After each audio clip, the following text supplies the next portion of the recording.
Hello. Hello. Okay, we're here. Sorry, I didn't turn on my mixer before I went live. And that shit got fucked up. That shit got fucked up. You guys missed my hilarious joke.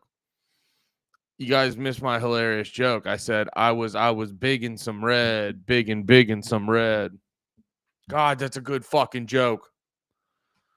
That's a good fucking joke. Yo, is that account for me? That comment down there says "Go big, big," or your handle is "Go big, big." Go big red. Oh, go big red. I didn't read it right. It said "Go big red," not "Go big, big." How are we doing today, boys and girls? Um, I got a lot of cool content on the Big Red in the Morning YouTube channel. By the way, if you're not over there, heavy music talk over there. I'm done clipping up political videos. I will still talk about all the gay ass politics and stuff like that. Don't you guys worry. Uh don't you worry. What we doing today? I have no fucking idea. That's in your hands, boys. I mean, it's in my hands ultimately, but you guys can heavily affect the stream. I have no idea. Oh, wait, Most Dope is asking. We're not doing music, brother. It's the Tuesday stream. That means we're on Twitch. We're on YouTube. We're on YouTube. That's what's going on over here. So we might be watching a video from Business Insider about a chain restaurant, or we might be talking about gay ass politics.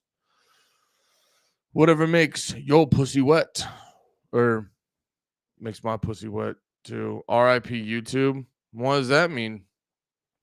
Why RIP YouTube? Let me move these around. I need to get some big ass monitors. For real, for real. I hate these little ass monitors. Here, I'm gonna put the chat up here. Don't say slurs. Don't fucking say slurs, you pieces of shit. Damn, that's so cool. It changes it everywhere. You go on the YouTube because when I first set up the stream, you can like title it over here and shit like that. And I had it titled certain things, or they just do the default title where it's like August 26th, or sorry, September 2nd. I'm just saying random dates I like to say. Yeah, they just give you like a random fucking title and then just go with that. I'm chilling with my mom in the hospital while she recovers from surgery. Damn, what happened to her? That sucks, dude. I'm sorry. I'm so sorry to hear that. Surgery is not fun. Surgery is not fun. Damn, dude, why's your name Go Big Red? Can you change the like that's not your account name, right? Can you change the what the fuck am I trying to say? God, I've been trying to drink less caffeine. It's not going well. I swear to God, I can't. I might have to make another cup of coffee. I can't. They had a sale at Walgreens, so I got the 1 liter because I'm a fat shit. There's something about casually drinking a 1 liter out in public that is embarrassing. I will privately drink my 1 liters at home, but the fact that you guys are seeing me hold a 1 liter feels embarrassing. It feels like that's not how you're supposed to. That's not how you're supposed to have your soda around you, Andy. You know, hey, did we just hit 8K on the panties channel? Look at that. Look at that shit. We just hit 8K on the panties channel. That's pretty cool. Why are the views so erratic? What the hell's going on over there? Can't get a consistent fucking. Listen, I'm sorry. I'm not trying to bitch. I'm not trying to bitch. But yeah, man. The world's not fair and it makes me angry. That's all. That's just what I'm trying to get at. That's just what I'm trying to get at. The world's an unfair place and it makes me angry. And I wish there was a way. I wish there was a way. I wish there was a way to find cosmic justice in this crazy, crazy world. But we can't always have that. We can't always have that. We can't always have cosmic justice. Sometimes Sometimes we gotta accept how much we get ass raped, and we just have to smile through it. We just have to smile, dude. There's some good. Ooh, shout out David Landau on Rogan, the homie Dave Landy. Look at that shit. The homeboy Dave Landy on Rogies. That should be a good episode. Landau's a fun time because he is very funny, but also I like dudes who can have a real conversation about politics and be very funny at the exact same time. Because that's kind of like a lot of the people who are like afraid to talk politics. I'm just like, dude, that's kind of like the world I grew up in, where it people just, well, not everything was people's political opinions, and this is going to sound hilarious, but like people's political opinions weren't so like politicized, if that makes any sense. It was more just like, you had your general. I felt like it was a little bit more, and I'm saying this as a dude who, like, I'm 35, so I've only been an adult for so many years. But you go back and you watch old news clips from like the 80s or 90s. It was like, what am I trying to say? Or not even that. You know what it was? I remember going back and watching Tough Crowd. Like, if you just watch clips from Tough Crowd, that was from the early 2000s. It was just every comic, like, you could tell they kind of knew a little bit more about what was going on. It wasn't just it didn't, I don't know, it didn't feel as catchphrasy and shit like that. And I'm sure there was plenty of that, but it just felt like it was a little bit.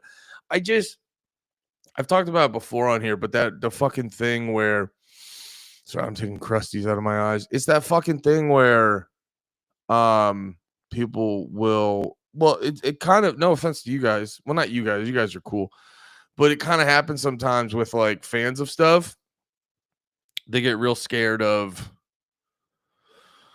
like politics and or anything they deem as politics or whatever. And it's like, dude, some of this is just talking about the world. I think it's like the hyper categorization of everything now, because it's like, I think it's like a lot of people back in the day, they were just like, there were a lot more jack of all trades. And now it's like all the algorithms have to like make you hyper specific into one thing. Like, I remember, oh yeah, Dunbar. I'm sorry, dude. I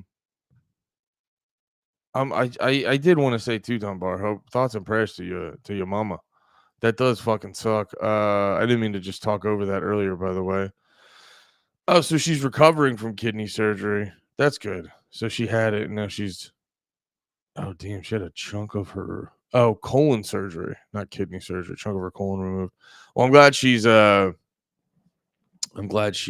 the other end of that. Oh yeah, but I think it's like the algorithmicization. That sounds right, right? That sounds right. Yeah, it's like it's all the algorithms and how like people, was it the shit yourself part of the colon? I need that. That's crazy. Can you have can you get a surgery that puts more fiber in your diet so you don't have diarrhea all the time? Crazy getting some head reference, Big Sog. Big Sog. What? What happened to YouTube? What happened to YouTube? I don't know what we're talking about. Dude, what's a really funny comment we keep seeing on the Panties channel? Speaking of YouTube, there's this one I do like, it's sometimes now she had a mass discovered early by colonoscopy. Well, at least she got that shit out early. That's good. No, I was laughing watching or I was talking about comments on the YouTube videos. Oh, big dog, big sog. I was gonna be like, what's big sog? Um, there was a oh yeah, I was talking about comments on the YouTube videos. They make me laugh because, well, some of them, and this is why um I don't know. I don't like, it's like, what am I trying to say? I don't know what I'm trying to say. I'll put it this way. It's why I don't completely hate on like to be like it's like when people go I see you see with music a lot. And I sort of like I sort of have pushback because I'm a guy who commentates on music on the internet, and there will be people who will be like, if you're not at 3 shows every night, and you're not in 7 hardcore bands, and you know you're not driving 20 hours to each gig in a fucking in a small van, you're not allowed to give your opinion, I think. And I'm always, and like, as a guy who yaps into microphones constantly, I'm like, nah, I think everyone's allowed to give their opinion. I just think some are bad and some are good. And if you don't know anything, you should be aware of that and try not to give bad opinions. But if you hear a bad opinion, just, if it's so bad and stupid, just argue why it's bad. You know what I mean? So that's why I'll see certain comments or I'll see certain comics. This is my whole like in defense of the comment section. And I'm saying this as someone who's like, don't get me wrong, there's a lot of bullshit in the comments, but I got to be honest. I've on occasion have read comments and go, that's a good point. You know what I mean? I remember when I was new to panties, not new, when they moved down here before me, and then I showed up like a couple months later. There was like a bunch of new fans because we had this episode with McCusker, and it just fucking, and every episode, I think the episodes with McCusker have been like the most listened to episodes of Panties. But like the first time we had McCusker on, it went crazy. Yeah, yeah, yeah. Here. Wow, that's crazy. I didn't even realize it got that high. But yeah, like the first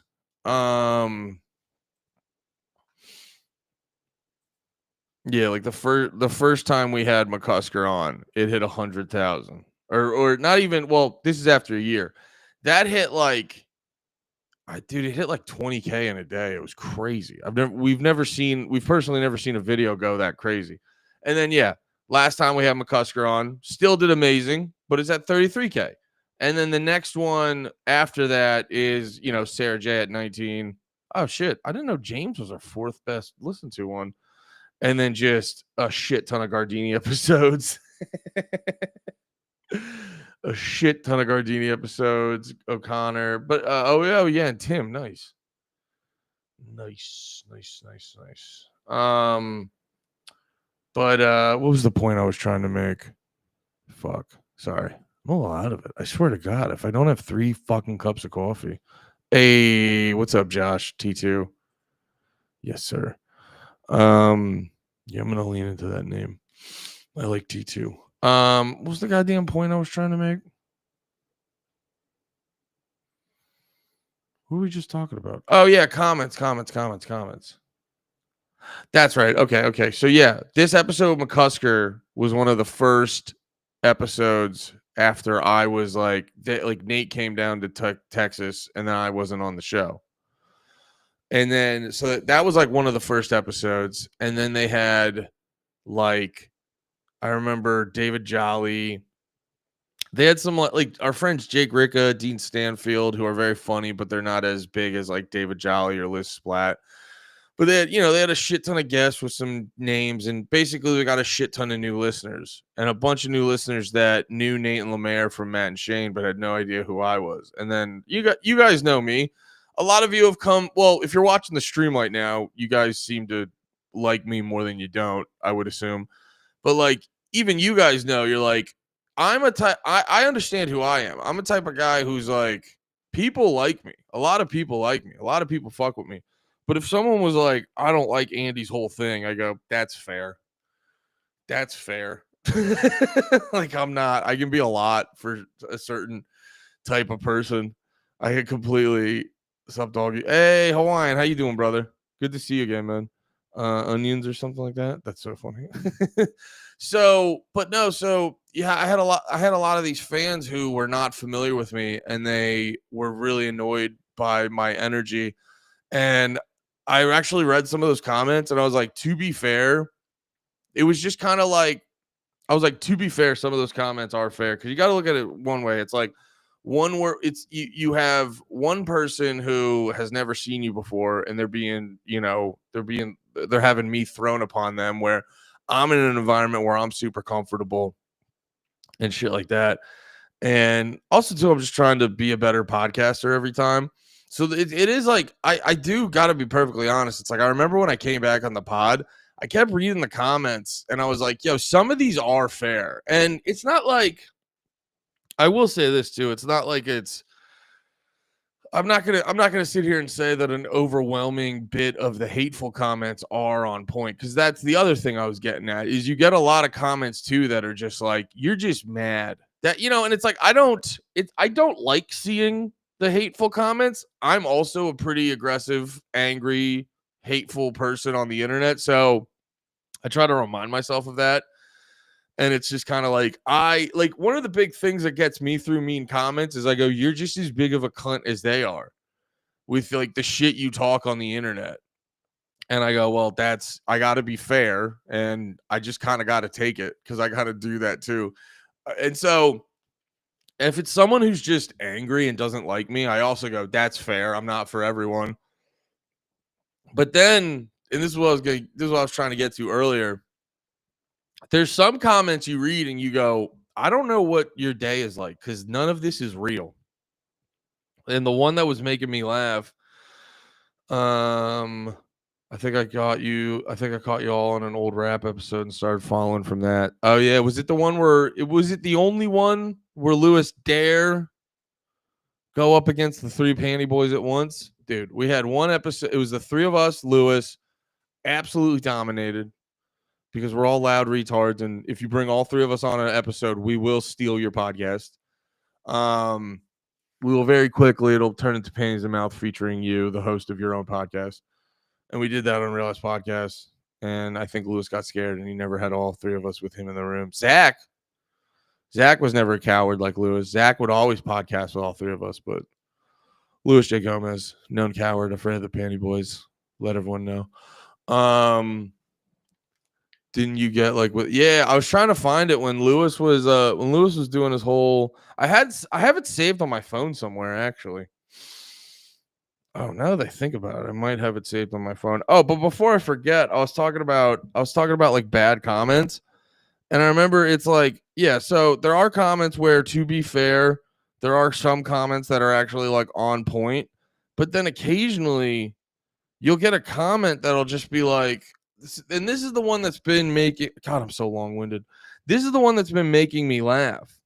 And the dude's done it about 2 or 3 times already. And he was like, the dude straight up goes like, you guys got to go back to releasing these at 6 a.m. And every time I see that, I just go, we've literally never done that. I remember when we first started posting these online, I would post them. I didn't know when you're supposed to post these things. And I remember seeing, actually bringing it back to Lewis, I remember seeing Legion of Skanks would release theirs at like midnight. And I go, that sounds good. So I would start releasing them at midnight. And then in hindsight, that ended up being like a weird time to put them out, but whatever.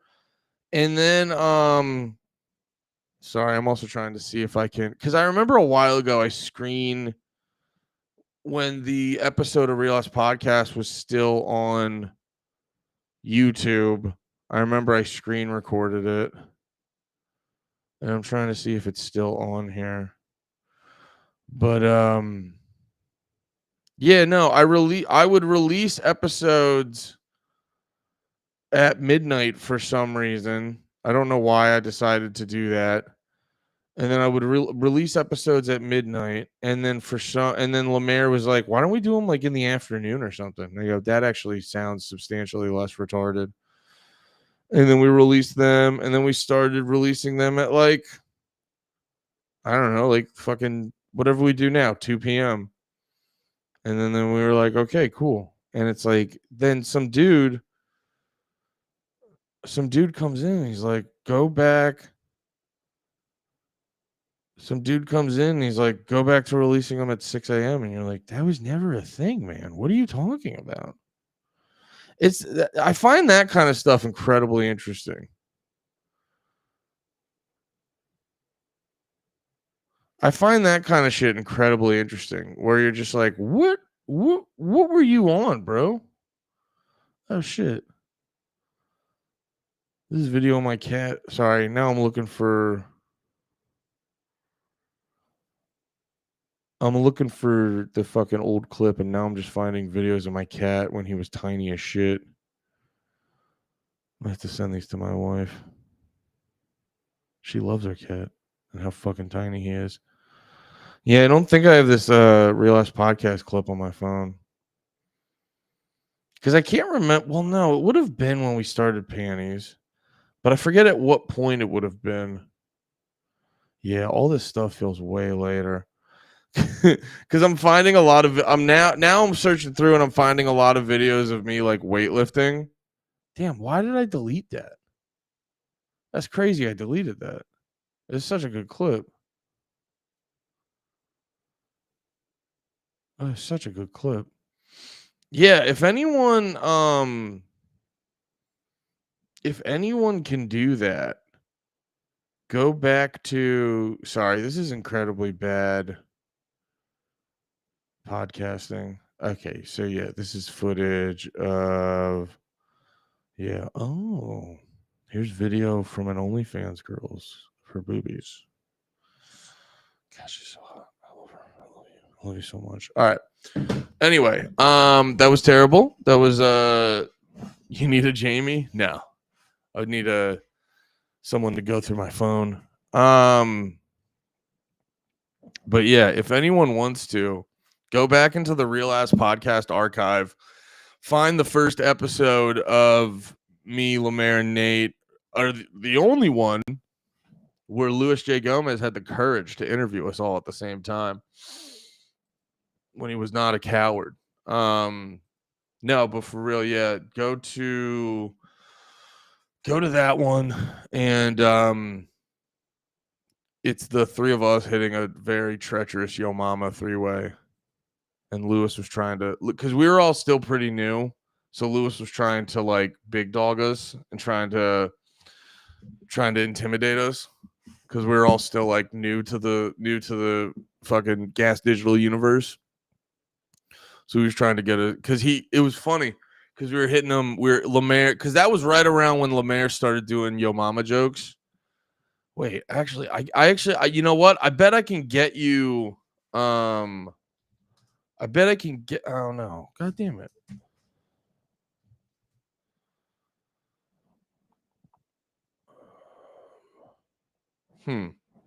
Nah, shit. Yeah. I feel like we called the episode Yo Mama. Panties in the mouth, Yo Mama. Oh, we spelled it MOMMA. Yeah. That episode came out. When did that episode come out? Here, wait. Yo Mama. When did that episode? It's in the fucking. What are you doing, YouTube? I know it's on this. What are we doing? What are we doing, YouTube? You pretending to be fucking stupid as shit, YouTube? You pretending that there's not an episode on here called Yo Mama? Because I know there is. What the fuck? What the fuck, YouTube? You're real inwards in the chat. I'm sorry. This is a terrible stream today. I'm just trying to find. How is that not? Is that not on YouTube? Why would that not be on YouTube? That's weird. When did this episode come out? Protect Yo Mama? Huh. Okay, now I'm confused because I swear we put out. No, because I remember Lemaire.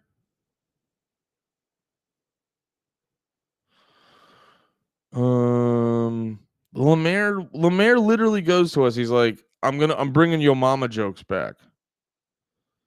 And we were like, cool. And we were like, that's cool, dude. And then he started doing it. We're like, oh my God. Joe Mama? Yeah, I don't know. But if you guys care, look on the Gas archives. Go look for it was the one time the three of us were on with Lewis and we hit him with, and if any of you guys could clip that up, that would actually be fucking amazing. It was taken down by that 70 show dude who hosted that shitty Yo Mama show on MTV. Yeah. What is his name? Will he had a fucking weird name. It's called My Mama. Oh yeah, you're right. That's what the episode with Lewis was called. Real Ass Podcast, My Mama. Yeah, yo, Josh, thank you, dude. Oh yeah, this is when they were still doing the fucking Roman numerals. What does DCCLXXXIII mean? 683. There we go. We figured it out, Josh. Episode 683, December 2021. Clip it. Someone go into the archives, clip it. Please send me the raw footage, because then I can get the blind Michael to edit it up. Well, I can already edit it up. We already get him to do a lot. You farted on your wife and now she's dead? Thank you, Josh. Wait, why'd you say 33? Did I get that? Did I get the Roman numerals wrong? I literally, it's DCCLXXXIII. I just typed it in. 783. Now it's giving me other shit. It says 789. Oh no, it's giving me a bunch of different responses. 783. There we go. I was surprised he kept up with that bit for the longest time. You would see those things pop up and you'd just be like, what the fuck, dude? Why are these numbers so big? Wilmer? Is that his name? Wilmer Valderrama. Yeah, you know what was funny? Because like back in the day, I think people were way more into. Well, I don't know. I can't tell what people. What is that trophy for, my guy? Chili cook-off. One me and my some of my favorite honks. We had a chili cook-off. Wife found a dope recipe. Wife found the recipe. I remember because I remember last time we talked about this. I was like, my wife gets all the credit for it, and she was like, I didn't make it. You made it. And I was like, I did. And she was like, yeah. And I was like, oh. She's like, yeah. I just found the recipe, but you made the whole thing. And I go, no shit. Oh shit. Matt got a new cartoon out. Actually, this is a great opportunity. Because I need to. All I have left when it comes to liquids is this little bit of DC. Let me play. How do I get this chat out of here? There we go. Get that out of here. Let me play Matt's new cartoon for you while I go replenish my liquids, boys. Let me play. Oh yeah, by the way, if you guys are new to what I do over on Big Red in the Morning on the YouTube channel, I'm going to be talking a lot more. I'm doing a lot more music stuff over there. So every day I do a Big Red in the Morning radio show. So I play a bunch of music. And then I'm hitting with some album reactions and reviews and stuff like that. Oh yeah, this is all a bunch of bullshit from my TikTok. Because I use my TikTok to yap about music a bunch like that. But yeah, I'm still gonna have like I'm still gonna do like streams, and I got some. Oh fuck! I gotta message this guy back. He wants to suck me off. No, this dude was hitting me up about doing an interview.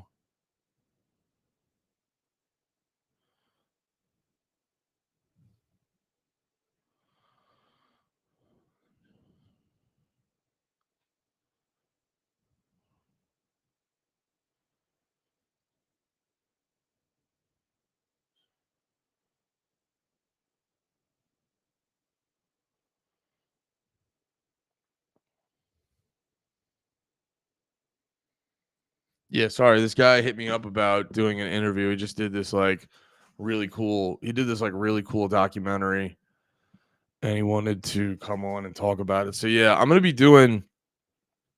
try to do interviews and stuff on the Big Red in the Morning YouTube channel, but it's gonna heavily be it's gonna be heavy music shit. And eventually I want to get into like reviewing movies and TV shows on there, but right now it's just music. But yeah, here, let me play this let me play Matt's cartoon. It just dropped today while I go replenish my liquids.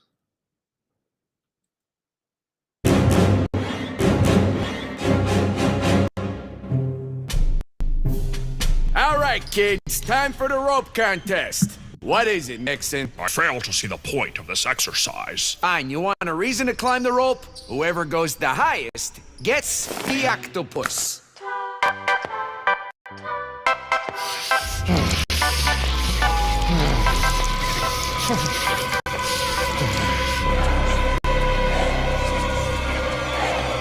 First up is Brantley.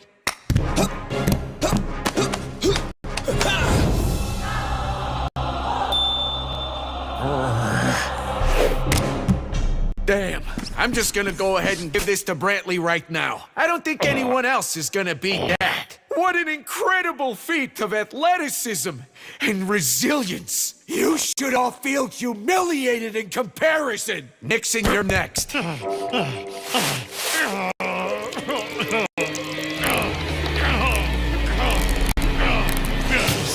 at how wet he is. He's like a wet slug. We should call him Slug Boy. That's hilarious! Everybody point and laugh at Nixon right now! Oh, they'll all see the punishment I'm gonna unleash on them. They're gonna wish they were never born, Henry. They're gonna wish the void never shut out this god-fucked universe. What is your plan for retribution? I don't know, Henry. The usual. Burn down their houses, chop all their mothers' heads off. You're a sick fuck. What do you think? Well, Mr. Nixon, you cannot meaningfully carry out vengeance against an entire classroom. The target is to defuse. Can't I just blow up the entire fucking school and be done with it? If total war is your aim, then we may certainly consider the option. But I would advise against it. God damn you and your grubby little equivocations, Henry. What the fuck do you suggest? I suggest that you concentrate your energies on a primary instigator. Brantley, the twig-legged fucking lollipop. He's the one who started it all. The better you know your target, the more tactical your strike will be. I happen to possess some potentially useful intelligence on that account. What is it? Brantley and I share a science class. One day, we watched a nature documentary about rodents. Anytime a mouse or rat was on screen, he covered his eyes. Even the image of such an animal terrified him.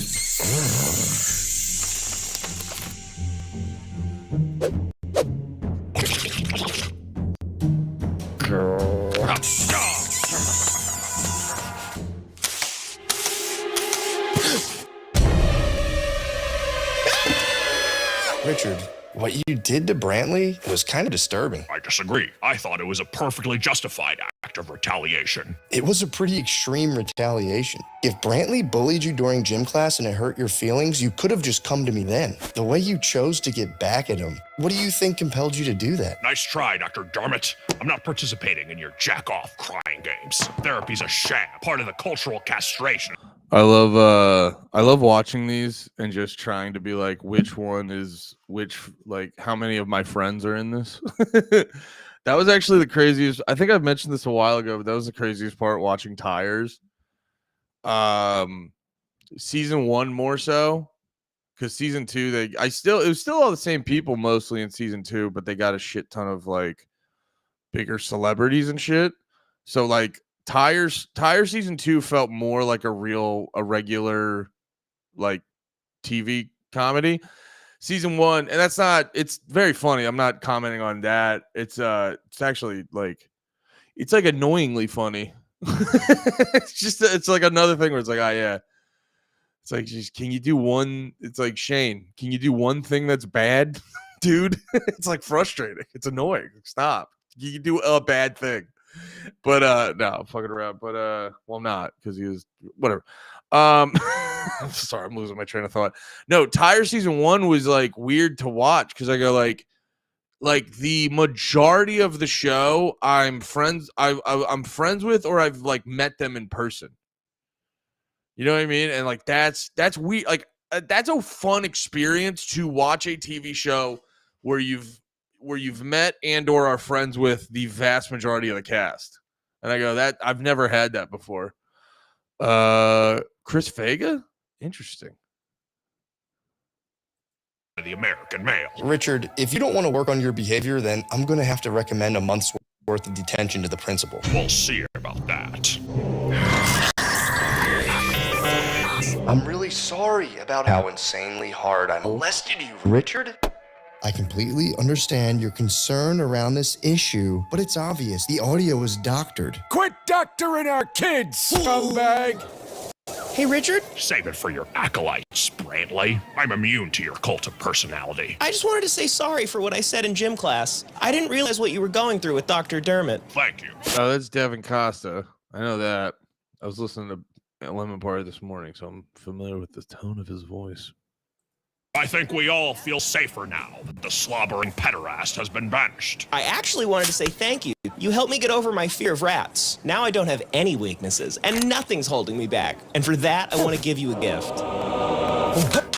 Well, Mr. Nixon, you have achieved your aims. How does it feel?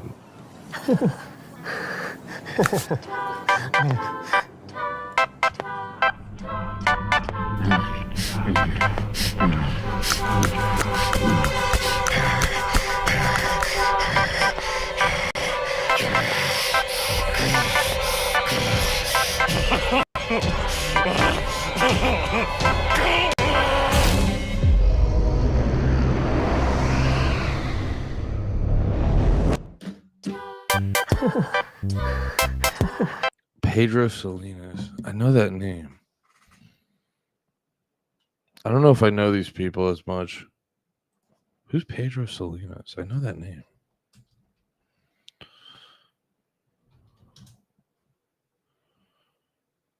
Wait, is that a famous person? Oh yeah, it's like a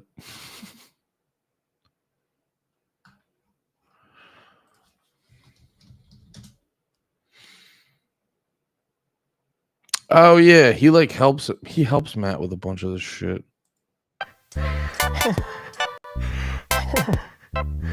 Who's Rudy Schultz? So I don't know. I mean, I don't know Devin personally, but yeah, I don't know these guys. Hell yeah. Shout out McCusker. It's so fucking cool. You can just make a cartoon. You just have a podcast. It gets popular. You make a bunch of money, and then you just make your own cartoon. Just fucking rips. It's crazy. You can just do shit. You can just do shit. You know what I mean? It's fucking crazy. Might be wrong about Fago, but it sounds like a voice he makes. I think Kinzingham might be Fago. Yeah. No, I didn't think, I wasn't sure it was Faga, because I was like, I don't think Faga and McCusker know each other like that. So I'd have been surprised if it was Faga.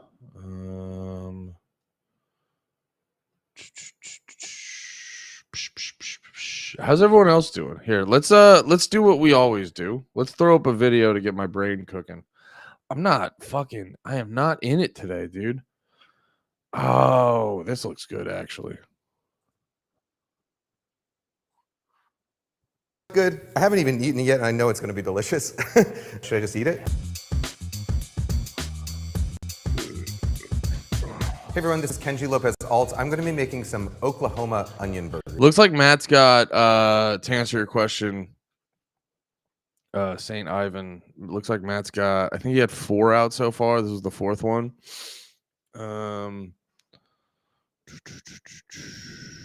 Landau and Rogan, yeah. I'm excited to check that out. Landau's the fucking man.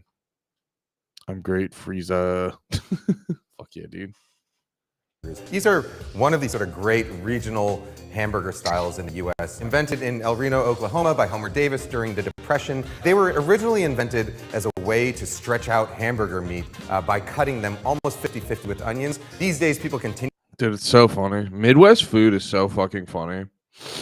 Like, especially when when it's a very honked up food.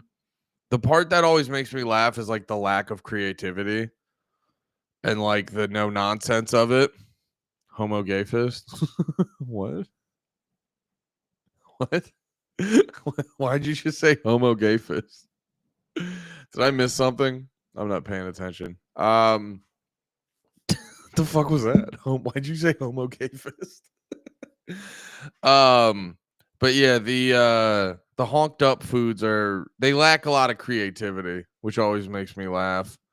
Yo, I'm sorry guys. I don't know what the fuck happened. I was like you know what it fucking is? I did CrossFit yesterday for the first time and for fucking ever.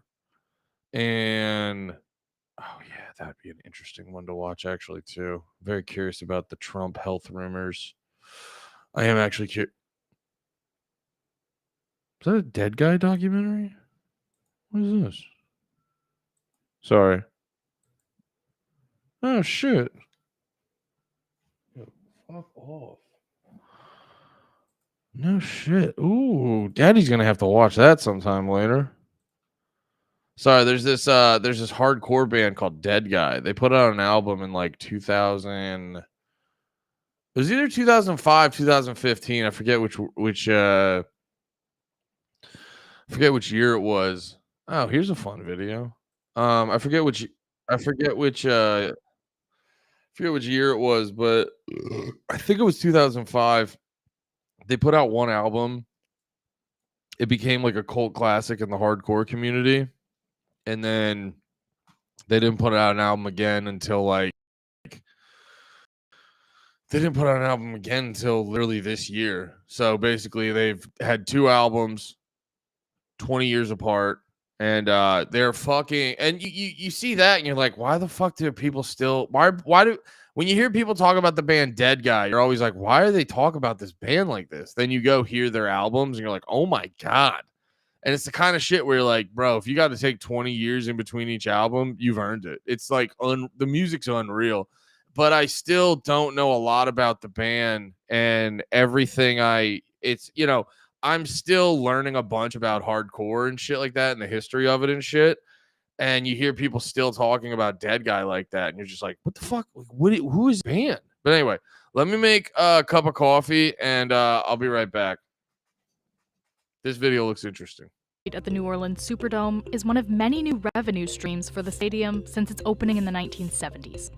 Originally, it was all about being in the stadium and watching the game. Over the years, it's become more and more about fan amenities. Those amenities are changing the way we move through stadiums and pay for live events.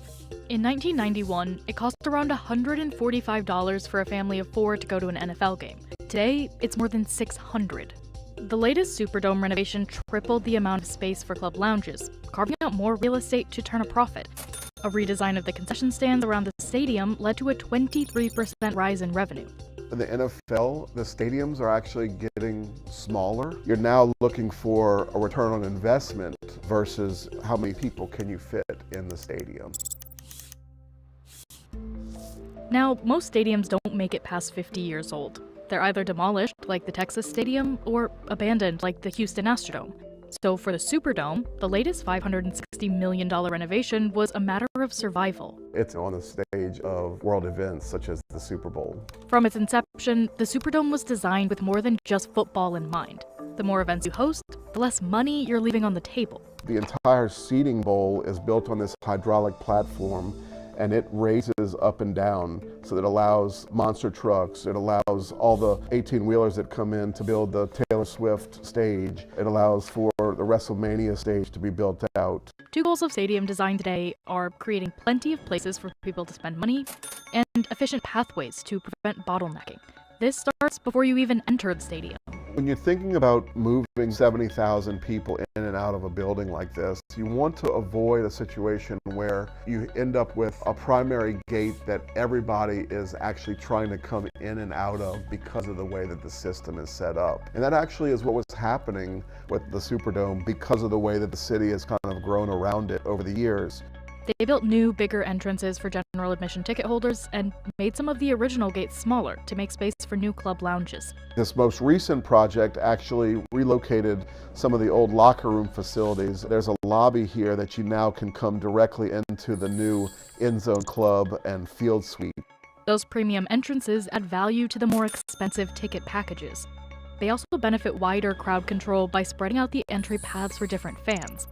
Inside, stadiums used to be designed around packing in as many seats as safely as possible. Now, it's more about fewer seats that are meant to be more comfortable.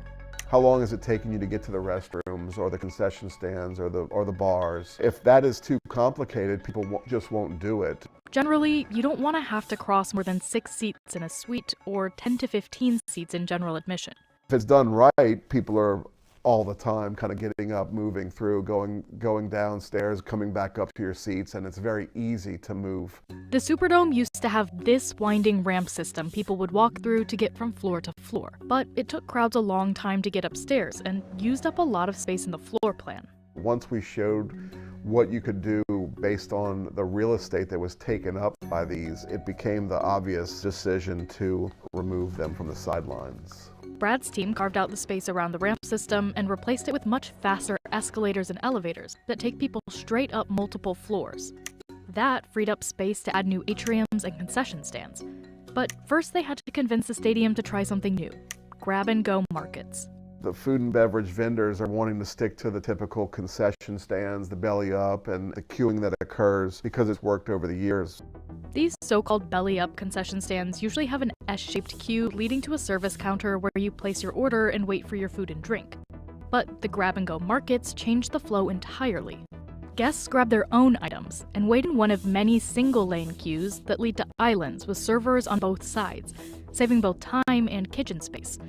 That's allowed for another tier of concessions to take the place of the traditional stands. So they might have very specialized food offerings that someone might want to stand in line a little bit longer for versus hamburgers and hot dogs and chicken tenders that you're moving through these grab-and-go markets much quicker. Another way to increase efficiency and revenue? Add a massive branded bar with space for lots of little queues rather than one long queue. This is a 40-yard long bar that every 5 feet or so is a point of sale. Behind the scenes, stadium managers watch a real-time dashboard showing which items are selling best throughout the stadium. Say one section is buying more champagne while the other is buying more beer. They can change the menus and stock accordingly. Stadiums are taking a more personalized approach to the seating bowls as well. Gone are the days of simple seats and suites. Today is all about variety. There are sort of 3 zones that we consider. Sidelines, corners, and the end zones. Within each of those sections is a mix of private suites, club zones, and general admission seats. Sideline seating offers you the best views, which is where you'll find the most premium seating. The whole goal would be to have all of your seats, whether they be premium or general admission, selling out for every event. Private suites are typically purchased outright, or leased for 3 years by companies or individuals. They can then be rented out for $10,000 to $50,000 a day, depending on the event.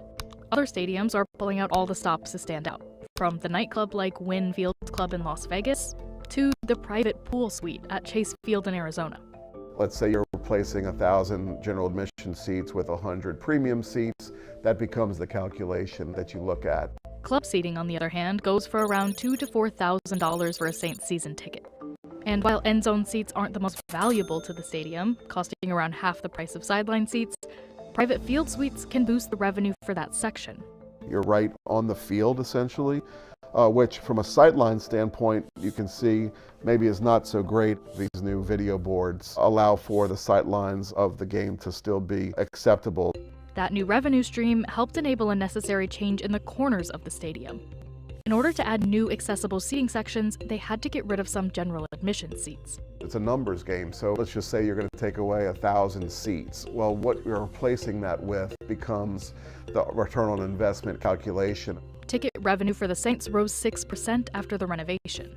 As for what the next big innovation in stadium design will be, it's not going to be a suite or a club or any of the things that we're talking about or doing today. I mean, whether I've got an innovation in stadium design for you.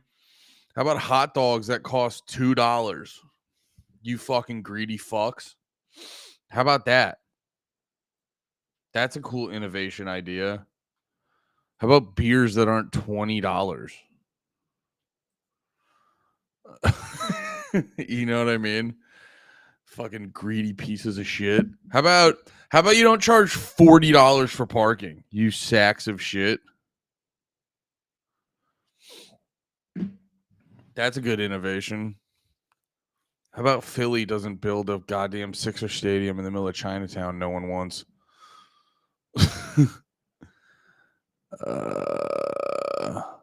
Trump's dead? Oh yeah, that Owen Schroyer guy left InfoWars. What was that about? We could watch that. I saw that pop up.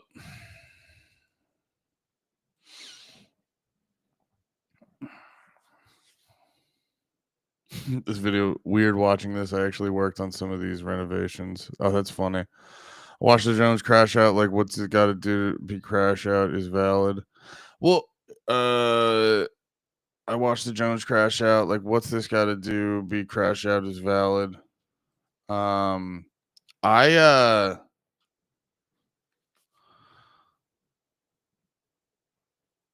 Stop always sends me Instagram videos. I don't want to watch these things on Instagram.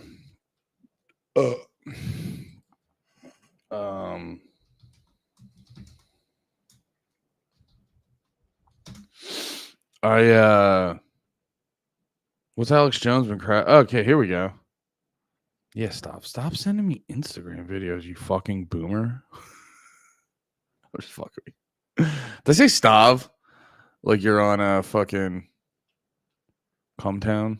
Slav, I mean. Here we go. Show and claim that I censored you for years and get 1 million viewers. I'm here to censor. Oh no, he's here. We've crossed the line. You should launch a new independent show and claim that I censored you for years and get 1 million viewers. And betrayed me. And you're allowed to lie about me any way you want. You know I love you. No, Look, let's reject. Yeah, I got to be honest. From the jump, this is not cool. I don't like sneak attack shit. I'm not a big fan of it. You know, now if this dude's got beef with Alex Jones, like if he was, I'll say this, like just broadly speaking, if he was like brought in here, wait, who is this guy, by the way?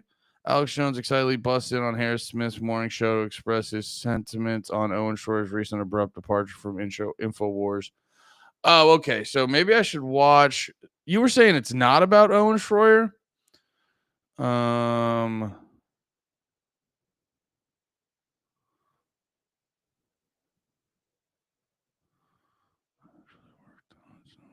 Old guy is Rex Jones, his son. Oh, that's his son? So he's like coming at his kid? Alex Jones just cursed out Owen Schroyer live on air after Schroyer announced he was leaving InfoWars due to censorship and micromanagement. Jones insists he's never censored anyone and accuses Schroyer of betraying his brothers. Oh. He was okay. So Alex Jones is like trying to make a joke to his kid. I thought he was talking directly at his kid. Okay. That makes way more sense. Do I follow this band on here? Daisy? No. Okay. Sorry, I pulled up another tab on Twitter and it showed me this band Dayseeker, and I go, I don't want to watch that.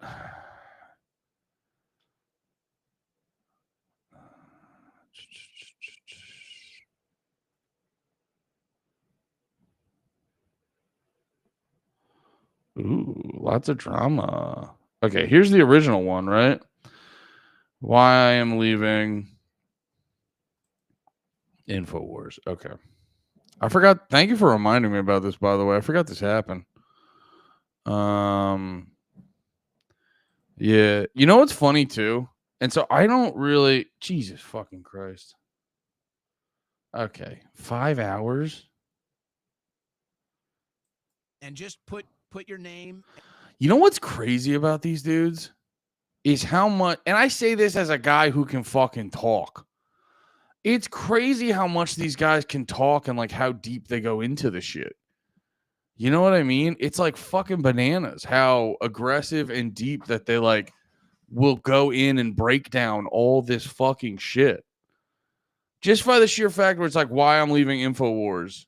And I just see, and the first thing I see is it says 5 hours. Now I'm obviously I'm not assuming he talks straight about Alex Jones for 5 hours, but You're on the show right now. So whenever you want to bring something like that to the air, that's how you do it. Is you call in our paper ballots. And our paper ballots have hidden extra votes. I don't even look at it like, oh, I want people want to meet me.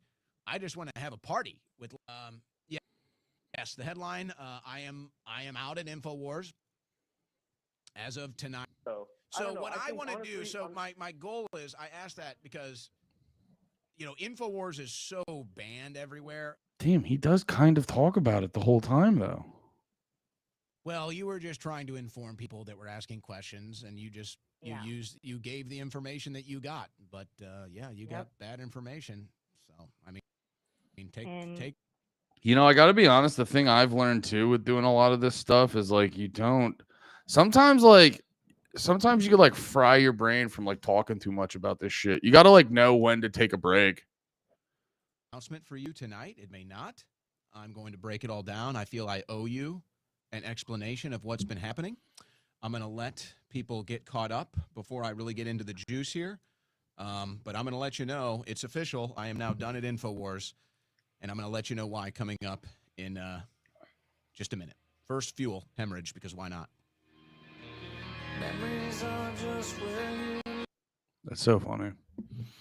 That's so funny to be like, I don't know why that makes me laugh so much to be like this deep in the shit. And then you're just like, by the way, I have like the most boring music taste ever.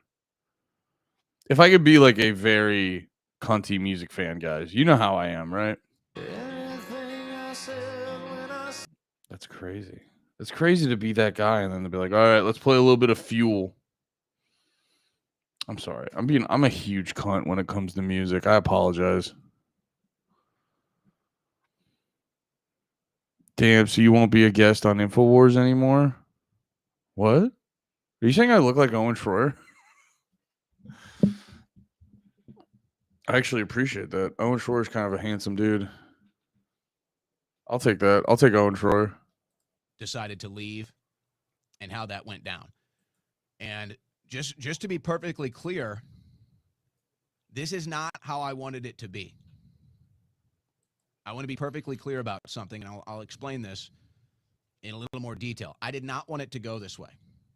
Okay? I tried everything so that it wouldn't go this way. But I am left with no choice but to come on here tonight and I do think being like, and I say this from personal experience, I do think being like this is a product of autism. I think it's the product of autism. It's just like having to over explain everything, because that is the nature of all these guys and myself as well. I think it's the whatever and I'm sorry, I don't mean to say full blown autism. I say it tongue in cheek, the dash of the tism that guys like this and guys like me have. You're saying if InfoWars collapsed on itself, he would have not had the chance to be a guest. I don't think Owen Schroyer will make InfoWars collapse. Honestly, I'm very curious what the fucking drama is. But I don't know. Alex Jones's whole thing's been pretty clear.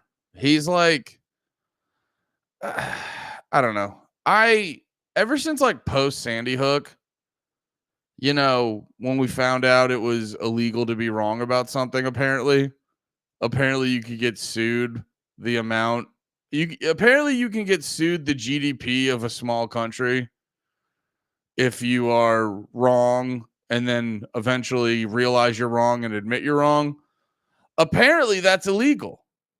That's what I've come to learn. I've come to learn that if you have an opinion and then later you find out you're wrong and then you openly admit you're wrong, that's illegal, apparently. And then you have to pay, and then because you were wrong about dead kids, you have to pay an FBI agent $2 million or something. You know what I mean? So, yeah, but and I'm not like I like Alex Jones. I like watching him. I like watching Alex Jones on other people's podcasts. I like watching Alex Jones when someone cuts him off and goes, hold up, explain that, slow down. Because I've tried to watch InfoWars before, and it's I've tried to watch InfoWars before, and it's not my cup. I just don't like the flow of it. It's it's ironic because like it's not my style. I like doing long form content and talking and yapping and all this shit. I don't personally like watching it unless I'm like in a car and locked in, I got a long drive or whatever the fuck. But it might be like my podcast or whatever. But I like when I'm listening to podcasts, I prefer the ones that are a little bit. It's the irony of how I do all this shit. It's like my preference when I'm listening is not completely correlated to my style of doing this.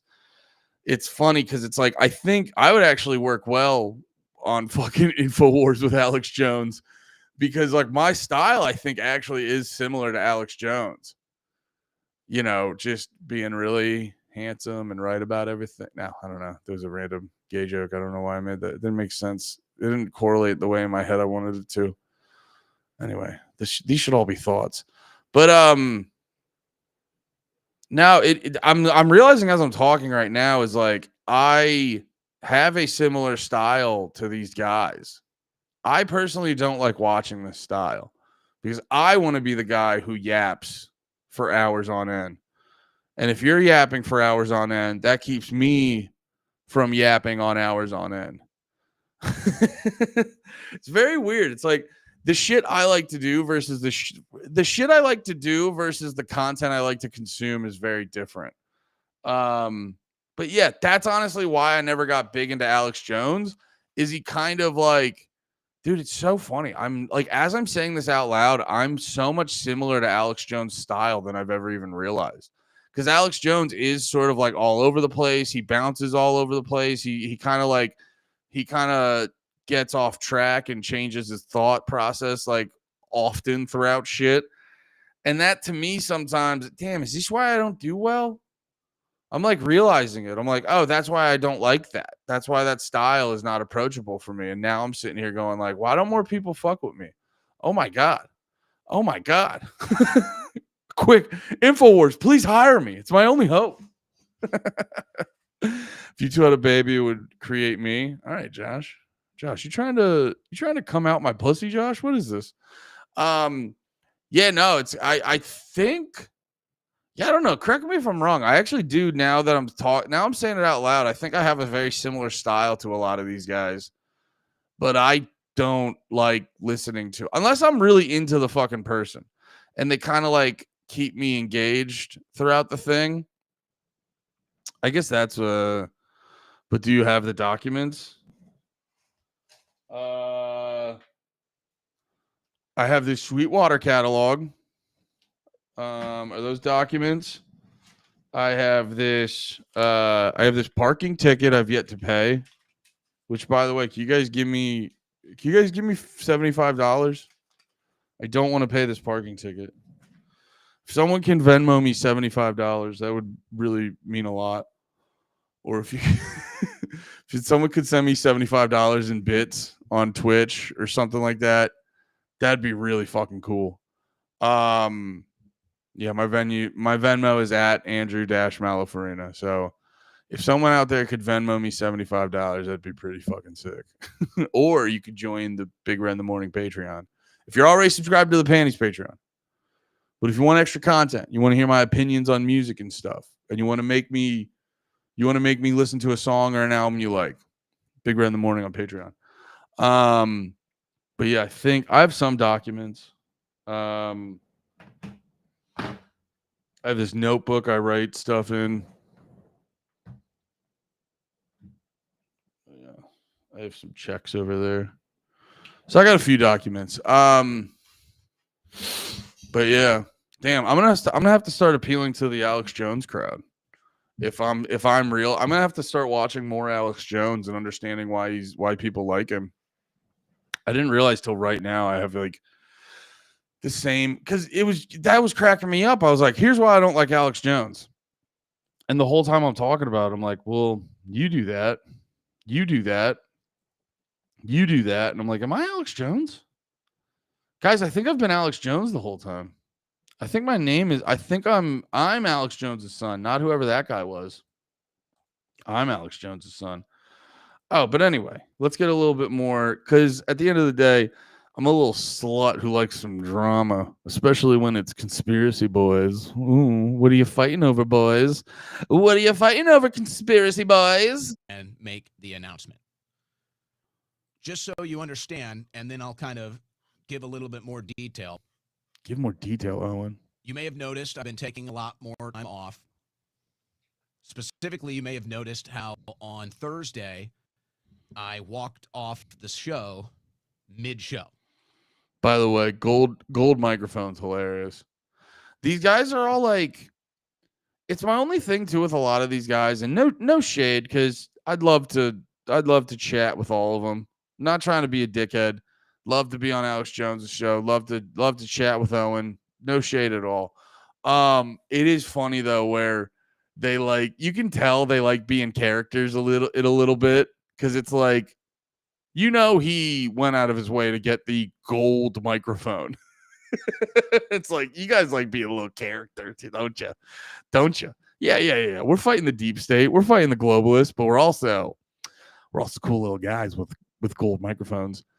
Need the top-down view of camera of said documents in impromptu karaoke session when returning from commercial break. Oh yeah. I forgot. Alex Jones has I'm going to need fucking $1 million to have his set up, because he's got the biggest studio in the world, and it's constant camera it's the camera constantly moving and the shit in the background, all that stuff. And his desk is fucking covered, dude. Alex Jones cracks me up because, like, rather than getting graphics, he just has the top-down camera, and he goes like, so here's what we're talking about. And the camera just zooms in on the fucking article he's printed out. That's the part about Alex Jones that makes me laugh so fucking hard. But yeah, I can't show you top down because a lot of the documents have my address on them, and I don't want you guys to see my address. Alex Jones is like a professional wrestler that doesn't wrestle. He just talks about crazy topics, so it keeps you engaged. Well, I think the thing people forget about Alex Jones is like, and I was thinking about this, and I think I'm right, but I don't technically know if I'm right or not. Hey, touch metrics, 100 bits. Hell yeah. So whatever that is. Oh, and Dunbar was 69 bits. Let's go. Perfect. I think that's $1.69.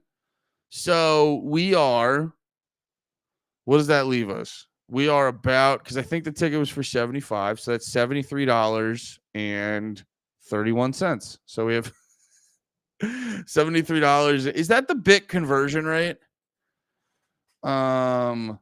Bits to cash on Twitch. What's the conversion?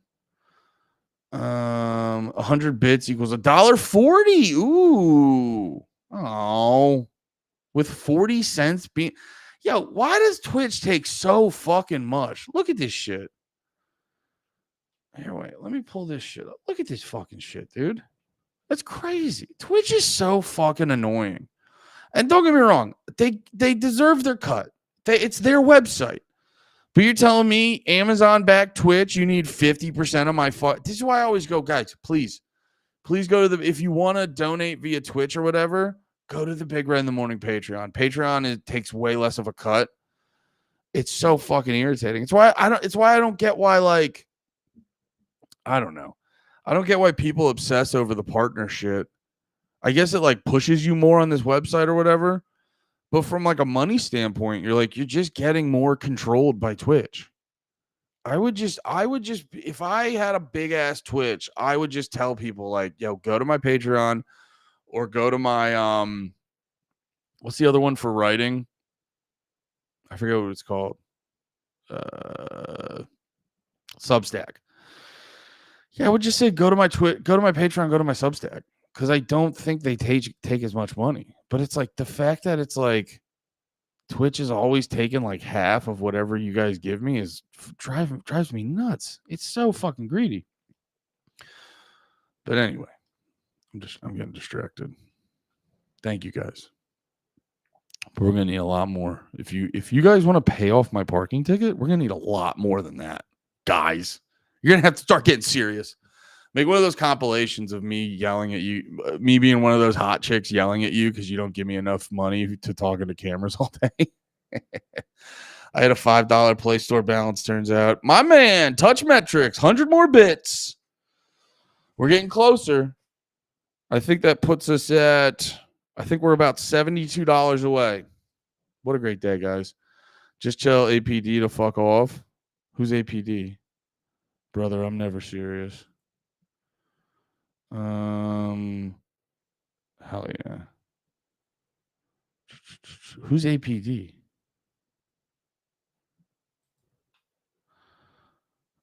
Are you talking? Isn't that John Bradshaw Layfield and damn Austin Polos? Who's that? Oh, police. Dude, it's irritating, man. It was crazy. Before South by Southwest, it was like,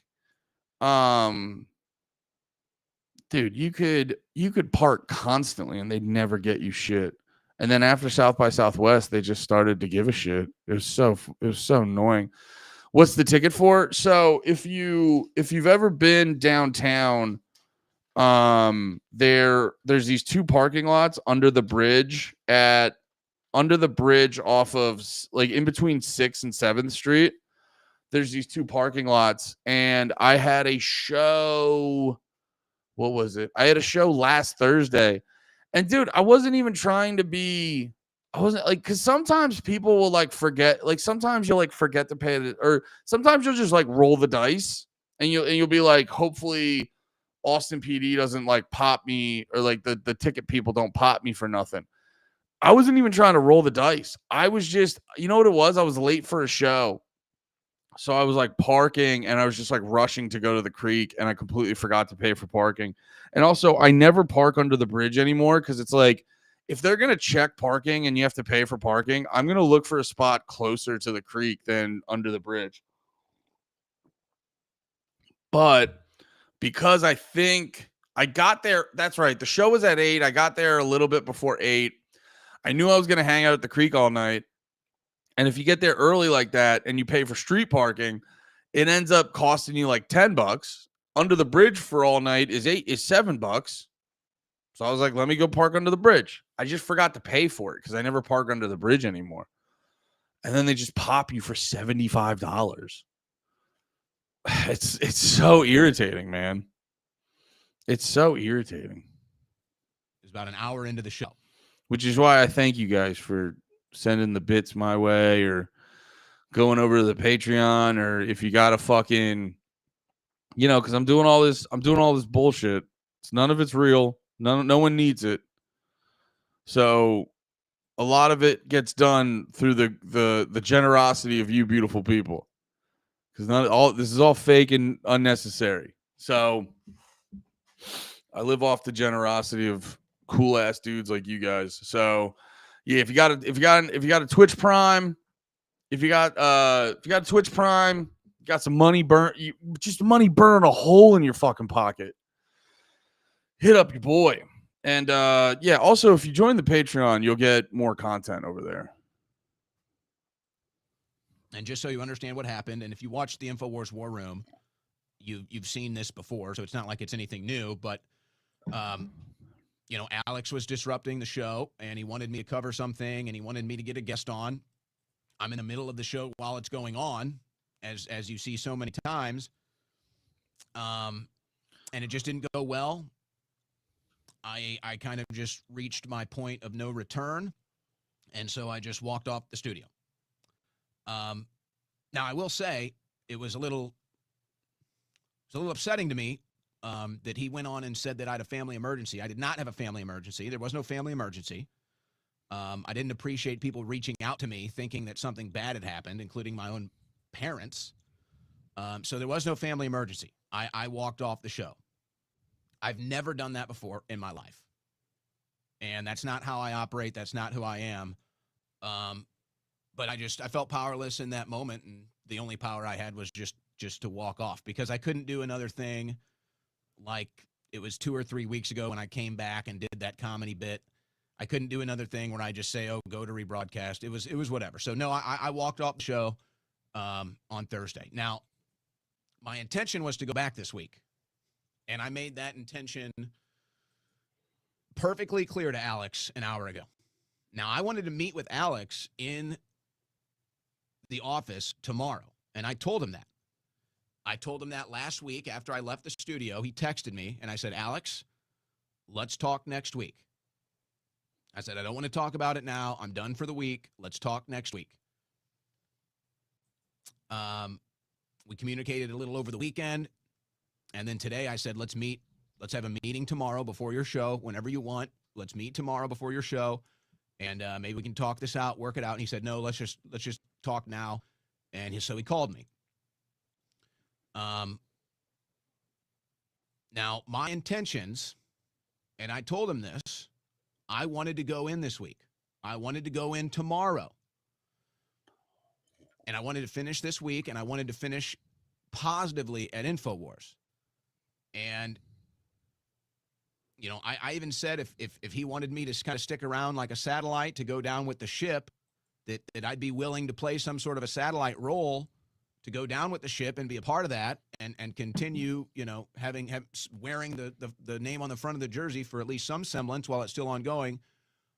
And he didn't express any interest in that. And so he told me that he didn't need me and good luck. And that was that. That was that. So I wanted to make this announcement on InfoWars. I wanted to make this announcement with Alex. That actually meant a lot to me. That's what I wanted. I wanted to leave in a very positive fashion. I wanted to announce it to the InfoWars audience on the InfoWars airwaves. I wanted Alex and the crew and everybody to be there, and I wanted to shake Alex's hand. I wanted to thank him for everything. I wanted to just go down memory lane of all the things that we've done. But he wasn't interested in that. And he said, don't come in this week. So that was that. So now here I am announcing that it's done. I will not be on InfoWars. I don't know if ever again. Won't be hosting the War Room this week. And I don't really know what else there is to say about that. Other than it's not how I wanted it to be, but I was left with no choice. I was left with no choice. Now, I don't know how Alex wants to handle it. Honestly, I hope that he just doesn't talk about it at all. And people might view that as like a bad thing or a negative thing. I don't think so. It's if he wants to just sever ties and just move on like that, I have no problem with it. So I don't you know, I hope he doesn't make a thing of it. I hope he's fine. He can bring in whoever he wants to host it or shut it down. I don't really care. You know, I don't have anything negative to say about Alex. This is not what this is about. I have nothing but respect and appreciation. This is goddamn.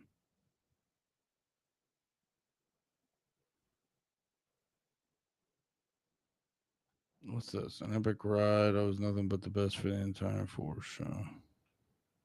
I'm having a little celebration cigar here. Cheers to the audience. Cheers to the crew. Cheers to Alex Jones. Everyday InfoWars is on air, and we are live broadcasting is a victory and is a revolutionary act. Jesus Christ. I'm sure a prominent host of InfoWars since 2016 announced his resignation on September 1st, 2025, in nearly a decade due to irreconcilable differences with founder Alex Jones over editorial direction and coverage of former President Donald Trump.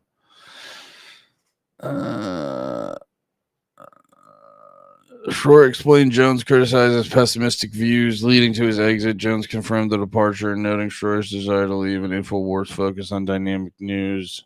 This split reveals growing tension in conservative media, with Schroer hinting at launching an independent venture amid reactions from supporters online. Okay.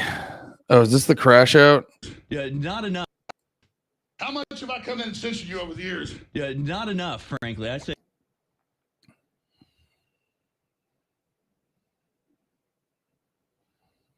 To meet with Alex in the office tomorrow. And I told him that. I told him that last week after I left the studio. He texted me and I said, Alex, let's talk next week. Do we watch that part already? Oh, here we go. This is this guy. You should launch a new independent show and claim that I censored you for years and get 1 million viewers and betrayed me. And you're allowed to lie about me any way you want. You know I love you. No, look. Let's reject the let's reject the grabbler. This is a. I'm using this as a case point. You understand that? Mm-hmm.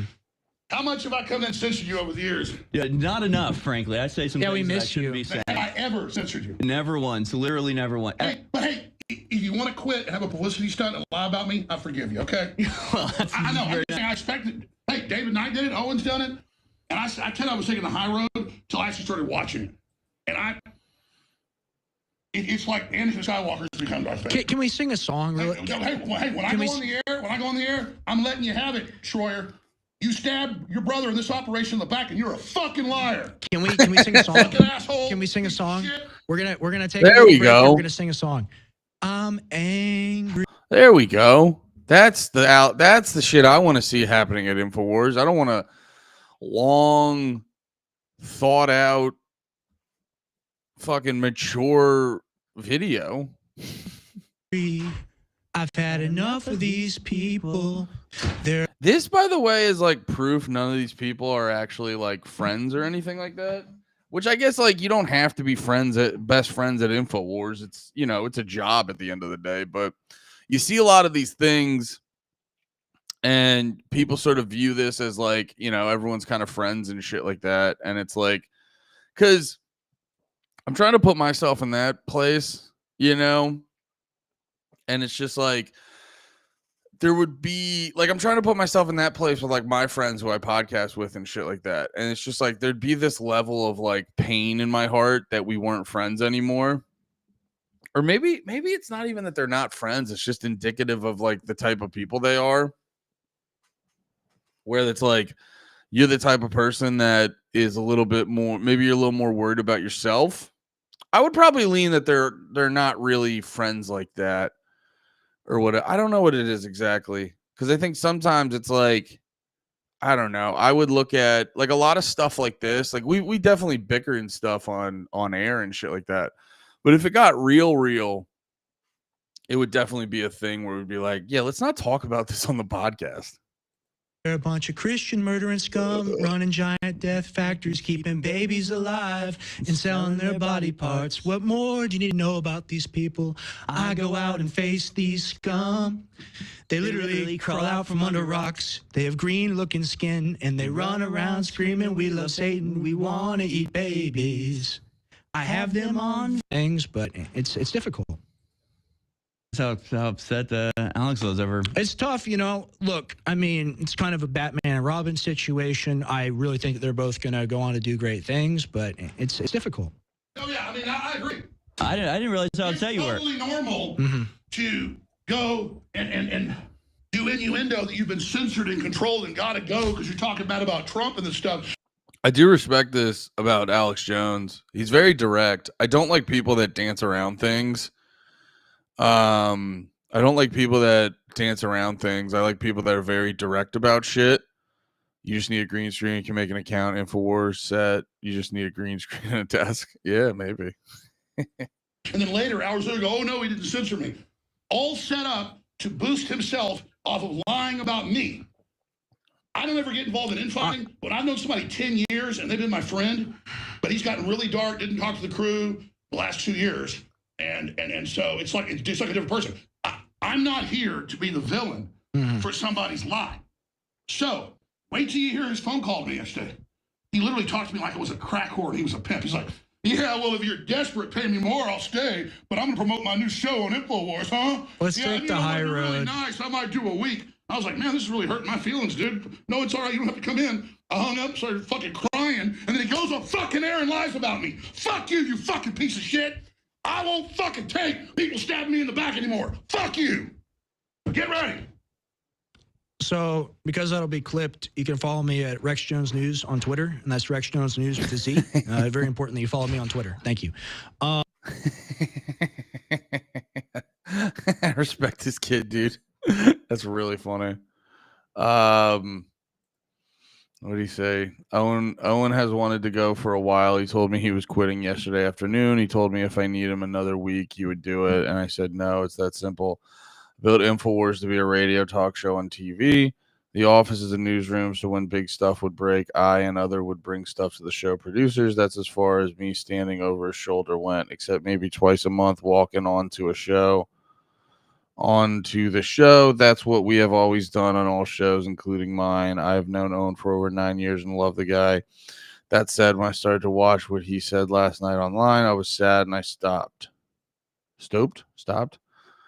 I wish Owen all the best for his life and the great work he does fighting evil and promoting freedom. I never censored him and agreed with 99% of what I saw him talk about. I only encouraged him to be more positive in general about the fact that humanity has come a long way in the Great Awakening. Bottom line, he wanted to be his own captain, and I think that's great. I am surprised by the censorship claims he's hinting at, but if he thinks he needs to say that to build his show, that will be on him. As for me, I am taking the high road and will continue to promote Owen when I see cool stuff he does. Godspeed to Owen. Yes, that's so funny. Alex Jones, like, you fucking piece of shit. I'm taking the high road, you bitch.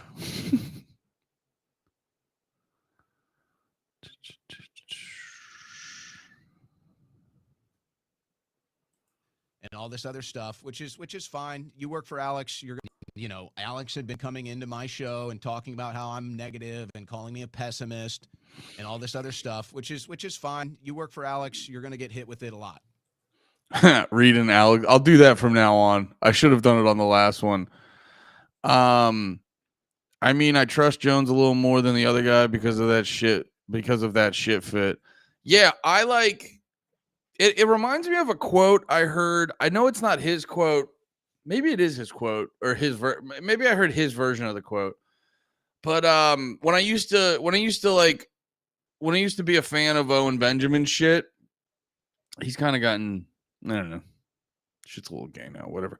But I used to watch Owen Benjamin shit like a while ago because he was in that pocket where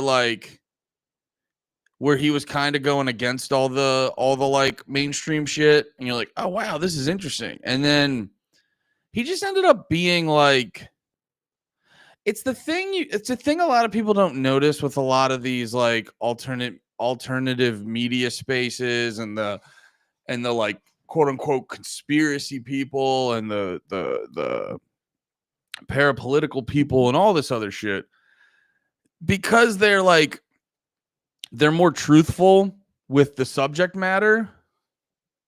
They get like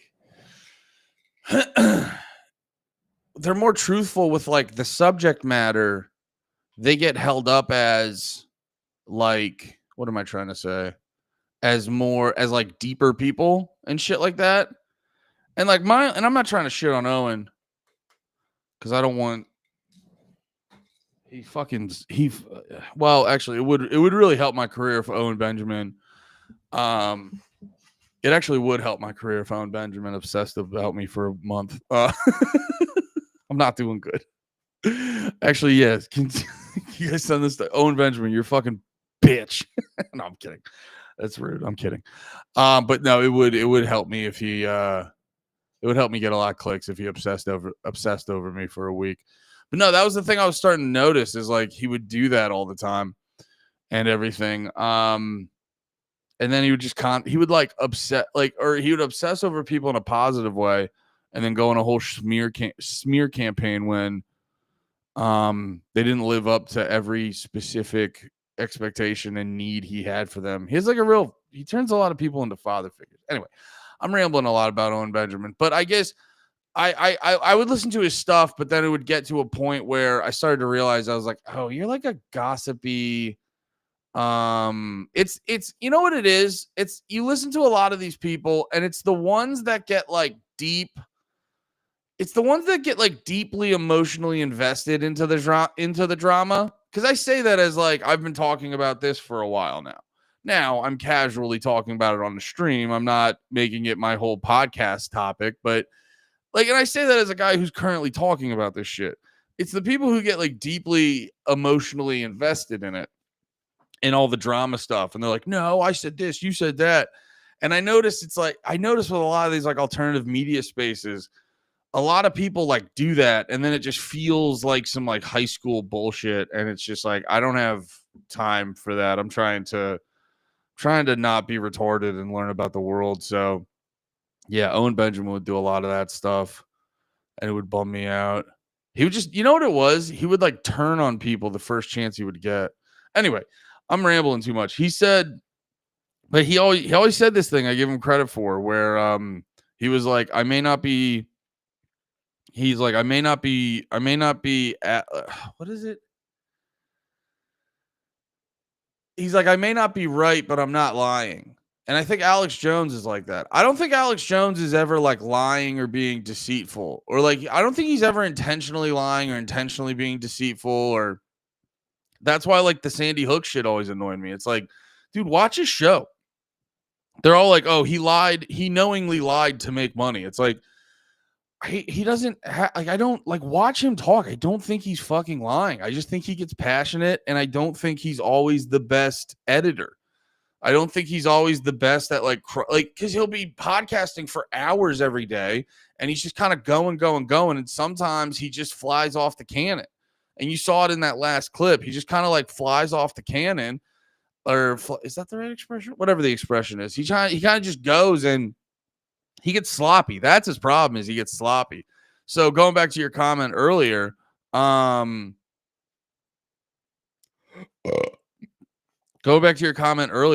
it's like I would trust just based off demeanor. I would trust Alex Jones a little bit more than Owen Schroyer, but I don't know. You also got to consider too. Sorry, I was taking an antacid. You also got to consider too, Owen Schroyer is not necessarily lying or intentionally being deceitful.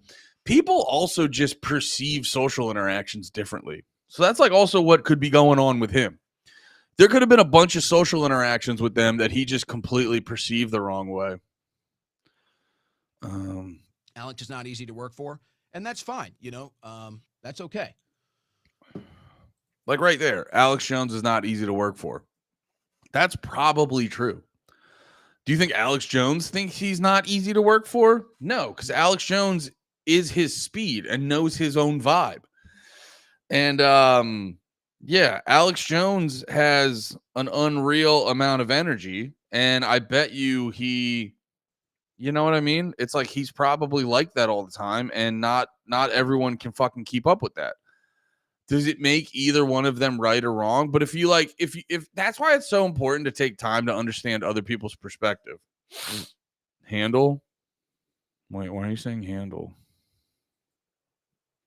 What's that about, Josh? Why did you just say handle? But, okay, he says I'm too negative. He says I'm a pessimist, whatever. I'm too anti-Trump.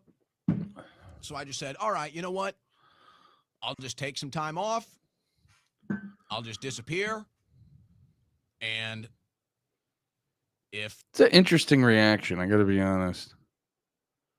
Because I'm like a real guy who's like, I think I know what's going on. I think I know what I'm talking about, blah, blah, blah. And then if someone came up to me and was like, you're actually the opposite of what your own perception of yourself is, I'd be like, what? Because like I view myself as someone who's pretty I like to think I'm someone who's very self-aware, but also I could people who are incredibly delusional think they're very self-aware. You know what I mean? So who the fuck knows? So yeah, you know what I mean? Like, so if someone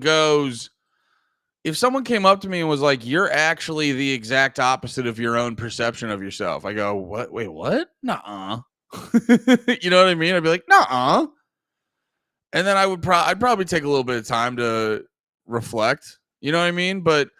And I know I'm sure the A to B isn't as direct as what he just said.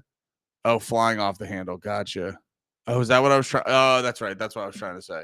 Yeah, that was my thing with Owen Benjamin. He would always get way more emotional than I would prefer for guys talking about stuff like this. And then you know what it was too? I can't remember. That's right. You remember that Oliver Anthony guy? What was his song called? I actually kind of like the first one. That new one he put out, Scorned Woman. Is that what it's? No, not Scorned Woman. What a funny little burp I just made. What's that new one he just put out? Oh, yeah. Richmond, North of Richmond was pretty good. I actually kind of fucked with that. Should talk on, Mike. What's the fucking new one called?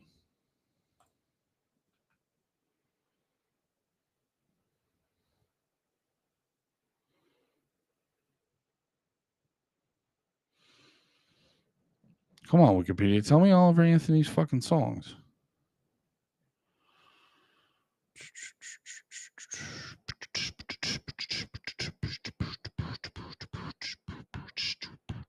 Sorry. Dude, I am not on my shit today. You mean you? What? Emotional? I'm not emotional, you fucking bitch. I'm not emotional, you stupid fucking Frieza. Scornful Woman, that's right. That song wasn't great. Oh, Oliver Anthony. I'm Oliver Anthony. Yeah. Fair enough. Funny joke. No, yeah. I remember when Oliver Anthony came out, Owen Benjamin, because I saw that shit and everyone was like, "Oh, he's clearly a fucking CIA. He's a plant, AstroTurf, not real, industry plant, whatever the fuck it was." And like from my perspective, his rise was like pretty organic. It was, and I'm not saying that like these industry plant things that people talk about, I'm not saying they don't exist, but his rise was pretty organic. And we could go over that at a different time.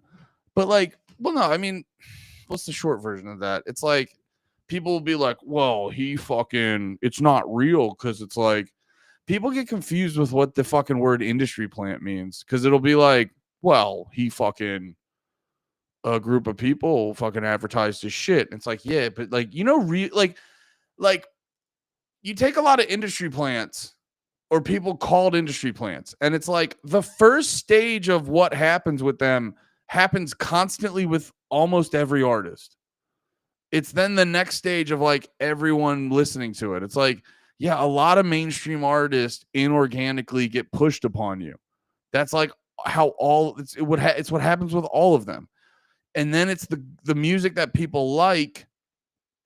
It's the music that people like that then gets popular. You know, so it's like industry. A lot of times when people say industry plant, they really just mean I don't like this song. Because like every artist, anyway, I keep repeating myself. But yeah, it was like there was like a tiny bit of a push by a website or something because they liked his shit. But after that, it was entirely like organic. And then they start saying like, oh, and then Conservative Inc. all got together to push him. I go, no. People on Twitter just sit around looking for whatever's trending. They're not real people. They see that if you go on about how this new Richmond, North of Richmond song is the greatest thing on God's green earth, you're gonna you're gonna go viral off that. So people kept posting that. And then it's like, but at the end of the day, it's like regular people have to listen to the song. You know what I mean? But anyway, so he did all that, and I remember Owen Benjamin had this whole thing where he was like, this guy's fake, it's all AstroTurf, conservative ink, blah, blah, blah, blah, blah. So I was like, okay. And because I was really like, I don't know, I was really passionate on the other end just because everyone's reasoning was so lazy and sloppy that I got like a little more into that topic for a minute. But and then I just watched Owen Benjamin's thing. And the whole time, first off, he was like, brother, have I got some info for you? And he did that for like 30 to 45 minutes. And then I was just like, okay, can you just get to it? And I like, to be fair, for me, you know, for a guy like me to tell someone to fucking stop being long-winded and get to it, I get that that's not fair, but still though, I was just being like, can you say at least something? Because here's my thing. I say the topic, then I get sidetracked. I was like, can you at least say something about it? And then when he finally got to it, it was like nothing. I forget exactly what he said, but I just remember because I didn't like lock it in my brain because it was like nothing of substance. I forget exactly what he said. But yeah, and I was just like, oh, this guy's just kind of like, don't get me wrong. I think Owen Benjamin's a really smart dude, but I think he lets his emotions really get in the way of his critical thinking. Like when he can like chill the fuck out and not be super emotional, he's fucking spot on. Because there's a bunch of shit he had that he kind of called early. There was like 3 or 4 things I remember he called super early. I mean, he was one of the first dudes to be on top of the like transing the kids conversation, and pointing out what was crazy and wrong about all that. That's why he initially got canceled and shit. And then it was funny. He initially got canceled for some crazy reasons. And then you're like, wait, why did you finally get banned off Twitter? That's so fucked up. You're being censored. And then you find out why he got banned off Twitter. And you're like, all right, to be fair, you wouldn't stop saying the N-word.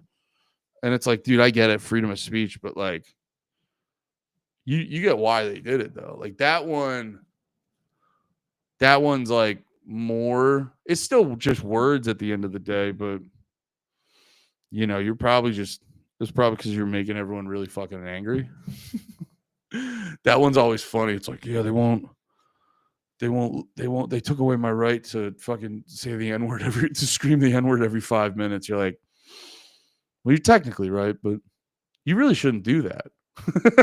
That's like what was that? It was that story with that lady who called the 5-year-old an N-word and then she got in trouble and everyone's like, oh, where are you freedom of speech people talk about this one? It's like, I got to be honest, there's like way bigger issues. And to be perfectly fair, I think the fact that like this lady's a huge fucking scumbag, people just sort of subconsciously like push her to the back of their mind. So it's that thing where like people will be talking about that lady who called the kid the N-word, the 5-year-old kid the N-word.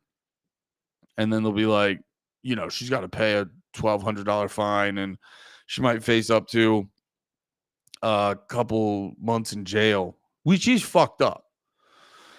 You know what I mean? Like just being an evil bitch because you said a bad word, that shouldn't put you in jail. And also, I don't think you should get fined for that. That's crazy to me. Now, is she still an evil, vile bitch that when you get angry? Because I saw people being too. It's like, well, if you don't want to be called that word, don't. If you don't want to be called that word, don't act like that. And you're like, yeah, I don't know, man. I think if you're an adult woman and you're calling a child the N-word, a 5-year-old the N-word, you're an evil, vile bitch full of hate. And it's like, I'll say what should and shouldn't have happened. Like, I don't think you should be thrown in jail for hate speech. And honestly, I don't know if you should be fined money by the U.S. government for hate speech. I think you're an evil person if you call 5-year-olds the N-word.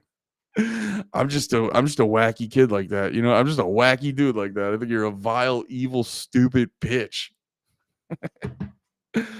But yeah,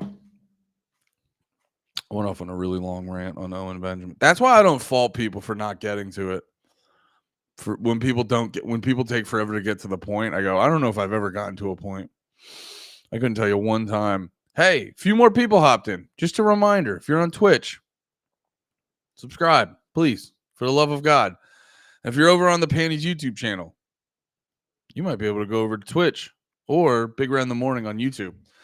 Lots of music. If you want to hear me talk about music, lots of music. Thank you, boys. I love you.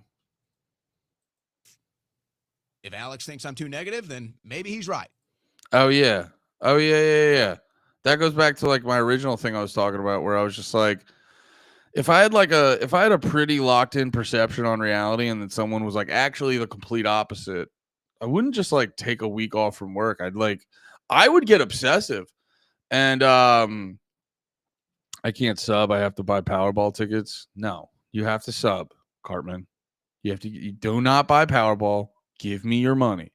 God damn it. I don't really know who Owen Benjamin is. He's a comedian dude who got he was pretty popular and then he went heavy. Well, you know what sucked for him? He went alternative media before that got popular and cool. If he would have, well, he also just was like if he would have waited, because the problem with him is he would be like, I don't know. It's like a lot of those dudes get into trouble because it's like they'll be a freedom of speech absolutist, which I think you should be, but then they'll take it that like one step further where they turn into an edgelord, and they'll just like, and you're like, well, you know, there is like just being a decent person and not being a fucking problem, and they would be antagonistic, and I don't know. There's a lot of different perspectives on it. I think I get it if you look at. Here, wait. I gotta take this fucking beanie off. I'll be right back. I'm wearing it because of like my hair looks like shit, but it's like legitimately hot in here. 1 second.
All right, sorry about that.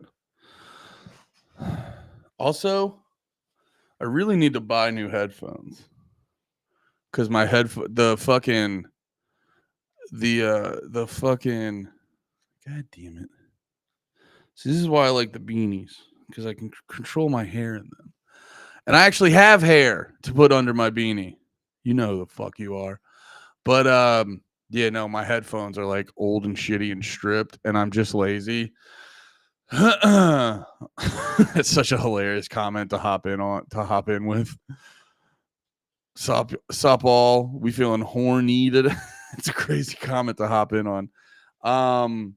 Yeah, dude, don't come on, Cartman. Don't fucking buy Powerball tickets, you piece of shit, dude. You're a real fucking jerk, man. You're a real fucking jerk. You're gonna let me and my family go hungry because you want Powerball tickets, you sack of shit? Do you even love me? Yeah, look at my headphones. I gotta get new headphones. And it's not, I have money for headphones. It like reminds me of the one time I was telling Lemaire about all the like shitty foods I eat. And he's like, why do you eat like that, dude? You didn't grow up poor. And it's like, it's not about being rich or poor.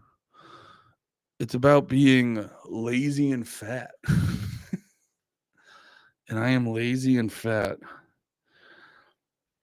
So I'm not going to buy new headphones. No, I really need to get new headphones. This is actually crazy. It's crazy I've let it get this far. But yeah, I need new headphones. Owen Benjamin. You know, his thing was just like, well, there's this thing where it's like, I don't know. There's this thing sometimes where, and it's all a philosophy thing. It's all sort of a philosophical outlook on things. Because it's like I get it, because it's like I get being freedom of speech absolute, because I am a freedom of speech absolutist. But then it's like, what the fuck am I trying to say? But no, like with certain things, people have this like they're still just being a normal person who like interacts with other people in a way that's not psychotic. So it's like they're still like not being annoying. You know what I mean? You know, like outside of politics, it's like, yeah, I don't know, dude. Like, it's like freedom of speech, but also like the way you talk about shit and the way you act is just like, it's annoying and like no one wants to be around. So while like technically, yeah, these apps are like kicking you off for bullshit reasons, it's you're gonna get no fucking sympathy from anyone because you're just acting like a fucking jerk off the whole time. That was always my thing too with like Owen Benjamin getting banned off shit. And it's like, yeah, like these companies can do this easily to you without anyone getting like out, without anyone having a lot of pushback, because it's like you're just being fucking annoying. Actually, he did have a thing with Patreon one time where he ended up, I think they kicked him off and then he proved legally that they couldn't do that. And then they ended up giving him a bunch of money or something. I can't remember. But anyway, yeah. Full on Goons Day around here. Oh yeah, dude. Hell yeah. But yeah, Cartman, you really gotta fucking grow the fuck up, stop buying Powerballs, and Venmo me $8. You selfish prick. Maybe he's right. Maybe I'm too negative now. Maybe I'm too much of a pessimist now. Maybe I'm too anti-Trump now. Whatever his. Oh yeah, that's why these dudes are fucking weird to me. If someone came up to me and was like, "Hey, your worldview is wrong," or like your outlook on life is wrong, I'd be like, "I don't agree, but I'm very curious why you think that." And so maybe it's like I could learn something about myself, or I could learn something about you. I don't know. I'm a much more curious person. I'd be that guy. I'm that guy in the Bible who God was like, yo, or Jesus was like, yo, trust it's me. And he's like, no, I'm not gonna. And then like, that's the guy who gets like, I forget what the story was. That guy gets in trouble for something because he doesn't just take Jesus's word on it. If Alex thinks I'm too negative, then maybe he's right. Maybe he's right. Maybe I'm too negative now. Maybe I'm too much of a pessimist now. Maybe I'm too anti-Trump now. Whatever his issue was when he kept coming in the show, telling me I'm too negative, saying I'm a pessimist on his show, I said, okay, maybe he's right. I'll take some time off. I'll blow off some steam.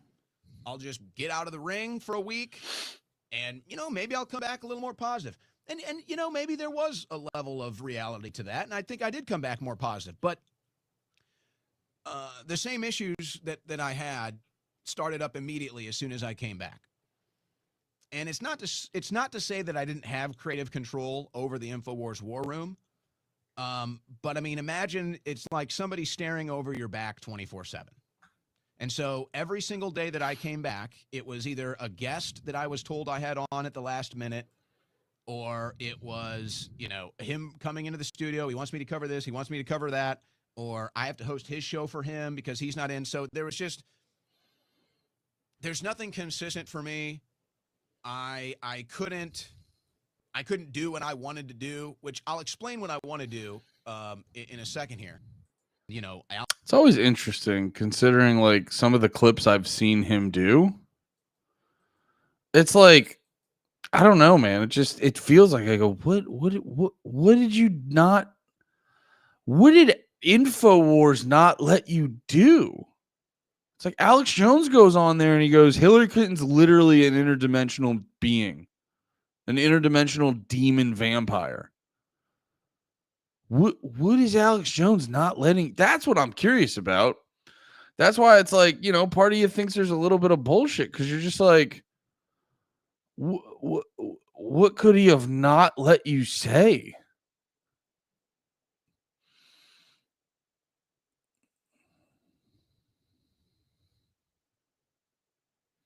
Where's that clip of Alex Jones?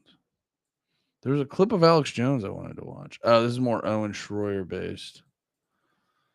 Because I typed Owen Schroyer. Alex Jones is probably getting a little nasty. Owen Schroyer better. Oh yeah, this is always funny to me too. You have these people online.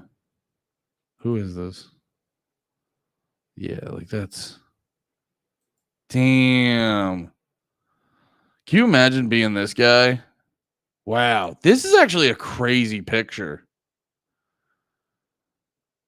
Cause like all these dudes used to be. I never really liked Ben Shapiro. I'll give him credit on his Ben Shapiro. The one thing I took away from watching a Ben Shapiro clip, I actually thought he had a really interesting perspective on abortion, just outside of just being like, well, he wouldn't say the Bible. He'd say, what's the Jewish book again? The Talmud? No, that's like the old school one, right? Whatever.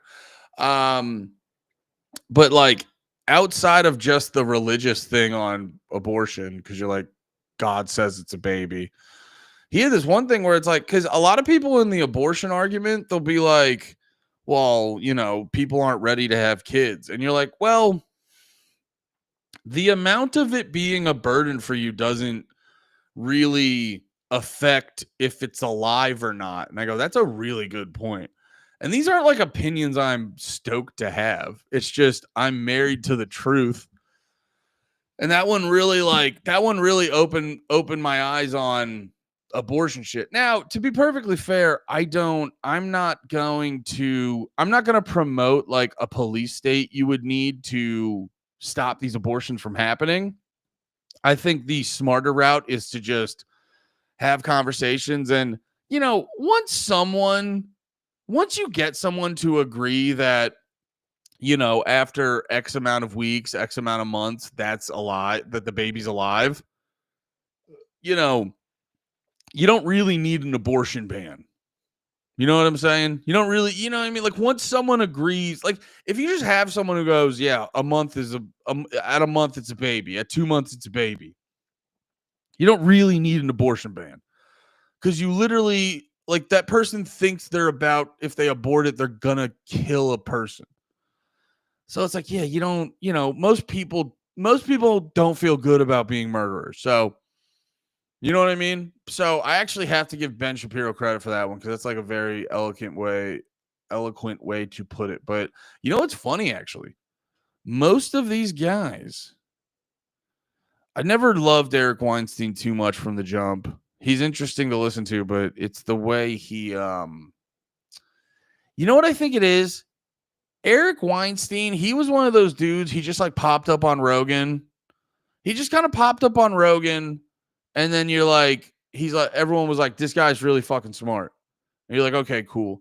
And then like, I would just, it's not even to say he's not smart, but like the way he goes about talking about shit and the way he goes about it, like discussing issues and shit. It's not even that he's not smart. It's just every time I would listen to Eric Weinstein, I just go like, you don't seem, this is going to sound super fucking mean, but it's like your input doesn't seem helpful to the overall conversation. And then you start seeing those clips of him in the past year where he's always like, he's bitching, like he's basically going on shit bitching, being like, why don't enough people take me seriously? I don't know, dude. Start having better opinions. Start, I don't know. Don't have a fucking 9-minute. Don't have like a 9-minute setup to a fucking point you're making. No, he's one of those guys who like, I over-explain shit because I'm retarded and I have ADHD. He over-explains shit to sound smarter than he actually is. That's like my thing with Eric Weinstein. I just like, dude, I don't know if he's just one of those guys where everyone goes, this guy's super smart. This guy's super smart. And then everyone's like, cool. And then fucking midwit people listen to him to feel smart. And then when you actually listen to his shit, you're like, what's the overly prolific thing he said? I don't know. Like, I can't remember. I've listened to a bunch of his shit. I've listened to him on a bunch of podcasts and interviews and stuff. I don't remember that like overly prolific thing he said. You know, it's like his brother's much more interesting than him, but they both have the same problem where because they're, you know, like his Eric's or no, that's Eric. Brett. Yeah. Brett is what was it? He's like a biologist or something. I apologize. I'm getting it wrong. I like him a lot more, but his one problem is because he's a fucking scientist, he has to like over explain shit like a scientist. And then it takes him like 20 minutes to get to a thing where you're like, oh, okay, that was like a simple, but he has to explain it in a way where everything is on the up and up and clear and shit like that. Eric, like, so I like Brett Weinstein. I just think sometimes he takes way too long to get to the actual point. And and I understand that's hilarious hearing me say that. I get that. Eric Weinstein, I just go like, it's not that he's dumb. I just don't know. I don't know what he's said or talked about where you go like, oh no, he's the guy you gotta listen to. So I was like, I never understood why that dude was fucking here all the time. And then on top of that, it's got weird links to Epstein, and you're like, why are we talking to this guy so much? You know what I mean? And then also too, like, I remember, not that I agree with Terrence Howard, but it was the way he was talking to Terrence Howard. It's like one thing if you're being, you know, it's one thing if Terrence Howard, when he was on Brogan, he was talking about all that, like, you know, Terrence Howard's like, I actually know what math is. And you're like, all right, that's interesting. And it's, like, it's one thing if you're just kind of like, if you're a mathematician, because I think that's Eric Weinstein's shit too. It's like if you're into math or you're a mathematician or whatever the fuck, or you're an engineer, any of that stuff, and you got Terrence Howard, actor, being like, this is how math actually works and all this other shit. And I saw it in a dream. It's one thing if it's like a conversation on your podcast or you're just talking to people, and it's one thing to just be like dismissive of him. It's another thing to go like, Joe, I need to be on your podcast so I can debate this man and da-da-da. And then it's like when you're actually talking to him, you're being incredibly like condescending and dismissive. And it's like, no, just have the debate. Don't do you see it so often with all these fucking things. Like Douglas Murray was the best example when he was debating Dave. You see it with all these fucking things. It's just like, yeah. You're smarter. You're fucking better. Everyone should listen to you. Yeah. Sure. Just, can we just get to the fucking point and be direct and clear about why this guy's a fucking dickhead and why he's wrong? Can you not like just do the whole yada yada? It's, you know what I mean? So that was like, that's what annoyed me with the Terrence Howard thing. It's like if Terrence Howard is so fucking retarded, which I'm assuming he was completely off base with his math shit. I'm assuming. I'm not smart enough to explain why he is. But it's like if Terrence Howard's so fucking retarded, why is it like, why are we not just like bam, bam, bam? You know what I mean? Howard was wilding out a bit, but they are rude. They are rude at. It's not even about being rude. It's like, I get if Terrence Howard is as retarded as they say he is, I get why they're rude to him. I would be rude to someone if that was my perspective. But when you beg Joe Rogan, I'm being rude now. I don't know if he begged Rogan. The explanation of why he needed to do that episode, it sounded like he begged Rogan, but like, so it's like if you're gonna go beg Joe Rogan to be like, you have to have me and Terrence Howard debate this, and then the whole time just not be like, just cut the shit and be direct about why he's wrong. And if you don't do that, it's like you're kind of an asshole. Kyle Dunnigan got me into Ben Shapiro. That's really funny. He ain't no retard. I had to turn off Weinstein because he is too prideful about his intelligence, but the substance is not even there. That's my thing about Weinstein. You know what's funny? I always feel like I run into the opposite problem. I always joke. I go, me making a good point to some people is like if they see a dog driving a car and you're like, you can see it. You're like, I see him driving the car, but there's no way that that's what's happening. So like, I feel like every time I make a good point, people are just like, well, he's a dog driving a car, so something else has to be going on. And but yeah, I always beg people. I just go like, just ignore all the extra shit. Just ignore the fucking retarded Italian Irish energy, all that shit. Just hear what I'm saying. Hear the point I'm trying to make. And it's I'm a much more reasonable man than you realize. I feel like Eric Weinstein is the exact opposite. You're always being like, he's always telling you how smart he is, or he's always being presented as this like really over the top, intelligent, smart man. And then when he starts talking about shit, when he starts talking about shit, you're just like, I just don't fucking see it, dude. I don't fucking see what you're not backing up what you're talking about. And then and then that always comes in. It's like, well, he's just so smart that people can't understand how smart he is. And I go, I don't know, man. I've met like some incredibly intelligent people. And you know what? And you know what? Incredibly intelligent. This is how you know I'm not like smart. Like I know some things, but this is why it's like no one's gonna. Because it's like you can hear me talking, and especially if I'll bring up like being smart, I'll sound incredibly insecure and all this other shit. You know what I mean? If you've ever met a truly smart person, they're not like insecure. That's how you know. That's how you know I'm well versed in like music and shit. It's the most confident I ever sound when I'm talking about music. It's the most confident I ever sound because I know what I'm talking about. But then when I talk about other stuff, it's like I'm not as confident when I'm talking about politics and shit like that. And then like I'm confident talking about conspiracies, but you have to be like on your shit because people get very combative if they don't agree with you.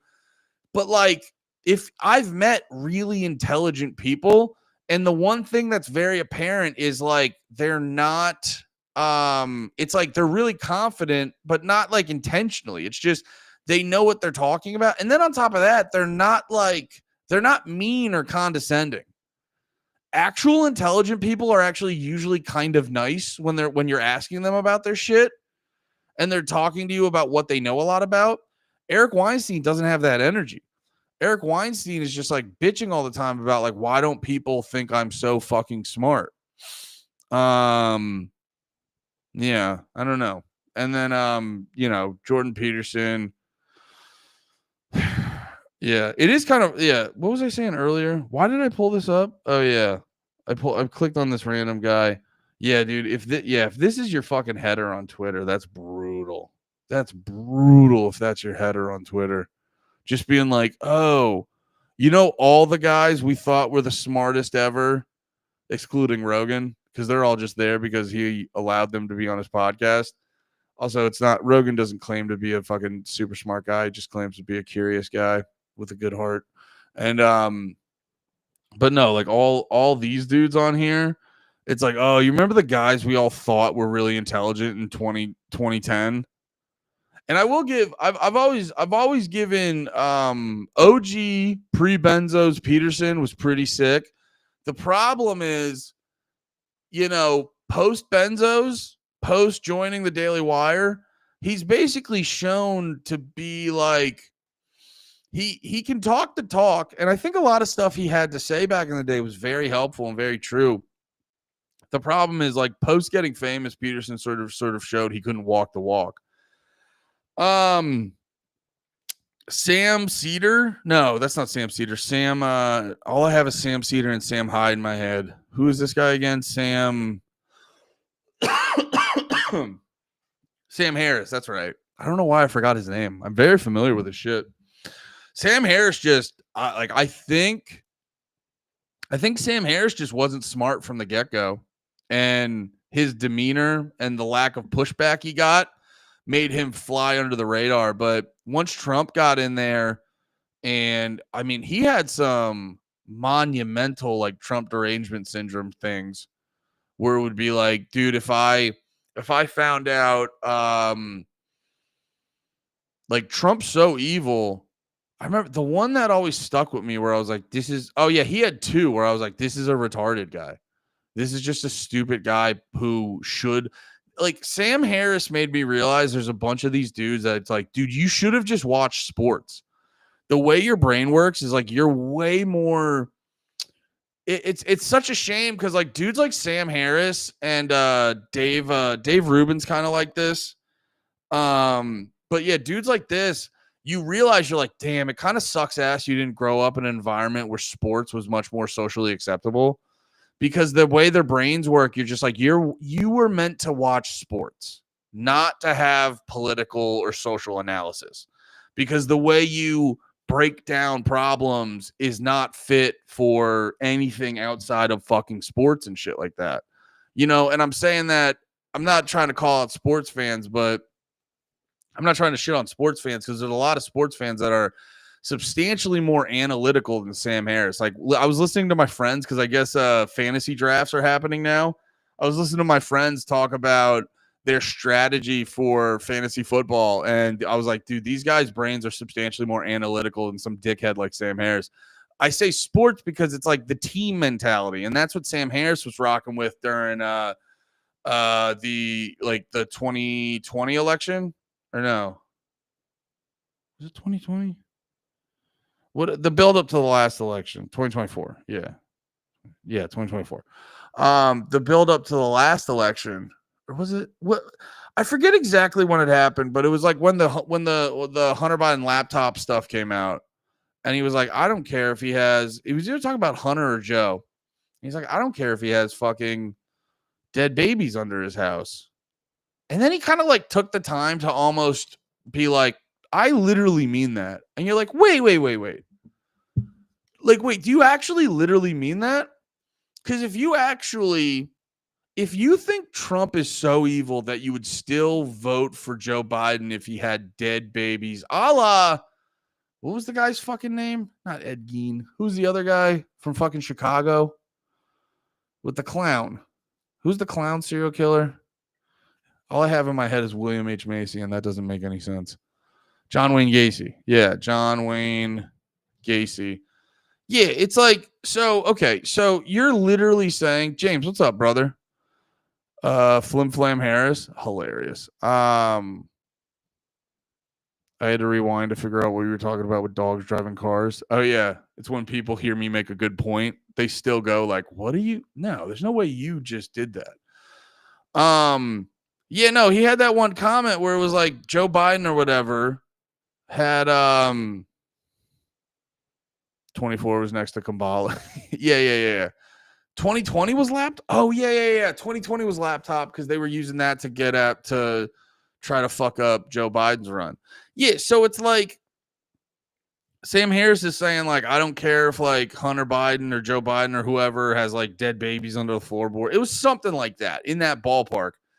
And then, yeah, like I said, he kind of made a point to be like, no, I mean that. And you're like, wait. So you're saying you would Trump's so evil that if Joe Biden was a literal John Wayne Gacy, you'd be okay. You're like, hey man, that's actually fucking insane. That's like, and that's where it's like the political shit is so much worse than fucking sports.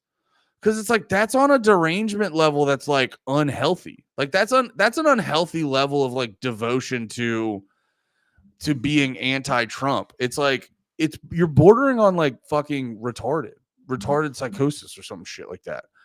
And like I remember it was that one. Oh, and then rather than just being like I was wrong about COVID, he literally had this thing where he was like, you know, if COVID would have gone differently, you know, he's like, you guys are all, you know, bragging about being right. I forget exactly how he said it, but he's like, you know, he's talking about the people who are like, you know, don't trust the vaccine or like be hesitant about getting it and all this other shit. He was like, you know, what was it? It was something. He always goes back to dead kids, it seems, because now I'm remembering it better. It was something like. It was like on the topic of giving kids the vaccine. Because I think even some of the most pro-vaccine people, there was still people being like, there's no reason to give kids the vaccine. It doesn't prove to, it was like the only kid that died was like the fattest kid in India or something. I don't know. I'm being racist. I'm just being funny. I'm sorry. But, yeah, it was just like it was like, yeah, COVID doesn't kill kids who don't have pre-existing conditions. And then so it was very, very agreed upon that it was like insane to give your kid the vaccine. And then Sam Harris was like, yeah, you know, if it's like fucking, it was actually, if it was killing kids, then, you know, things would be different and it would make sense to get the vaccine. And you're like, yeah, Sam, if those specific things happen to make your predictions right, you would be right. But none of that happened. So just admit you were wrong and don't do this whole weird fucking thing of just like, you know, if a bunch of other things happened instead of what actually happened, I would be right. You're like, yep, that's how being wrong works, Sam. That's how being wrong works. Hey, PITM hit 8K. Yes, it did. I just noticed that today. It's pretty sick. Thank you guys. Thank you guys for watching and fucking with the pod. Now give me some fucking money. Go to Twitch or the Big Red in the Morning Patreon if you want bonus content. Also go to the Panties Patreon first, though. That's a better Patreon. But if you're done there, also you can Venmo me at Andrew-Malfrina. Did anyone Venmo me? Come on, guys. What are we doing, guys? I mean, guys, no one Venmoed me. What is this? What is this? What's going on, guys? This is crazy. You guys really got to Venmo me something. Cartman, stop playing Powerball. Give me all your money and stop playing Powerball and give me all your fucking money. I'm still waiting for my COVID vaccine to kill me. Yeah, where the guys are like, I was hoping it killed me. Cartman, no, you don't play Powerball. You give Big Red money. I owe Venmo money. Hilarious. Hell yeah, I remember when there was like 100 of us. Yeah, dude. Sick. I just grew weed for the first time and it turned out pretty good. I'm gonna save so much money. Hell yeah, dude. Hell yeah. So yeah, Sam Harris was like, it's actually like, I'm not even trying to be I wonder how many people even fuck with Sam Harris anymore. Like, what's the last? How's his podcast doing? Because here's the thing a lot of people don't see. Because people just look in the moment. People will just see in the moment and they'll be like they'll remember Sam Harris back in the day and they lose perspective on, you know, they just remember him at his height and that's how he is in their head. And then they lose perspective on where he is now. So people always got to like check in on these guys. So if you're ever mad at like gay ass Sam Harris, you know, you could just go check out his YouTube and yeah, like at the height, like here, if you go to his YouTube, at the height of Sam Harris, he's just getting like crazy views and stuff like that. Well, actually, whenever he's doing like Zionist horse shit, he looks like he's getting good views. So I'll give him credit. He definitely has had some clips that went off kind of crazy. I'll give him credit for that. I mean, yeah, got to give him credit where credit's due. Yeah, I mean, I'm sure this one, Sam Harris on Joe Rogan versus Douglas Murray debate. I'm sure on this one he's getting absolutely butt fucked in the comments. Yeah, you know what's funny? I bet you the comments on here are brutal. I bet you the comments are fucking brutal.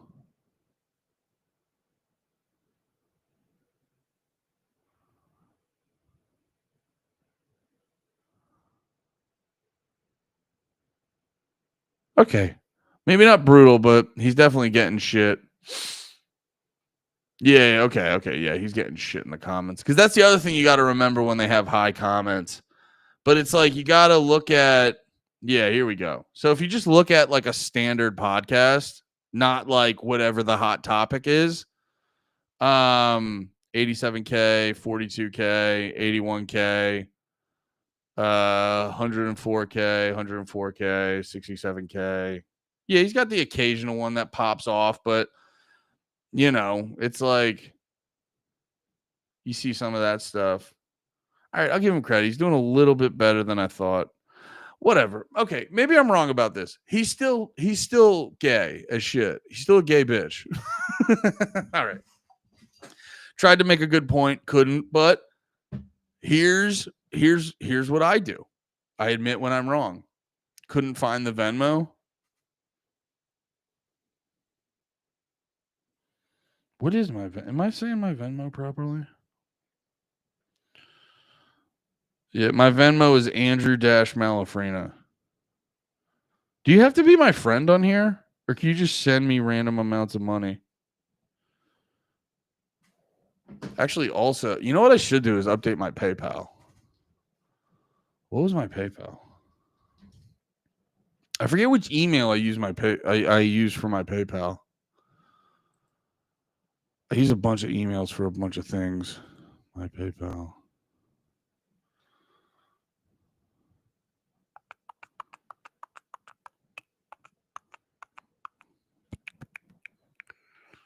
God damn it.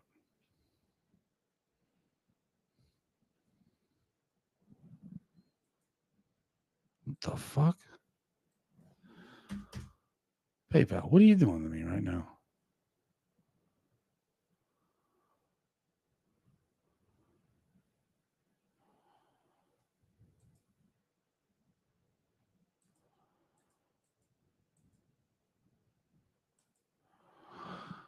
Yeah, I think my PayPal is just actually, if you want to do my PayPal, it's amalafrina@gmail.com. No friends needed. Oh yeah. I should just put my Venmo on these things. But yeah, my Venmo is at Andrew-Malafrina. If you guys just want to Venmo. I feel I'm also being funny about this, guys. I'm not literally saying you have to Venmo me. I'm being funny, but I will not stop you from Venmoing me. All right, I've been bitching, and I mean, we know why Ben Shapiro sucks. Zionist, war hungry pig. And yeah, Dave Rubin's just stupid. Like, I mean, he's also a Zionist, war hungry pig, but he's also just a fucking dummy that says whatever he needs to say to like get people to fuck with him because he's like actually stupid.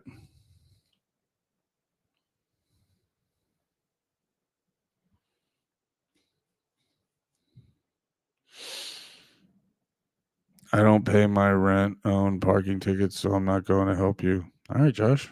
That's fair. Fair enough, Josh. Let's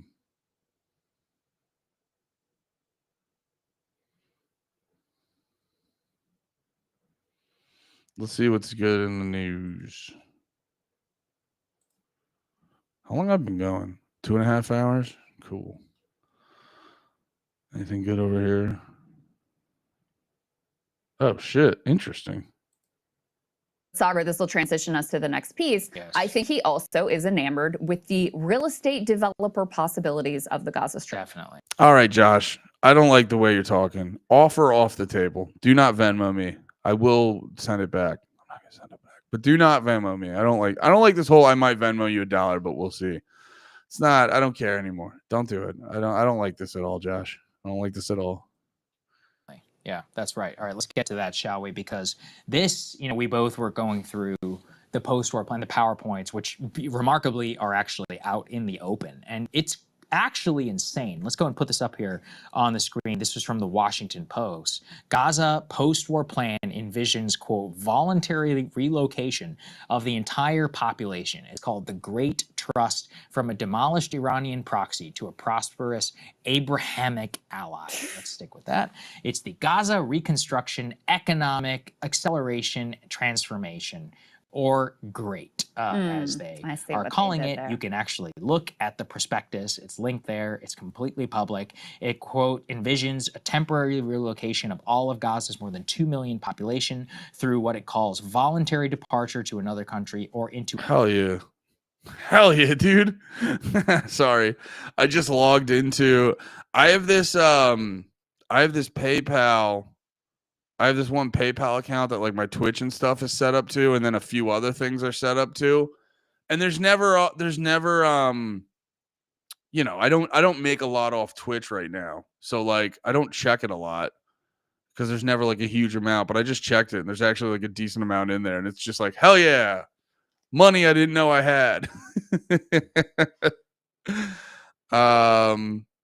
Mr. Beast, she let them play Beast games for food. What?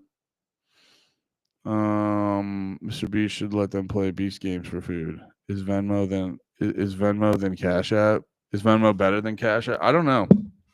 I use Venmo. I use Venmo and PayPal. So at Andrew-Malafrina on Venmo, amalafrina@gmail.com on PayPal. Oh, is Venmo classier than Cash App? I don't know. I don't know if one's actually classier. It's like, I think it's like Coke and Pepsi. I think Coke's a little bit better, but Pepsi will do if you don't have Coke. You know what I mean?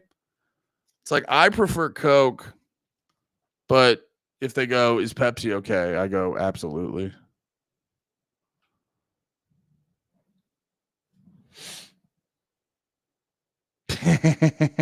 Thank you, Dunbar.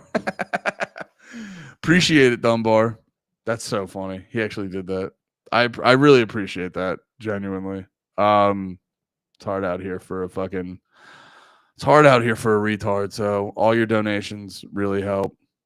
I use Cash App. I have $500 after pay and can borrow up to $1,500 now. Nice. Yeah, I don't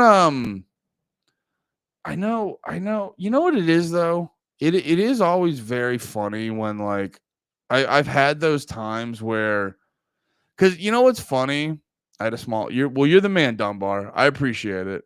It's so funny when you actually like when I'm like talking shit, being like, send me fucking money as a joke. And then when people do it, I'm just like, oh, now I feel, oh my God, thank you so much. I really appreciate it. It's very helpful. I really like that you did that. It's so funny. No, because isn't it, don't people make like, don't people make like racist jokes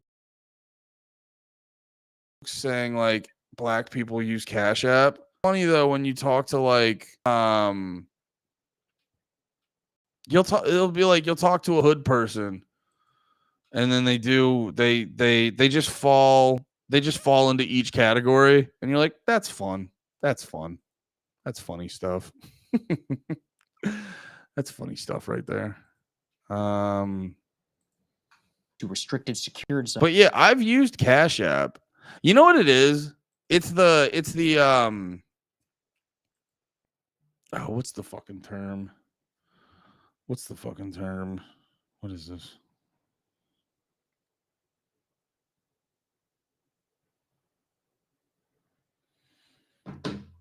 I've been getting a lot of spam calls and random messages lately. I don't like it.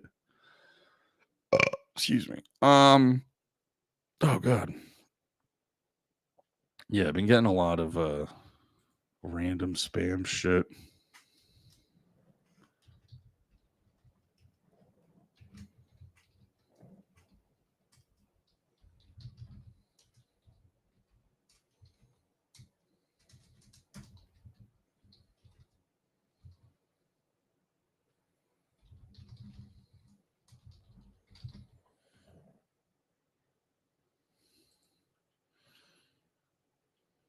Mm-hmm.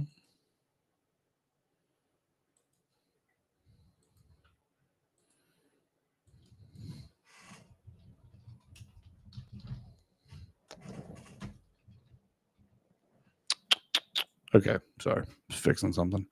I forgot you guys were here. My fault. But yeah, the fuck was I talking about? What was I talking about?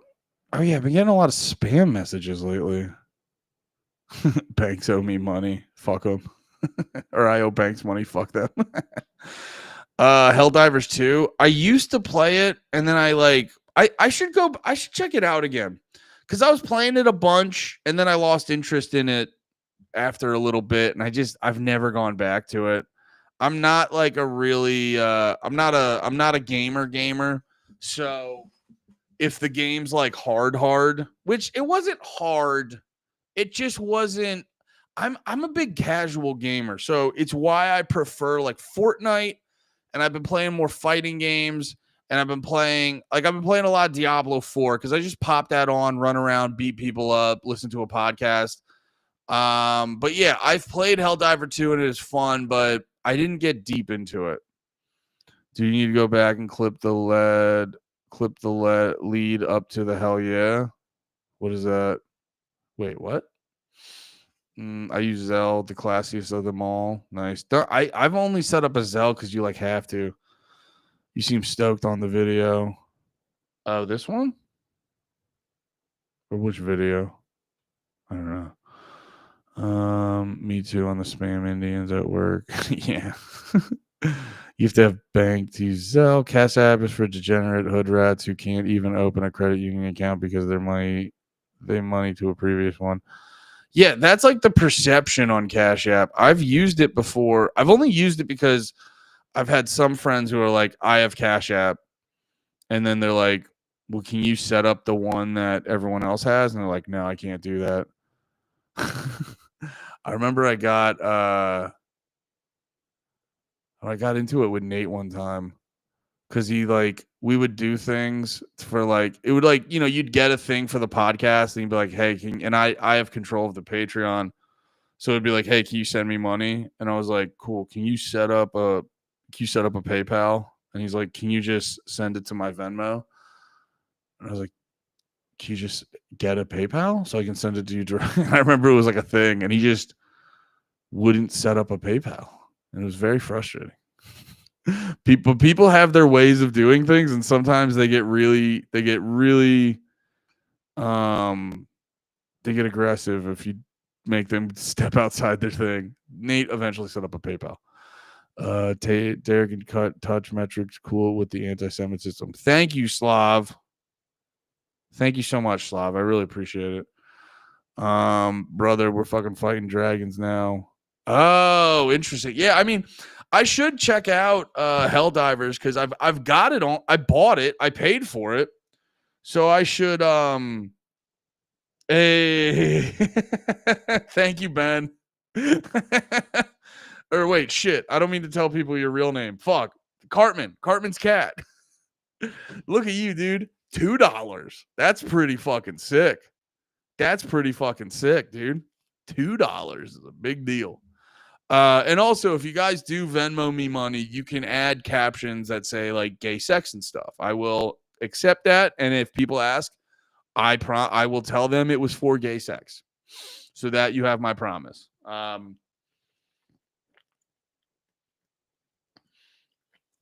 But yeah, guys, I really appreciate it.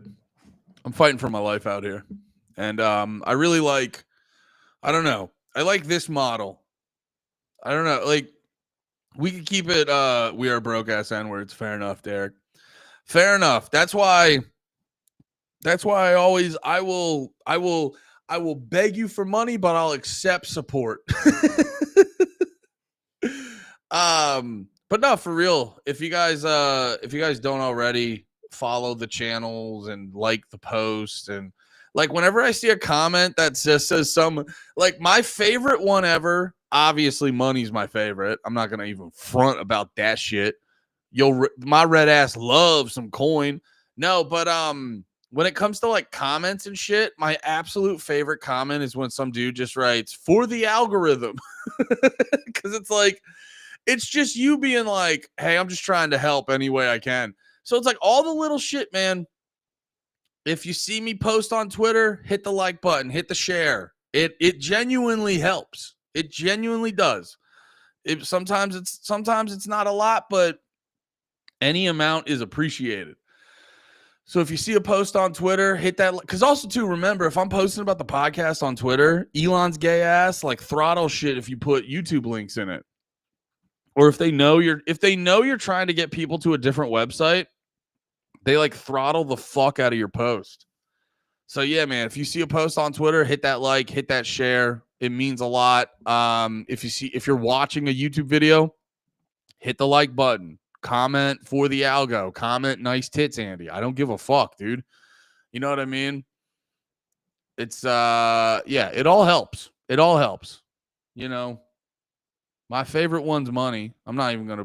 That's the other thing. You get it. I'm a real motherfucker. I'm not. People are like, dude, I do this. Well, it is kind of funny. I try to joke where it's like people be like, I do this if I do this regardless of the money, and I'm like, no. I always joke. I go, You know what it is? I think I like to lean into the bad guy because I don't want to come off as like a fucking I would rather be straight up than one of those like phony fucks who's like, I just do this for the love of the game. And you're like, you really keep all your money for doing it just for the love of the game. You know what I mean? It's like when you see, it's like you can tell people are bullshitting you by their actions a lot of times. Like I remember the fat kid from 2.5 Men.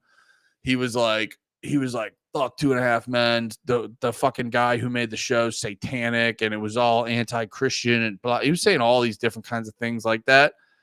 And then it was like, well, what'd you do with all the money you made off of it? Oh, it's still in your bank account? Like, okay.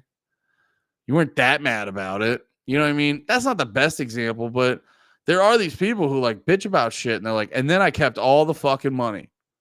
You know what I mean? So I don't want to be like a fake phony, but I'm also too, I'm not, I think I kind of lean into being the bad guy because it is like, I'm really a dude where it's like, you saw it. The second you guys sent me money, I immediately was like, thank you so fucking much. I really appreciate it. You guys are so fucking nice. Like, I immediately turned into a huge fucking pussy. I just want to cover my rent. Like, that's all I care about right now. And then once we do that, then we can fucking figure out world domination. So if I can do this and cover my rent every month and then have a little extra to take my wife out to dinner, then I'm happy. I'm happy as fuck, guys. I'm a happy little bitch.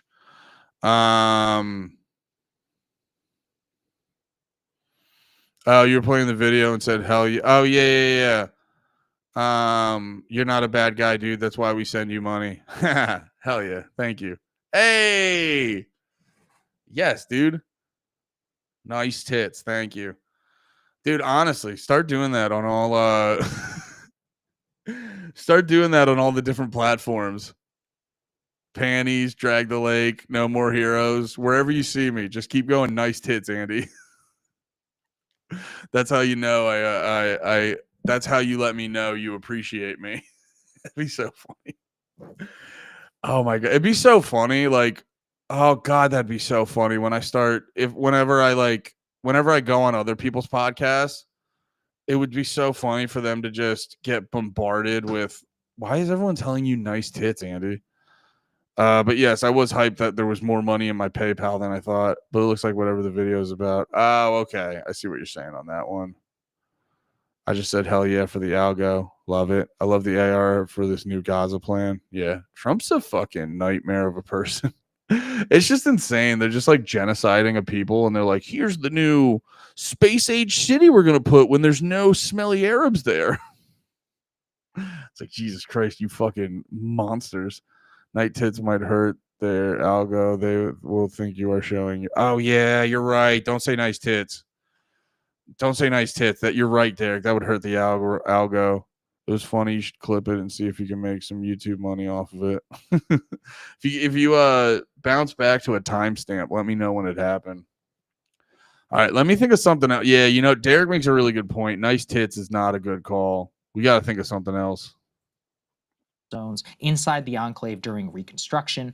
It would be financed. Hey, shout out to Touch Metrics, 45 bits, my man. Yeah, sorry again because when I'm multi-streaming, I don't see. You know, now I think you're on to something, brother. Apologies. Yeah, when I do the multi-streaming, I don't always see the Twitch notifications right away. So I apologize for that because I do appreciate them. I do appreciate all the love on Twitch. Says by various shady entities, and I think the most important part here is that it would entail basically the United States being responsible for this. Much of the financial planning has been done by Boston Consulting Group. So this is like inclusion of all of the worst of America. And it's Now one they of those, distance themselves now, by the way, for the lawyers. Anyway, but yeah, for the lawyers, they've put out a statement, etc. But at the very least, this is a classic Jared Kushner style, which, I mean, look, he even said it, right? Over a year ago. He was like, oh, some of the best real estate in the world. And I do think that they are genuinely like enamored by what you said of the Riviera of the Middle East. But the most appealing part to Trump is that, quote, it requires no U.S. government funding and other significant profit to investors. Instead, what it would do is use private U.S. security contractors to distribute food in 4 Gazan locations, like with the GHF, which is de facto under Israeli control. And it would be financed by public and private sector investment for mega projects, from electric vehicle plants, data centers, beach resorts, and high-rise apartments. Now, obviously, I think the question of like who gets to live there seems to be pretty important. And like the GHF, what we have basically seen is this private quasi force, which includes and is funded by the United States, by the Israeli government. What we know from GHF whistleblower Anthony Aguilar is that the Israelis were the, quote, client and were effectively the ones running this. And if the 2 million people who leave and you build this great resort for, who's it for? Is it for the Israelis? So it's a U.S.-funded development resort Disneyland project so that people in... I gotta be honest. The fact that there's a Izzy, what's up? The fact that there's a conversation being like, oh, here we might replace Gaza with this resort. I go, you're evil people. Not Sagar. He's just commenting on it. But like the fact that it's like you've killed so many people and that's even part of the conversation at the moment. It's like you're all just awful people. Tel Aviv can come to the beach. Like, what are we talking about here? Yeah. That's why it's, I mean, disaster capitalism does not even capture what the hell this is. This is dark. This is like the dark end stuff. stage of Yeah. genocide on behalf of development. It reminds me of that show, the Amazon Prime show about if the Nazis won the war. I'm totally blanking. Man in the High Castle. That's what it is. It's like, oh, what New York would have looked like if the Nazis had won. It's like bullet trains and super fast Concorde aircraft, and then people are driving through the Midwest and there's ashes, and they're like, oh yeah, it's time for the hospital to burn the bodies. You're like, what? Yeah, but I mean, that's kind of the technological future that they envision. So it's, I mean, I won't go that far. It's not as bad, but it's pretty bad. I mean, it's pretty, like, again, we're talking about committing a genocide and an ethnic cleansing so we can clean out a population so that Trump and Kushner and his buddies can make millions on a real estate deal. That's what we're talking. Yeah, it's dark. And I'll even give them it's like a lot of times when people are talking about 9/11, they always hyper focus on it being like pre-planned, which there's plenty of stuff to point at it possibly, but like you also got to focus on the fact that it's like, dude, even if it isn't, it's just a new type of like super fucking evil. You know what I mean? Like if this was the plan all along, you know what it goes from like I think people lose sight of it. It's like, yeah, I mean, you're just turning it into a 10 from a 9. You know what I mean? It's like if this was the plan all along, it's a 10. But if this is still like, I don't know. It's like, now that I'm thinking about it, I'm like, which one's more evil actually? Like if you just, oh, we're going to genocide Gaza. And then Jared Kushner's like, and Jared Kushner and Trump are just like, what if we put some fucking, yo, Josh, you're trying to change the narrative. I went back in time and I'm sorry for my $1 comment. I hurt you and I'm sorry. You didn't hurt me, brother. You're not going to make me sit in the cuck chair, Josh. You were trying to make me sit in the cuck chair. You're trying to make me do fucking tricks for your $1. I don't give a fuck. I'll be outside eating fucking beans before I sit in your cuck chair, Josh. You ain't going to do that to me. You can never hurt me, man. No chance. No one can hurt me. Love you, buddy. Yeah, actually, now that I'm thinking about it, like, I don't even know which one's more evil. Like, if you see a genocide and then you go like, it's prime real estate. it actually might be more evil than if you're like pre-planned, like did a whole pre-planned shit. Because there's like certain things I notice it happens with movies a lot. Like there will be these bad movies that they should have just bailed on. Like you knew it was going to be bad from the start, but they've just sunk so much money into it. Or like there will be certain business ventures where they've just sunk so much money into it. And then, you'll be like, but like we can't turn back now. And it's just like, well, it's one of those. And it's still like one of the most evil things. But you're like, I guess what I'm trying to say is like there's a standard for it in a weird way. I know that sounds fucked up, but like I'm just going from like which one's like they're 9s and 10s. I'm just trying to figure out which one's a 9 and which one's a 10. But yeah, either that's the thing.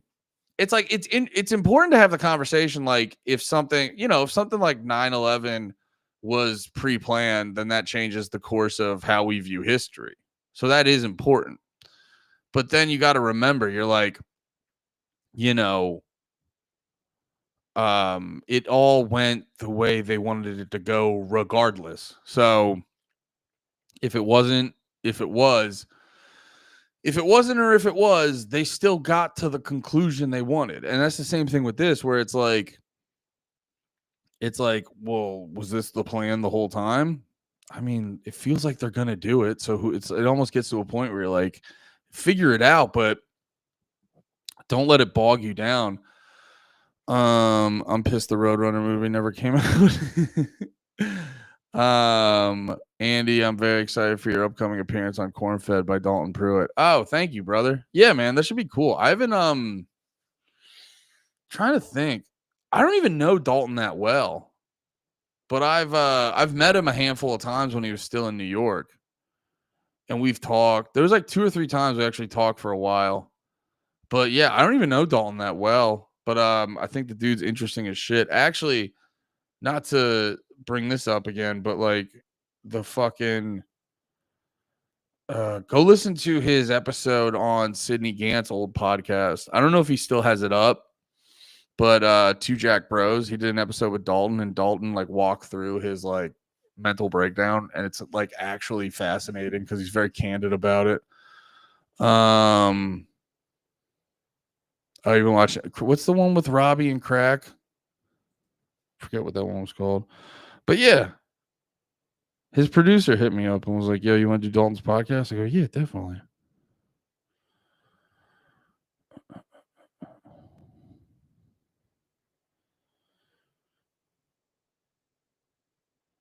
Yeah, it's crazy. Sorry. I was like looking up, when you told me that, when you said about Corn Fed, I was looking up something else. And then Twitter, I opened up my Twitter. It doesn't matter, actually. I don't know why his rap run was epic. Well, yeah, his rap run was hilarious because he was just kind of like, no one knew about him. And then he got into a fight with Dylan, called him a Frieza, made Dylan spaz to the point where he was like shaking and had to be like, I'm friends with Dylan. I'm not trying to like shit. I'm not shitting on Dylan or nothing. It was just funny. It's just like, as a podcast fan, you can't deny it's good content, but you just like, he got Dylan like shaking, shaking anger. I think he almost cry? I can't remember, but yeah, he just had a big moment, and then he just had an epic run. Crowder boys, that's right. Yeah, that was a legendary spaz. And I think a lot of people liked it because a lot of people don't like Dylan, so they were like very excited to watch that happen to him. They're like, ooh, this guy we don't like, a bad thing's happening to him. I think a lot of people got real gassed up over that. Time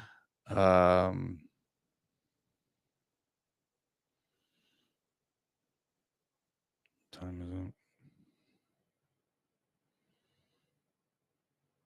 Hell yeah. Oh, man. Oh, yeah. These evil pieces of shit.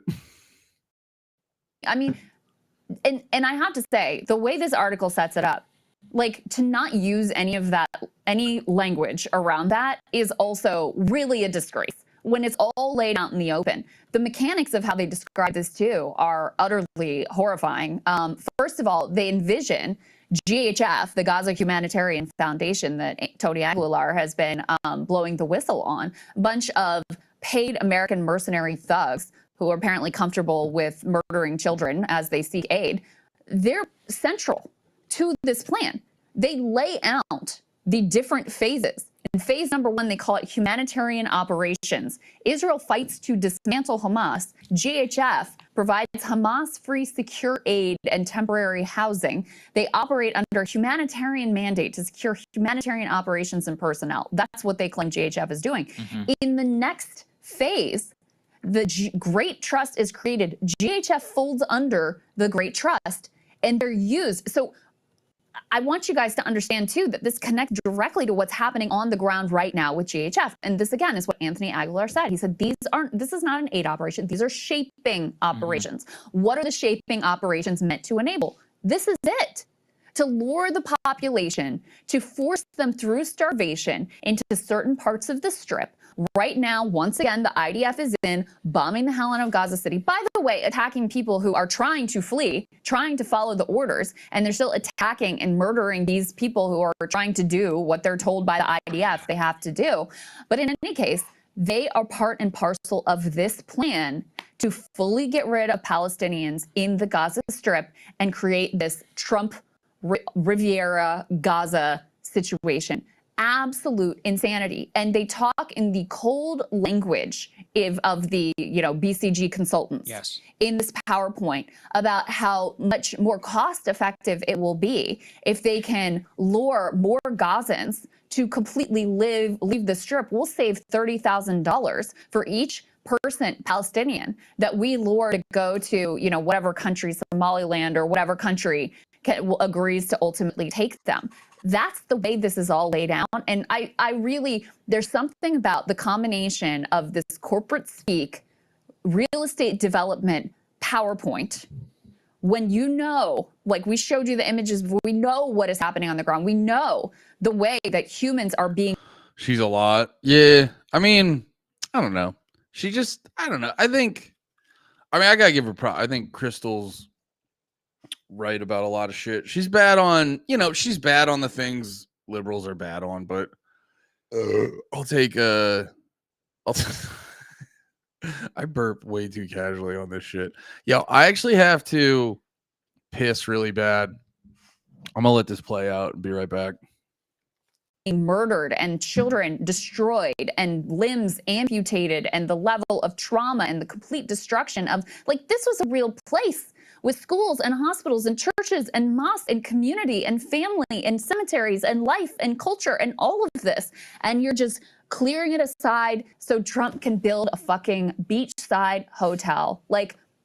It's sick. It is absolutely sick. And the fact that it happens out in the open, that we can see the documents and the plans are announced and it just unfolds, it truly does blow my mind. It really does blow my mind. Yeah, let's put E4 up on the screen, because I think what's important to also note is how explicit the current campaign in Gaza City is with what this aim is, as opposed to the ostensible war. Because if you listen to Scott Jennings on CNN, it's really, what about the hostages? What about the hostages?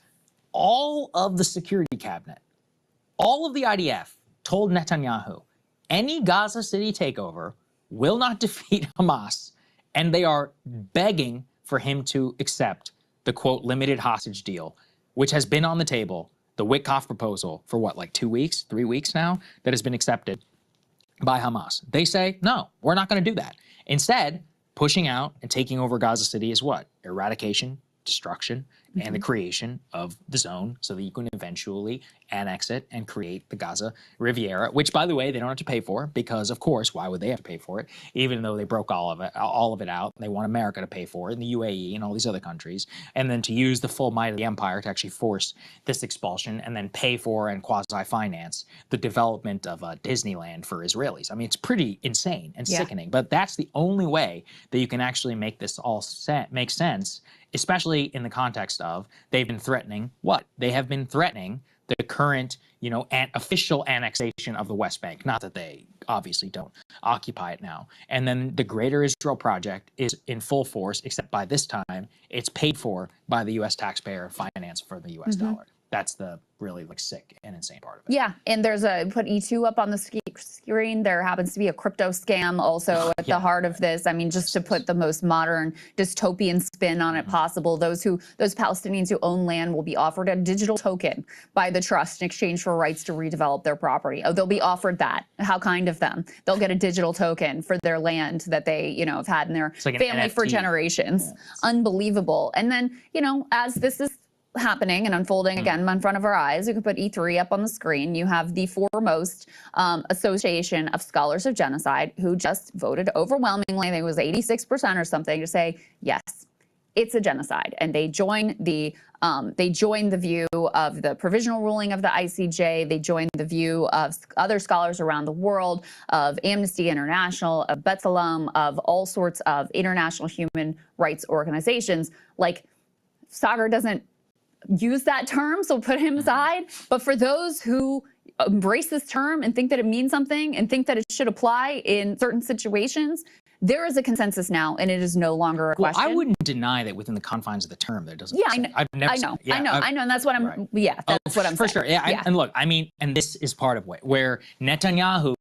This is part of why, because it all gets, wrapped in the thing. Netanyahu goes on PVD and is like, of course I'll recognize the Armenian genocide, right? And it's like, so the Armenian genocide was a genocide and it was a mass murder, but this one is not. And so then it gets all this tedious genocide, this and that. It goes back, I've talked about this from 1948, the Genocide Convention. It was literally a term made up by a Polish writer in the 1940s. It was basically meant to invoke like a post-World War II doctrine of quote unquote, never again, even though by its own terms it's obviously happened over and over again. That's probably why I just reject the term. I think mass murder is fine. And because I think that in general, if you operate based on American interest, or if most countries do, then a lot of these things won't happen. The only reason that stuff like this even does happen is because of this slavish devotion that we have over to Israel. If it was treated like a normal state, they would be killing nobody. And if other people, Western style democracies and others really lived up to their, my point is just that nobody ever actually lives up to this human rights style rhetoric, because it's bullshit and it's just fake law created post-World War II to make America feel good about itself, even though we have, and many other countries have perpetuated horrific disasters, point them. But yes, within that framework, of course, I would deny it at all. Yeah, no, I mean, it's undeniable at this point. 10% of the population, again, either murdered or injured, and they're actively announcing their ethnic cleansing plans. Like, what are we doing here if you're still in denial of that? Hey, if you like that video, hit the like button or leave a comment below. I didn't put my mic back. I loved that video, Crystal and Saagar. Let's go a little lighthearted.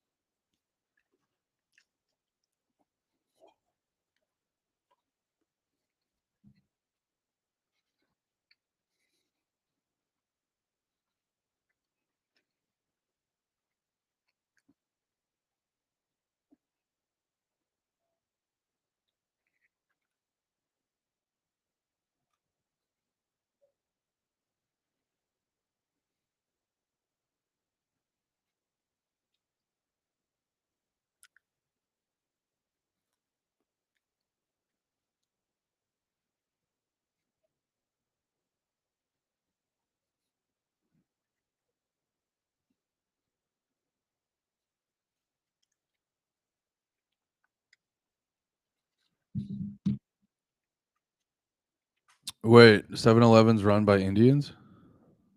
Get the fuck out of here.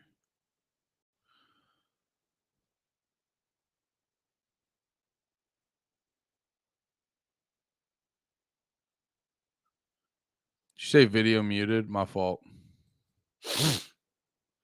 Thank you. Derek, are you calling me a Frieza? I like that the fucking images don't pop up on there. Jesus Christ, Slav, calm down.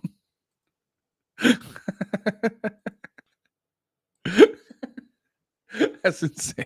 Dude, you're a crazy person. Stop. All right, let's back it up. onigiris, bento boxes. Looks pretty good, right? And if you've ever visited Japan, you've probably sampled 7-Eleven's finest. Yes, 7-Eleven, the convenience store, where eager tourists make the pilgrimage to see how many meals they can have there a day. Oh yeah, is that what? Oh, that's what they're talking about. The fucking where'd they say was it South Korea or Japan? Their 7-Elevens are like legit. They basically serve gourmet convenience. Unlike in the US, Burgers, slushies, hot dogs. While 7-Eleven perfected its model in Japan, it struggled to replicate. Oh yeah, they say Japan. That's probably our fucking. That is a weird. That's what I noticed when I would see there's that one fucking Harry Potter looking TikToker who is like, I go to 7-Eleven every day, and you're like, oh, you fucking degenerate, and then you watch it, and you're like, yeah, what? They got real food there? I've seen some of those before, and I'm like, wait, why are these people allowed to have real food in their shit? Get it overseas. And that's at the center of a new battle that could determine the future of the company. Couch Tard? Their company called Couch Tard?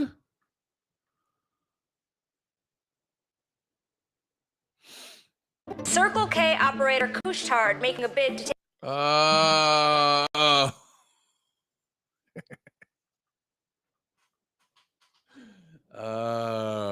take over rival and 7-Eleven owners 7 and I. The takeover proposal by Couche-Tard. I mean, I'm a big Circle K head. I got to be honest, and I don't even get that much shit there. Just, brother, their Polar Pop. You get the big fucking styrofoam cup, $1. Oof. Circle K. I will say in Austin though, they need to be better about getting the homeless out of there. Or sorry, I'm being nasty. But no, it's just actually that's not even, it's no worse there than anywhere else. But no, I don't know.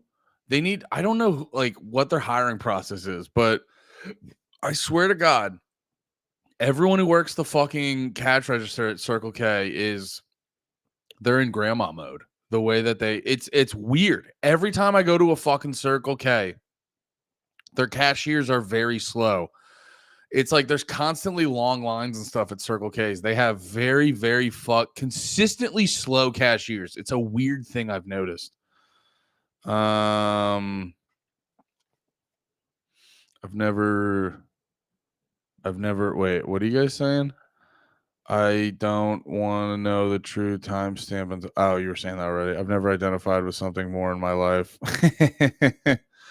Japan is having anti-immigration protests because Japan wants to import 20,000 Africans for labor shortages and say goodbye.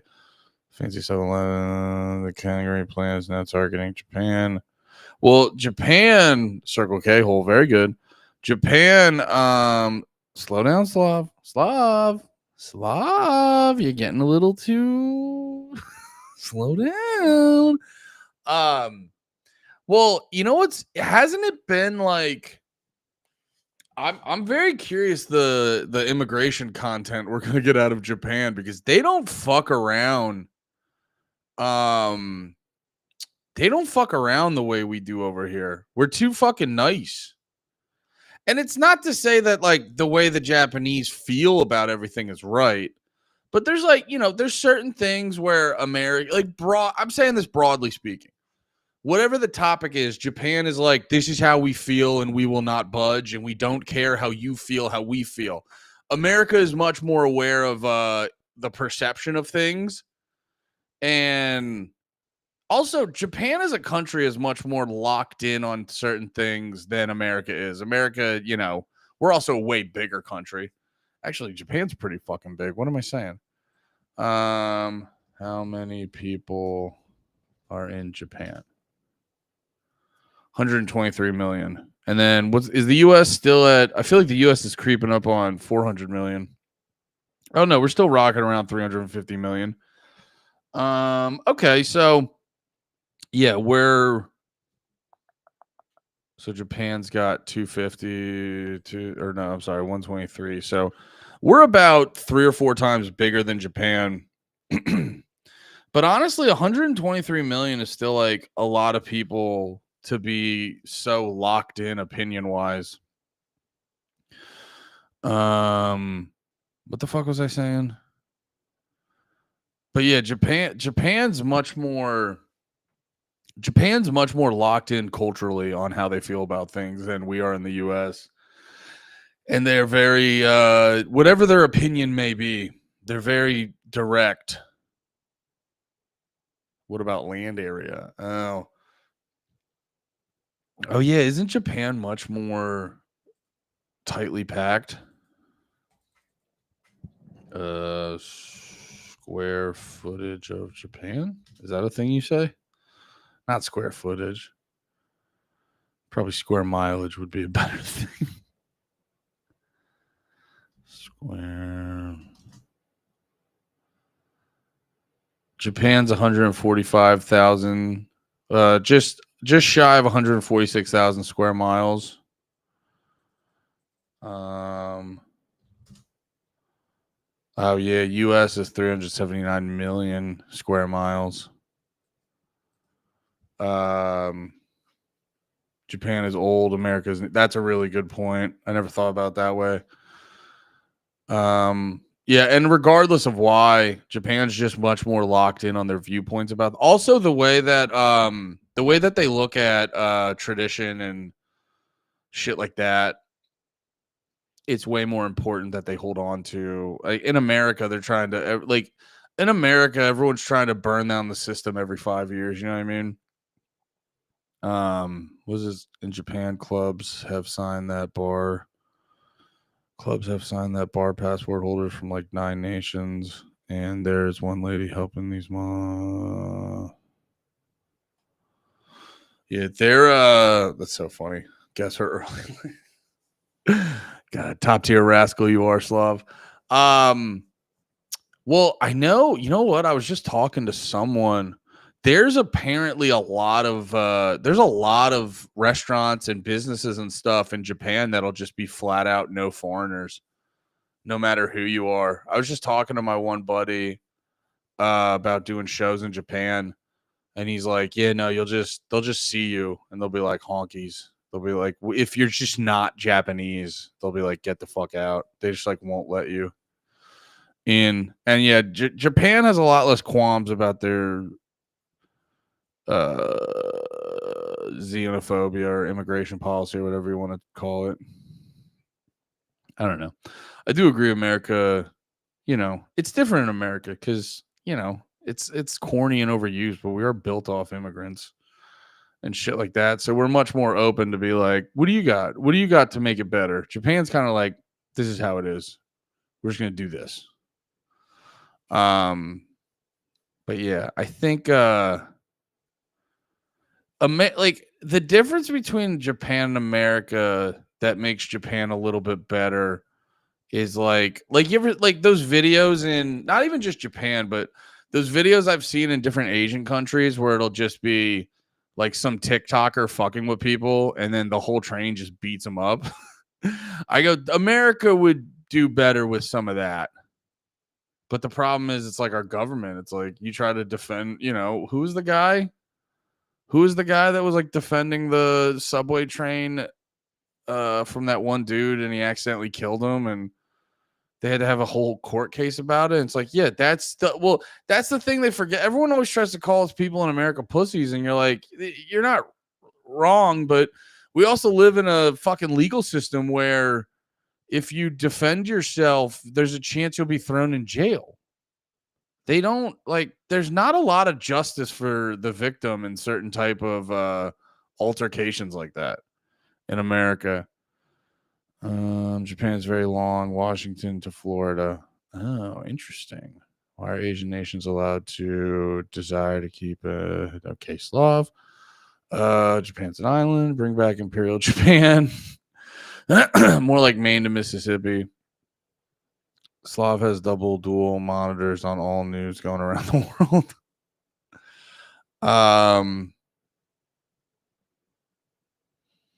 Japan has been occupied by the U.S. Navy ever since the war ended, and it's not the white sailors the Japanese hate for. Okay, calm down, Slav. Slav, slow down.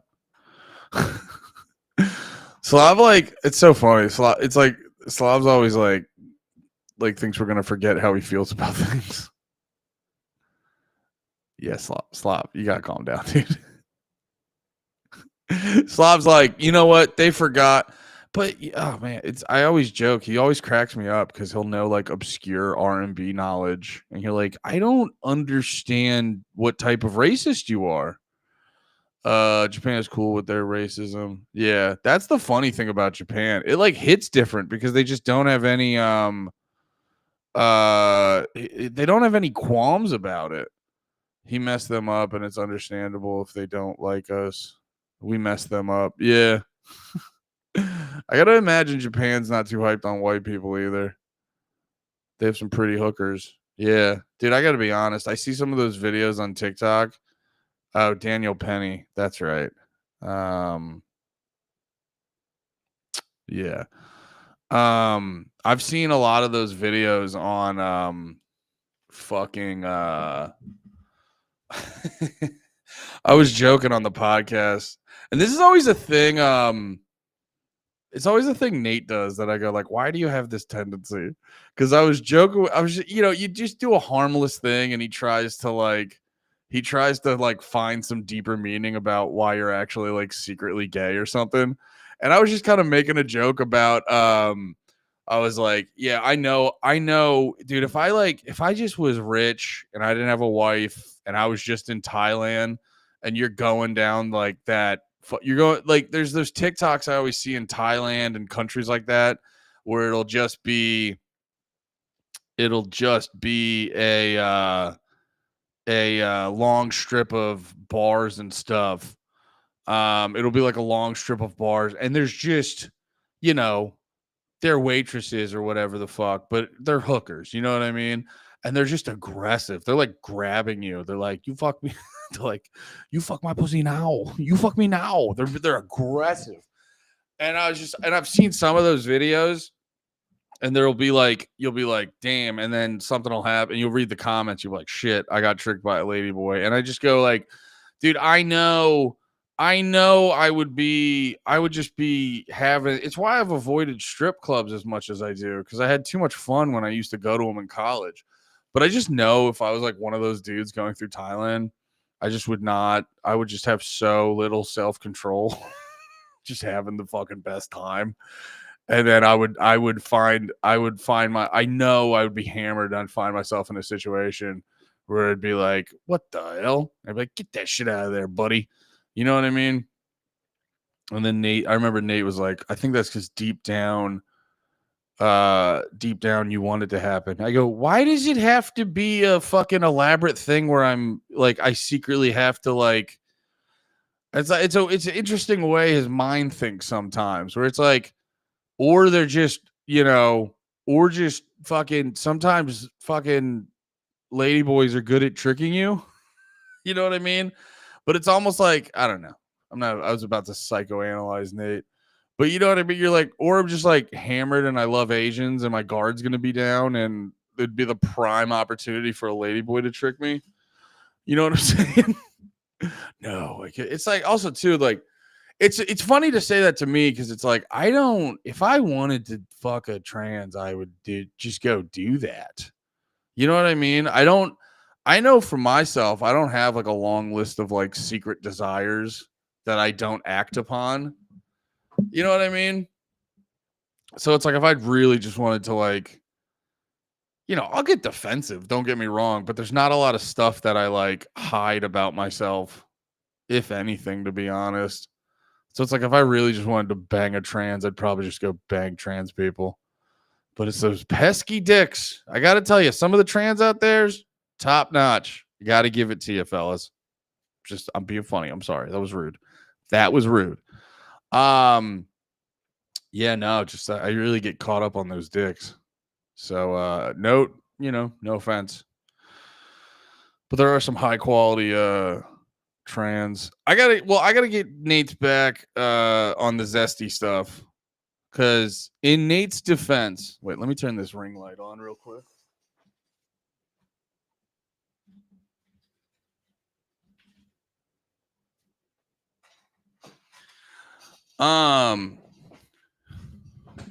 Men are aggressive, women don't usually. That I've never thought about that. That makes a lot of sense. Shit. In Nate's defense,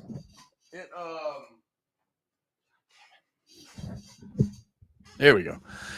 I do feel a little bad on the Zesty jokes because it's like, dude, you don't know how bad Nate was when I first met him with like the homosexuality. No, no, we were joking about it. It's like Nate wasn't prepared to have all these white friends, and he wasn't prepared for all these gay jokes. And then he finally like opened himself up, pause, around his white friends, and now he's being punished for it. And it's like, I don't know. He did all this work to stop being.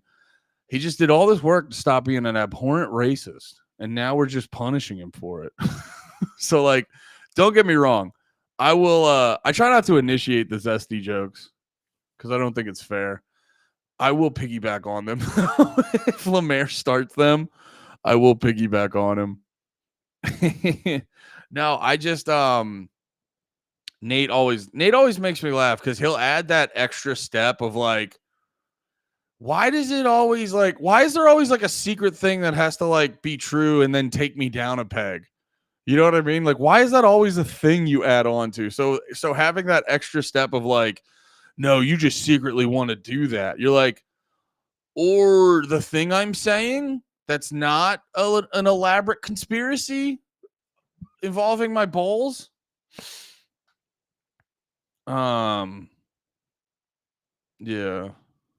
Wait.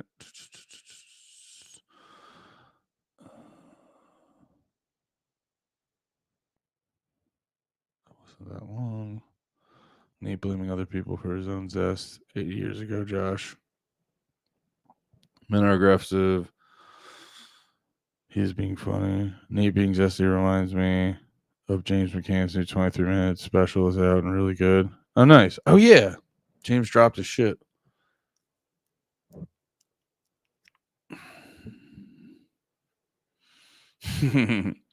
Well, black dude homophobia always made me laugh because it was like the type of black dudes that were always super homophobic were the same guys to like, you know, they'd always make sure they had the nicest shoes and the nicest shirt and the prettiest clothes and, you know, all this other shit. And you're like gay guys don't even do all that shit. You know what I mean? Like they would, the black guy that's going to be super homophobic is going to be the same black guy that's going to make fun of you because you don't have nice enough shoes. You're like, that sounds super gay. So black homophobia always was always intriguing to me because it's like it's the inconsistencies in it. You know what I mean? Like I feel like white blue collar homophobia makes sense because it's like they all like the caricature that they have in their head. They're like, I hate that, but then they don't do any of the shit that they're like mad at. You know what I mean? They just wear their work clothes and are fat and dirty and drink beer. Like that's more logical. I always thought the like stereotypical black dude homophobia didn't track properly. You know what I mean? I don't know. Was kind of a shock not only to Seven & I itself, but to corporate Japan as a whole. So why is there a billion-dollar battle for 7-Eleven? And what could it mean for the future of convenience stores?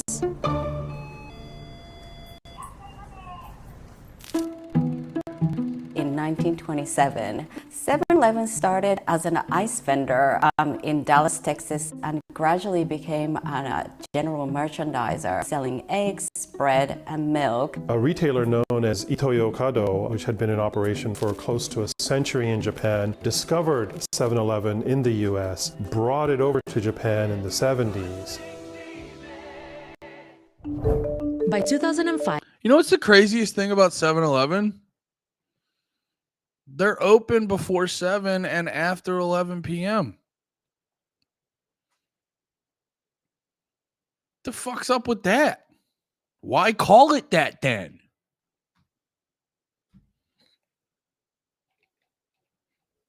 Know what I'm saying? It had acquired full ownership, making it part of the broader holding company 7 & I.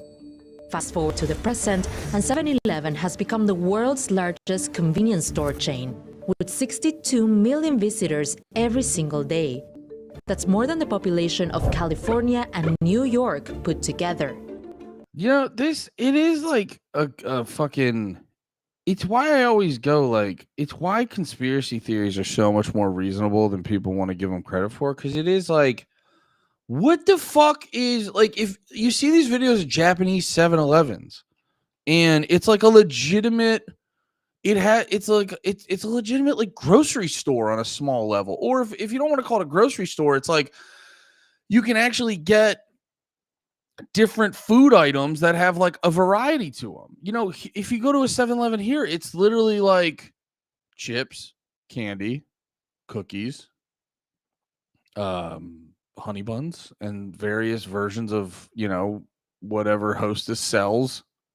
And then it's like all the food is absolute dog shit. And you're like, what's the breakdown between Japan and here? Because it's not like, I don't know. And then that's what makes me always default. And this is obviously my bias, but I would I don't know.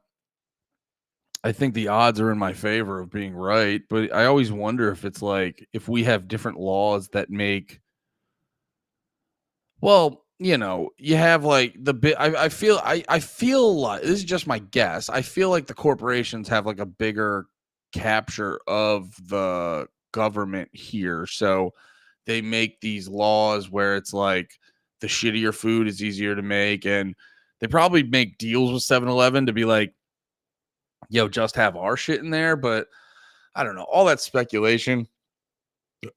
I don't know how right I am, but like with any of that shit, you're just like, what? Like, what's the fucking? Because like, I'm not here. It's like, dude, you're not telling me that people here don't want a fucking convenience store like 7-Eleven with like broad variety. Get fucked. You know what I mean? I just don't know what the fuck it is, dude. Ours has 3 old bananas and $9 milk. I've been to about 3 7-Elevens in my entire life. They're it opened on the date. Oh. Interesting. So that is actually like it was mid.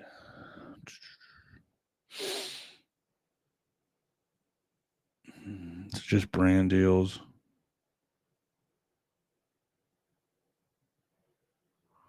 You know what annoys me though? Because you have this comment, Josh, and I agree with you. It's not the US model.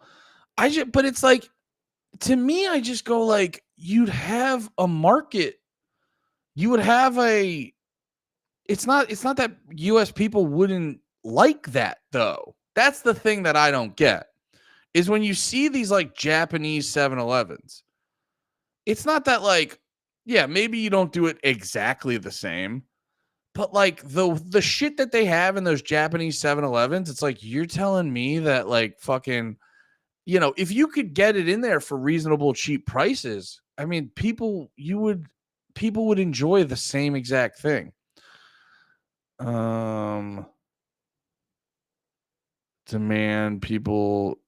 Japanese people demand good stuff and Americans love bullshit. Yeah. I don't know though. I think that's too much like blaming the consumer. Cause it's not like Americans don't want good shit. You know what I mean? Like, Americans want good shit. It's just, now I will say there are buying. Here's my thing. If you started introducing other shit into 7-Eleven that was just as cheap, I think that shit would also catch on.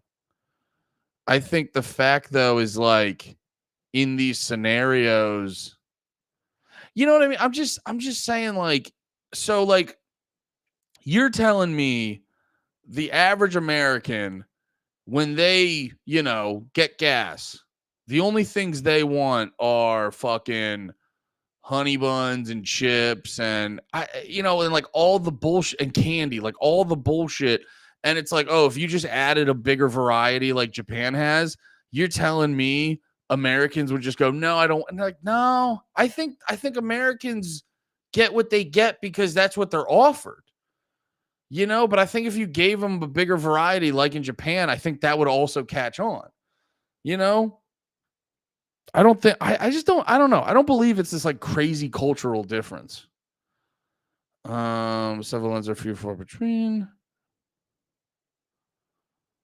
Lawson's is a Japanese convenience store that originated in Ohio. The Ohio ones went under and the owner sold to a Japanese businessman. Now Lawson's in Japan is up there with 7-Eleven and Family Mart. It's just 13. Yeah, chill stuff. Wawa. Yeah.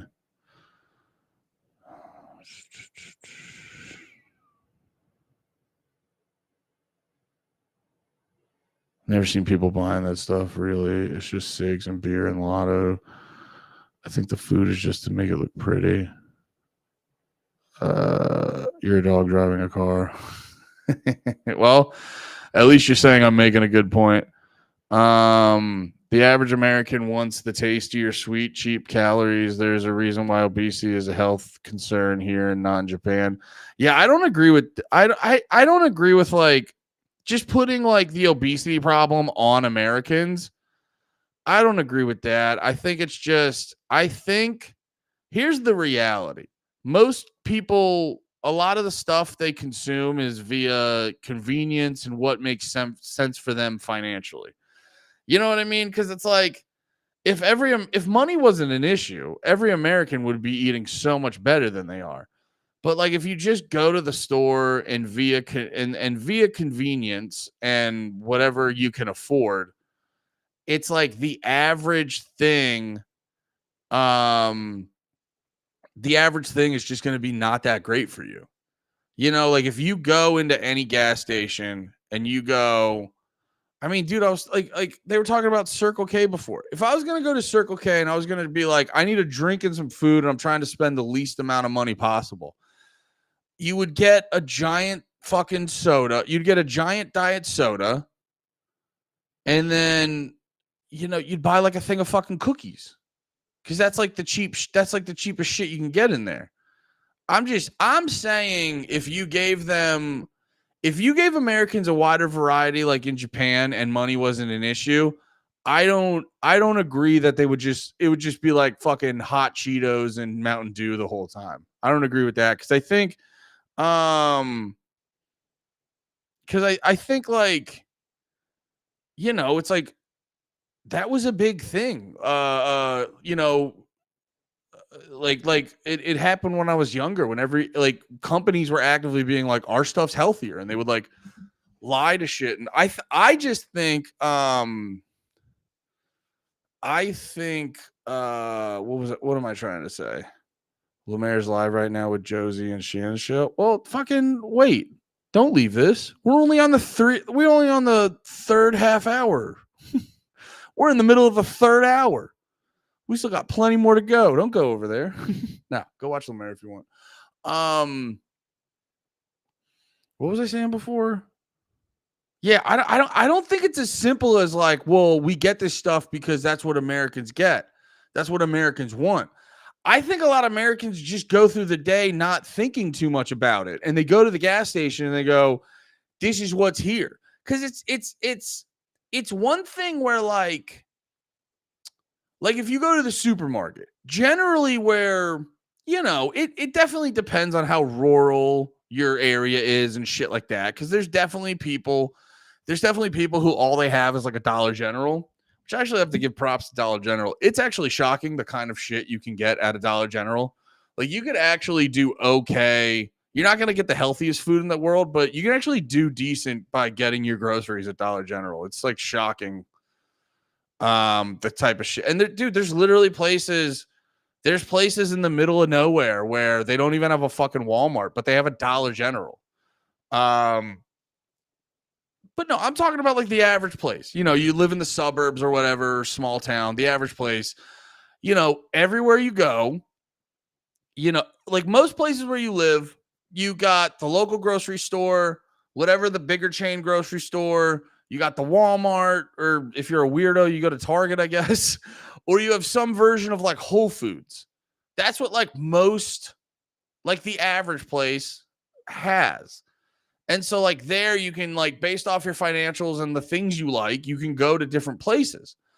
I think when you're stopping at a gas station, you're just being like, oh, I need a drink right now.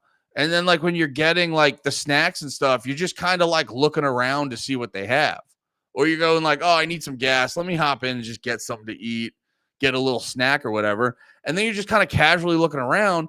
And it's like, yeah, obviously a shit ton of people are going to go get like a fucking candy bar or a bag of Doritos or like a fucking some cookies or some shit.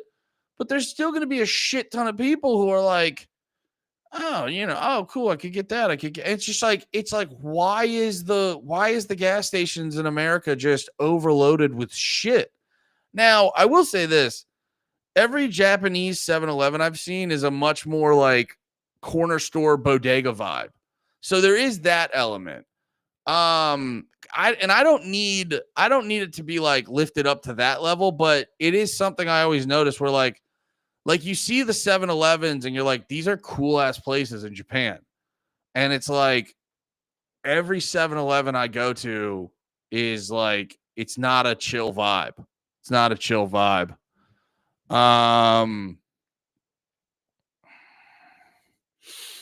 Yeah, it's biological. The sweet calories are cheap, so they make sense to buy. Yeah, but you're not, I think you're kind of avoiding the thing I was saying where it's like the context of going to the gas station and shit. You're more like, because I think half the time when you're getting chips or whatever, or like any of those sweet treats, you're kind of grabbing something you weren't originally going to grab.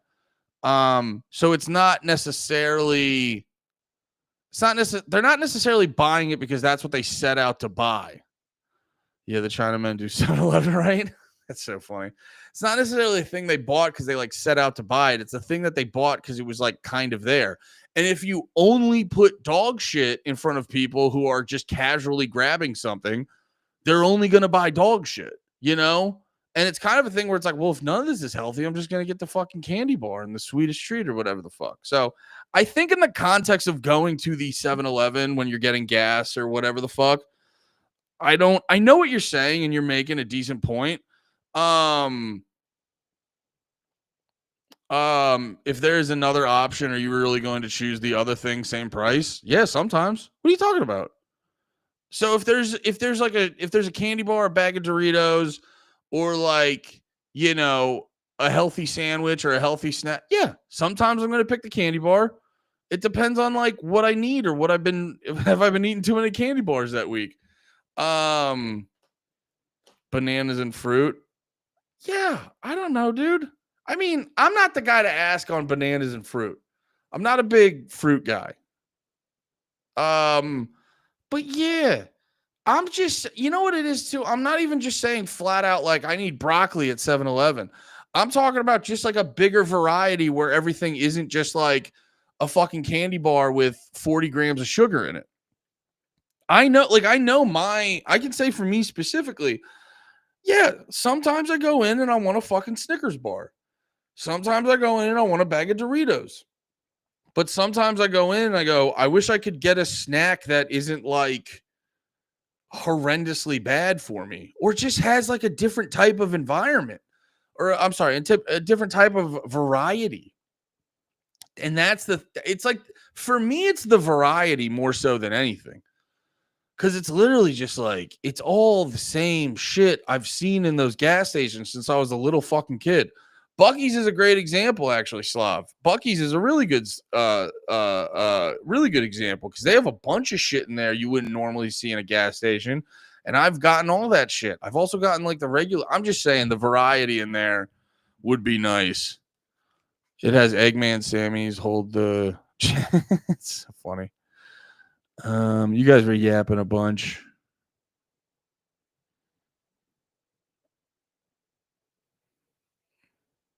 Yeah, you're saying this earlier too. It's biological. Those sweet calories are cheap, so they make sense to buy. Yeah, but like, have you, Well, it's like perfect. It's like when I'm trying to save money and I want to get some fast food, I'll just go to McDonald's and I'll get like 2 McChickens because I can get 2 McChickens for like $3, and that'll be like enough if I can't like go home and eat dinner or something like that. But if I'm going, yeah, it's the same thing with any of those. If money's not an issue, I'm not getting a fucking McChicken every time. I might go back to get a McChicken, but I'm not getting a fucking McChicken every time. It's the same thing with this. It's like, yeah, dude, I'll get a fucking Snickers, but if I'm eating a fucking Snickers every single goddamn day I'm at 7-Eleven, if money wasn't an issue, I'm definitely getting other shit.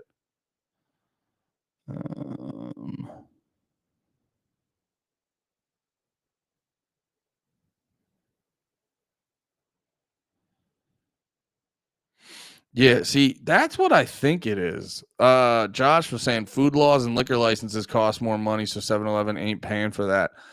That's my guess. That's my uneducated guess, is that there's different laws making it harder. It's like like whenever you see, I realized that too, and I looked it up and I forget what it was specifically, but you ever see those videos where like at the end of the night, they'll be like, oh, this is what Dunkin' Donuts, this is the food Dunkin' Donuts. It's actually kind of fucking sad as shit considering how many like fucking homeless people there are. But like at the end of the night, you'll see kids almost filling up an entire like 50-gallon trash can with fucking donuts no one bought. And people were like, this is because Dunkin' Donuts is evil. And you're like, no, because here's the thing. The businesses, it's not that the businesses are inherently evil. It's that all they care about is profit and making money, and they don't care about being evil. They don't, you know what I mean? I might be splitting hairs a little bit, but it's not their motivation for these businesses and shit. Their motivation, well, this is offensive, Slav. I'm looking back through the comments. Jesus fucking Christ. Lemire brings his WWE belt everywhere. Grow the fuck up. Slav, come on. You stop growing the fuck up, you son of a gun. But yeah, no, it's like I see those videos. Oh, yeah. This is what I was going to say. And I understand it feels like I'm splitting hairs, which is fair. But it's like it is an important distinction when you're trying to analyze how to fix these problems. Because you like it's not necessarily that they're like evil and we're gonna do this shit because we're evil and blah blah blah, but like because they are evil. They are evil. It's not even that. Yeah. That's what I'm trying to say. Their main motivation isn't being evil. They just have no qualms about being evil. You know what I mean? That's not like their driving force. Their driving force is to just be like, how can we make a profit? How can we make the most profit? And when the government's involved, you can be evil and make a shit ton of profit. So it's like their main focus on is just like how do we make money? How do we make money? And how do we make money and then not piss people off and end up losing a bunch of money? And it's like, if you look, so whenever I would see Dunkin' Donuts and they'd have those videos where they'd fill up like a 55-gallon garbage can of fucking donuts. And I would see that and I'd be like, there's no way they're just doing that because there has to be some government law that won't let them sell that to like a homeless shelter or something. You know what I mean? And I looked it up and I forget what it was specifically, but I forget what it was exactly, but it's some food safety law that won't let them, give away old food and shit, which I don't understand why. Like, okay, say you have all the donuts at the end of the night. You go to someone, you go, do you want to buy these donuts for however much money? They say yes. And then in the agreement, like they have to agree, like, I'm accepting the liability right now that these donuts might make me sick. I don't know why that's not. It's the same thing. I was thinking about this too, hearing about people who get fucked up crowd surfing at concerts and then sue the venue. And you go, Why can't we just do a thing where it's like crowd surf at your own risk?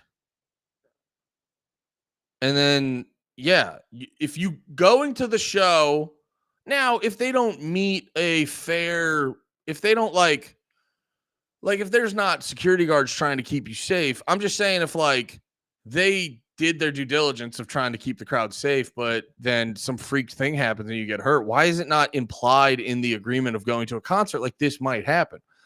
So I just don't, it's like with the fucking throwing out food at the end of the night, I don't know why you can't just be like, I accept all responsibility that this food might make me sick. And then if that guy then goes try to sell the food, he has to also, it's like if you don't, isn't it like illegal if you don't tell someone that someone died in a house?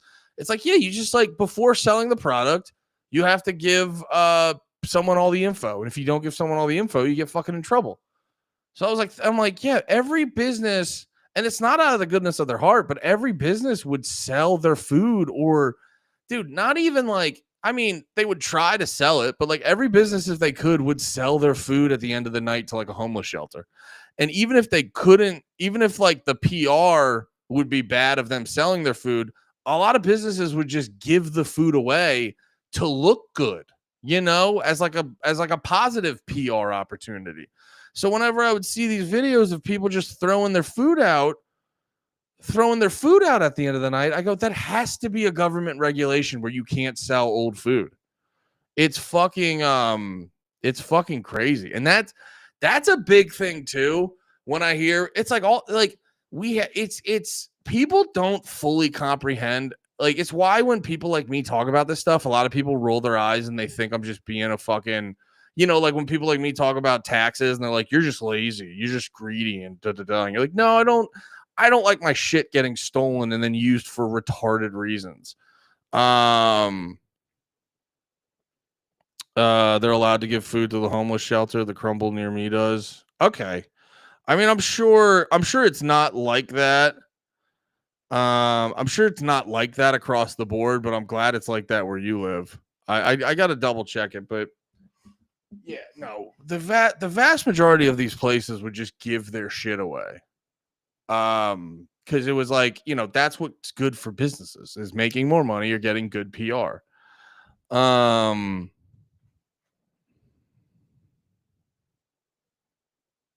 okay.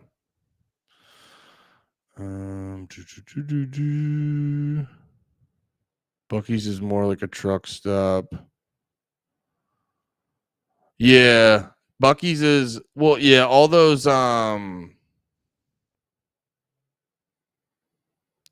sometimes Big Red wants a candy bar from his gas station, sometimes Doritos, sometimes Clams Casino and a ribeye. Exactly.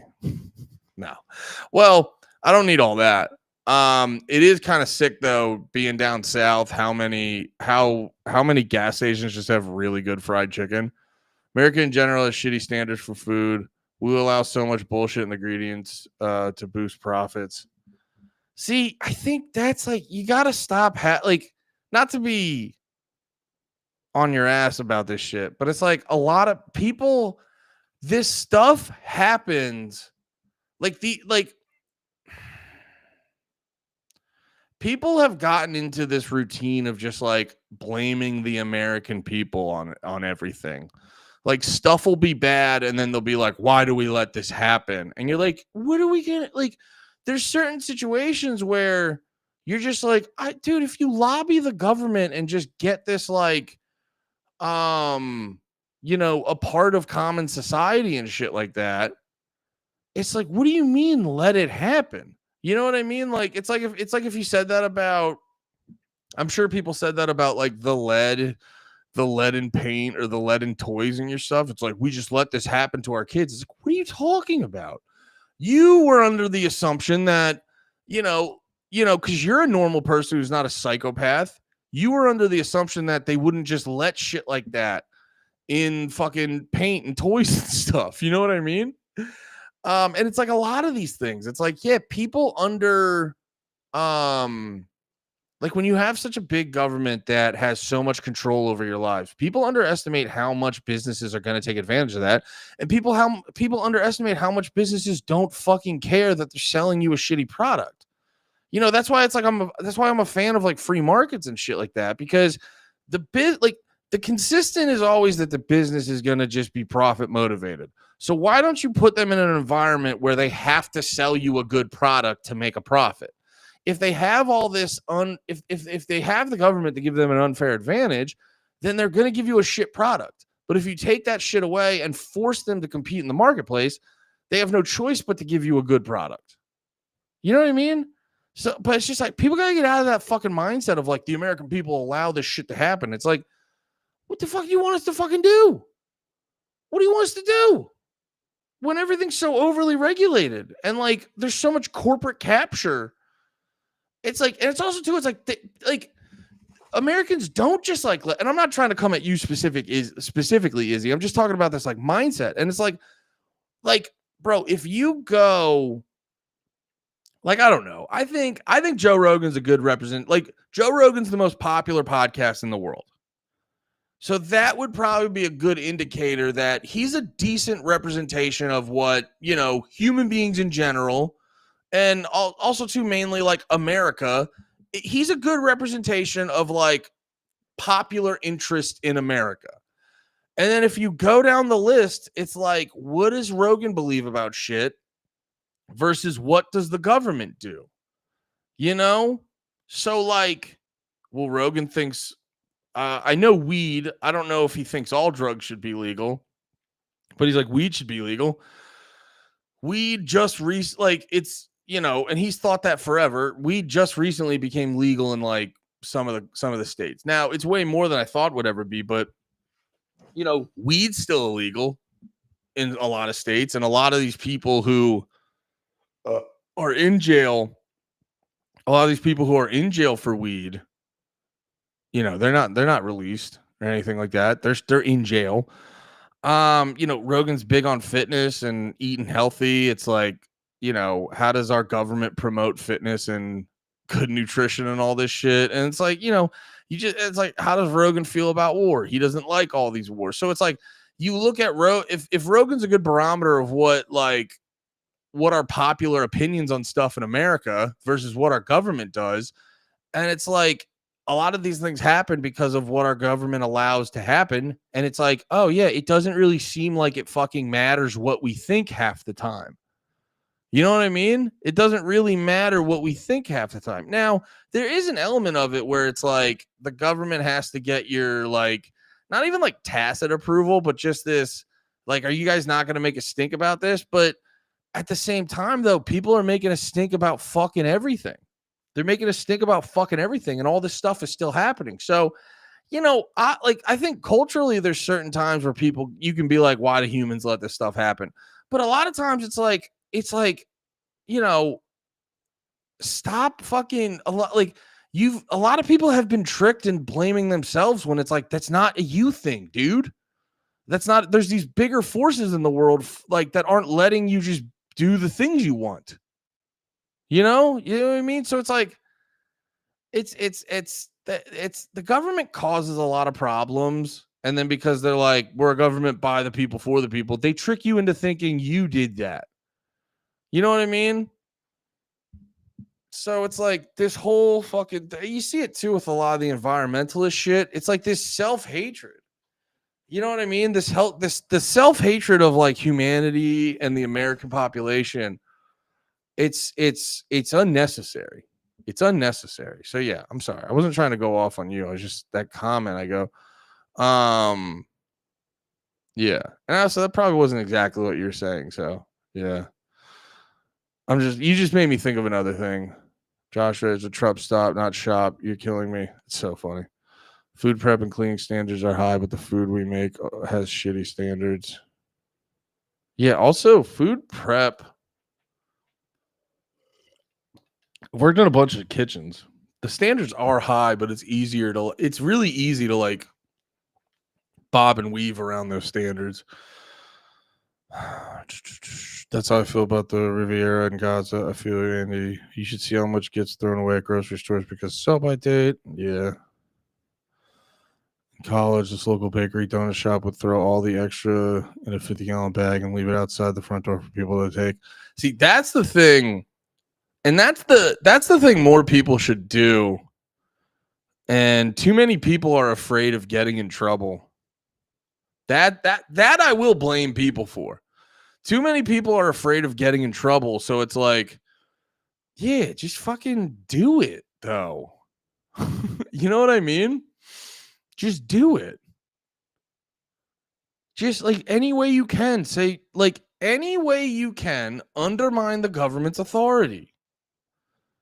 I think France has a law that allows them to give away the food they were going to throw out. Yeah, I mean, I don't try to like I don't try to like you guys know how I feel about the homeless. I will be critical of the homeless because I think like homeless people like it's that joke I've always made that people act like your rent gets raised and you just whoopsie daisy into being homeless. And it's like, no, it's not that simple. It's a lot of like, you can actually put a lot of the fault on the actual homeless person for how they got there. Now, if you're a homeless person and you want to stop being homeless, genuinely, it's really fucking hard to stop being homeless. But even in those situations, they've given a lot of like, they've been like, oh, they just, it's like, it's why the term unhoused is so fucking retarded. Because they're just like, oh, homeless people, they just need a house. And then they make these apartments for homeless people. And then they just trash the whole house and don't take, and you're like, oh no, it's the them thing, dude. You know what I mean? Like they should still be treated with compassion, but yeah, there's a lot of people that just choose to be a burden on society.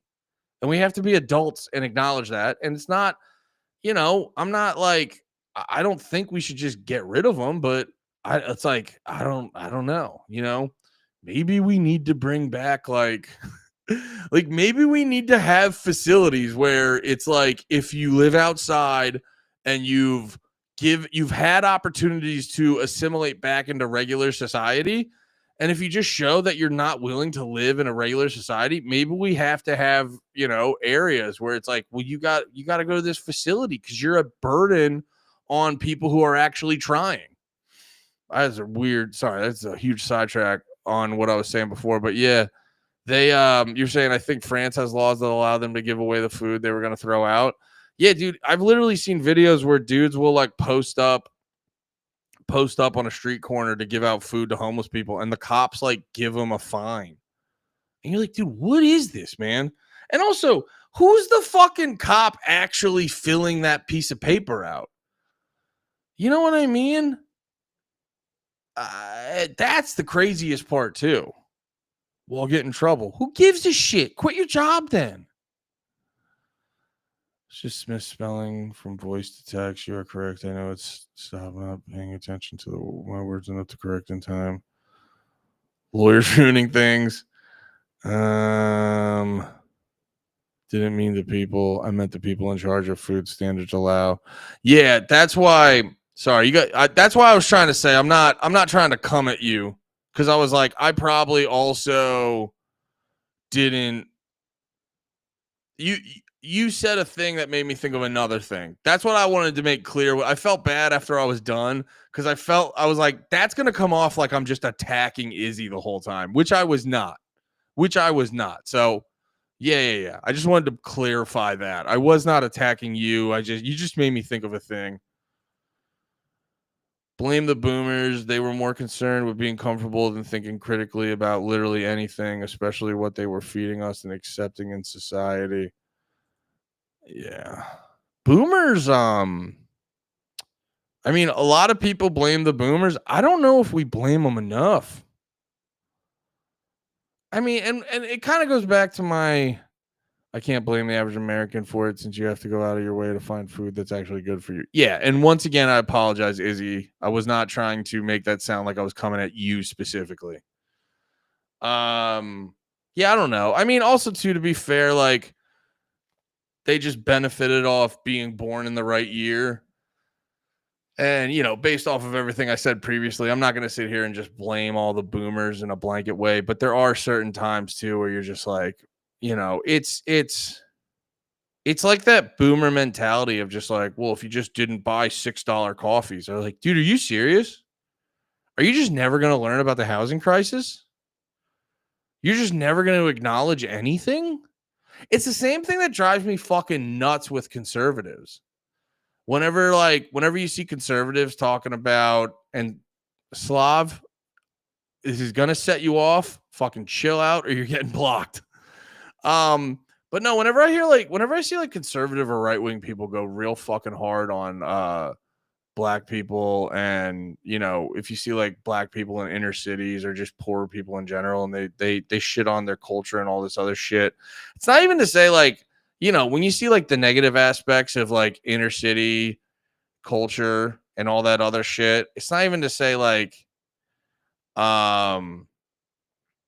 it's not even to say like it's not like to give it a pass or anything. But I think when it comes to the analyzation process, and they'll just be like, it's just because they're bad. And they're like, at their core, they're just bad and they choose to be that way. And you're just like, oh, so we're just going to ignore all of American history towards black people. I mean, dude, if my people were brought over on a boat and forced to be slaves, and then the ongoing generations had to deal with that trauma about, generational trauma, and then also just learning about that.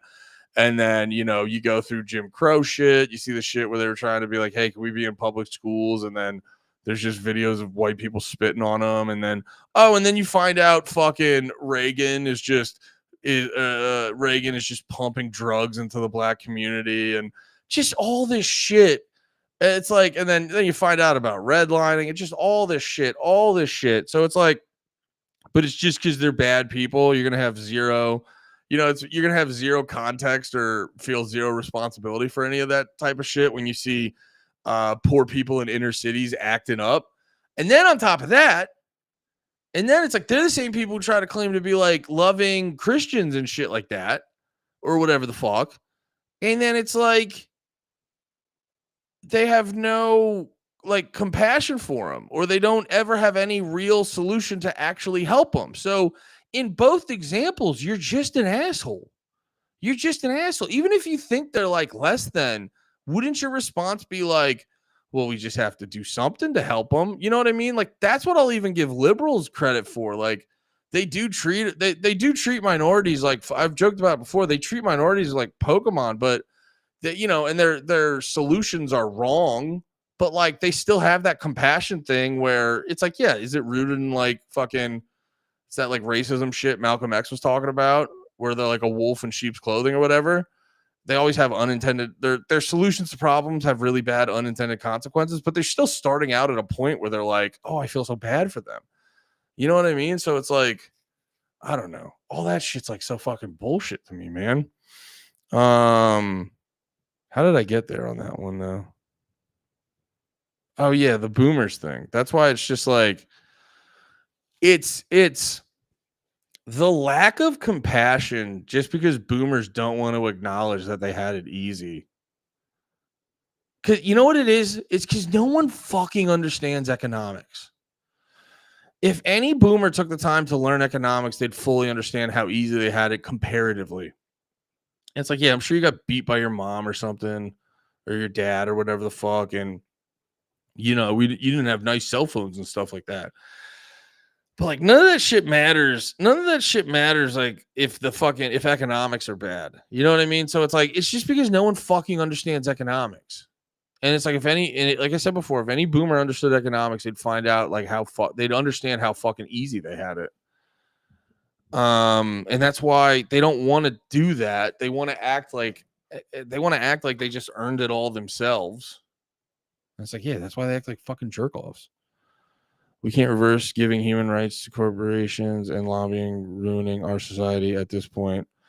I mean, the only way to do it is by you got to think, it's like, okay, why do the lobbyists want to use these corporations like that? Or, I'm sorry, why do the lobbyists want to use the government like that? It's because the government has a shit ton of power that allows them to do stuff like that.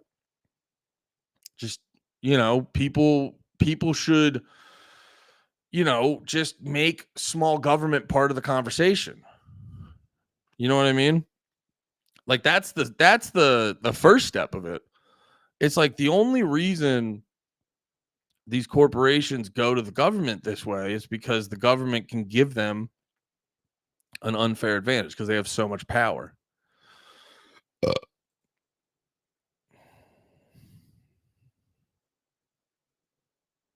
I've worked in several kitchens. None were clean, even after the health inspector came. Yeah, I mean, I've worked in kitchens. I've worked in kitchens that are clean, but it's very easy to zhuzh it up when the health inspector comes, and then just go back to being a fucking dog shit place. Pretty easy to get good food. Most places have farmers markets nowadays. Getting to know them will go a long way in saving money and eating healthier. Yeah, I think it's easy to get good food. How you're saying it, quote unquote, good food. I think it's like easy to get good food. It's hard to have that, like, the convenience factor isn't there the same way. And I know that's not the best excuse, but when you start adding kids to the equation and shit, you start losing time during the day that, like, the farmer's market visit and prep it and meal prepping all your food during the week and making full dinners and stuff. Some of that stuff slowly goes away and shit like that. Cause like the actual purchasing of healthy food is not necessarily more expensive. It's the time you lose in having to prepare it and stuff like that. Which, that is a conversation where people still lose a little bit of sympathy for them and shit like that. But, because it's like sometimes it's like, oh, what? You don't get to be a fat fuck on the couch. You have to actually make your dinner. Sure. That then falls down to priorities. Trying to think about it when eating out. Robbie the Fire's been talking about that, setting up a warehouse or place in the forest for homeless people. Well, because it's like, that's what I realized. Then it's like, because that's what I realized. Because like the two options to the two main versions of having someone not be homeless anymore is they have to either, this is gonna sound fucked up, so stay with me on this. Okay, cool. Too late, Andy. I'm pissed. Love you, Izzy. Thank you everyone for being in here. I love having these conversations with you guys. No, but like the thing here, I should bring up the comments as I'm talking about them. Actually, I'm gonna let this video play again. They have around 85,000 stores globally. That's more than Starbucks and McDonald's combined. Currently, the company is doing business in 20 countries, and they have an ambition to increase that to 30 countries by 2030. And about 1 in every 4 of its stores are in Japan, which is where the company was, in many ways, able to perfect its model. You can get a lot of social services, municipal services, sending packages, banking. You can get delicious food. It's fresh, it's high quality, and it's affordable. And that's down to one key thing. Part of the entire supply chain system is the Tamping-Kandi model. It's even been the subject of a Harvard case study. A lot of it is automated, so as customers buy products, the back-end system understands that one particular store is going to need more of something than another. Trucks will then pick up these products from one of many distribution centers and deliver them to the corresponding store. They have more than 150 factories dedicated to making 7-Eleven products in Japan, delivering to their stores every day. But it's a model that's proved challenging to replicate in the US. Due to the distance, the country is bigger. You have less stores that are concentrated in certain area. That means that stores in the US tend to offer more processed foods compared to the fresh products found in Japan. In fact, processed foods make up 47% of all sales in the US. That's almost double the amount than in Japan, where hot and prepackaged fresh food make up. My mic was muted. You didn't hear my racism. Hot. Oh yeah. So going off what Derek was saying, Robbie has been talking about that, setting up a warehouse or place in the forest for homeless people. Well, that was the thing with, like, I think we're realizing it's not gonna like solve the problem completely, but I think, like, honestly, it's a tough conversation, but we may want to reintroduce loony bins. Because like. And I know people are going to talk about abuses and stuff, which will happen. But if you, and this, all, by the way, this though is why it's better when people learn how to think like economists. because they're not, everyone, a lot of people get fucked up with the shit they're thinking about because all they think about is good or bad. And then, you really should be thinking about better or worse. Because it's like, yeah, loony bins, people are going to get abused and stuff. And all that shit. And the people running them are going to take advantage of it. And there's going to be some fucked up shit happening. And that's why it's like, everyone's on notice. That's how you should just live your life. It's like, okay, seems good. Let's double check if everything's on the up and up. Okay, it is. And then you go back to other shit. And then sometimes you check everything on the up and up. No. All right. Well, we're going to be a problem till you do this better. That's just how people should live their life more. Just like the problem is like the current society we live in, everyone's like someone else got it. And then no one has it. You need to start realizing no one's got it, man. So you need to be like a little more self-aware with your fucking day-to-day shit. Yeah, it's like, and I think Dave made this point on Part of the Problem recently, and I think he's fucking right, where like, I mean, dude, now I guess I will say they probably did a lot of tests on people in loony bins back in the day that, I'd rather be, I'd probably rather be homeless than go through an MK Ultra experiment or a fucking lobotomy or shit like that. So yeah, there's definitely going to be shit where they're going to probably do scientific experiments on a few of them or some shit like that. But broadly speaking, like the average loony bin stay, I mean, it can't be worse than just living outside. And like the uncertainty and the violence and I'm sure a lot of people are getting fucking sexually assaulted, so as many orderlies are going to probably crack open a patient. You're like, how many times are you getting that happen to you outside?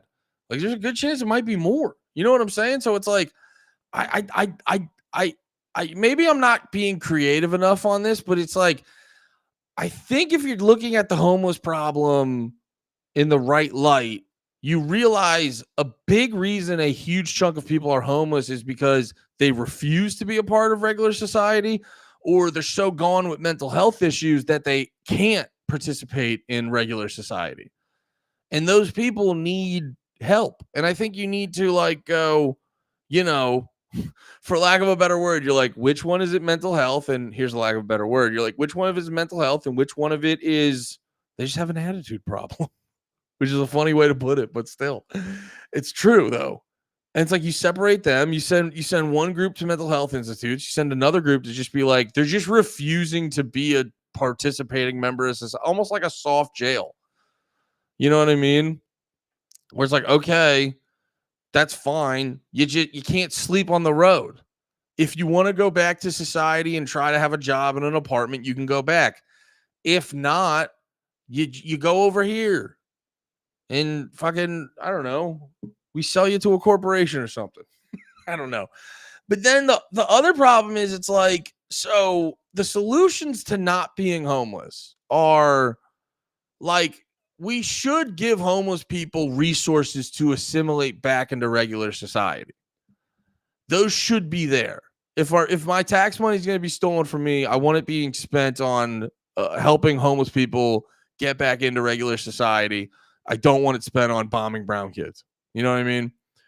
And then, but the only other way is like you either they do that or like they just have to die. And I'm not saying they should or I want that. I'm just saying it's like, if we're being blunt, those are the ways you get rid of homelessness. Is hopefully they want to do it, or I think that's why they just kind of like.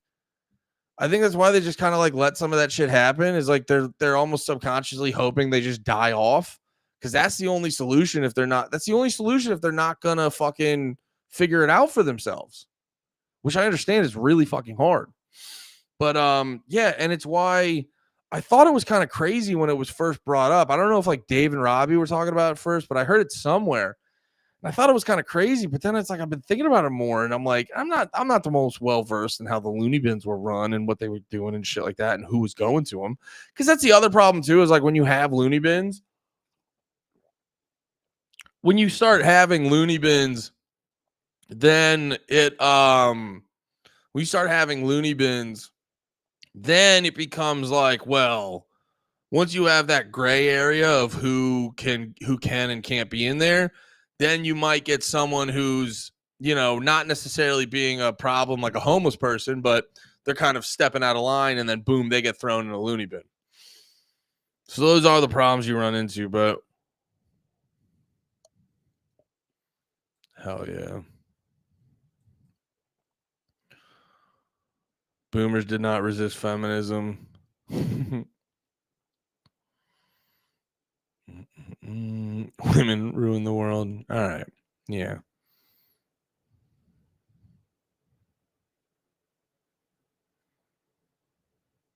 All right. Wasn't it Reagan? I think so. Yeah. Yeah. I will bring up this Slav comment. This is actually much more. This is actually much more the case than people realize. Is because in a lot of cities, they give homeless people these resources to assimilate and back into. Not saying it's like an easy process, but they give them a lot of resources to assimilate back into real life. And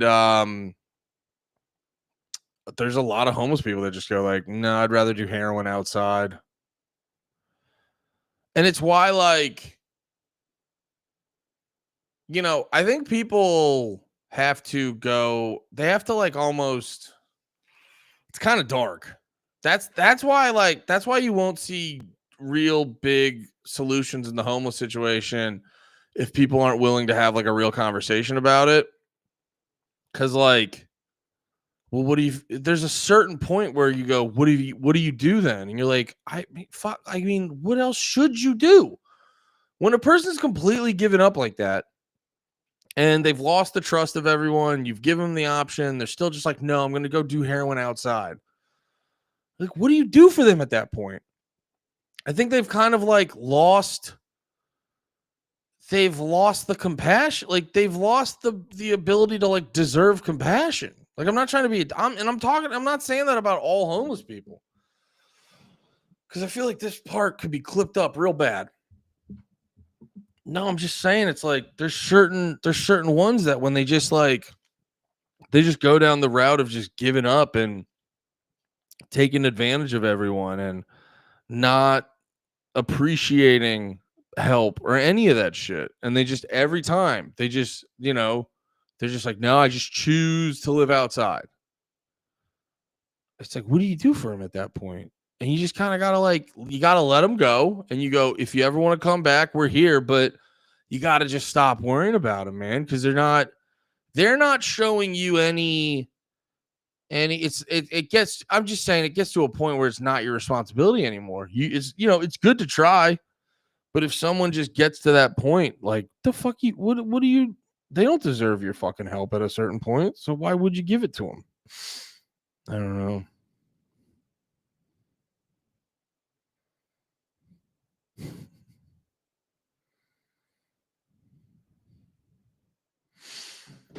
But yeah. I can't stand having a dirty ass though. That's so funny. So Reagan took them away, citing abuse. Now, was there? Yes, but was it as widespread as portrayed? No, we do need facilities for those who can't handle life themselves. Yeah, it's like you need like a facility that's like, it's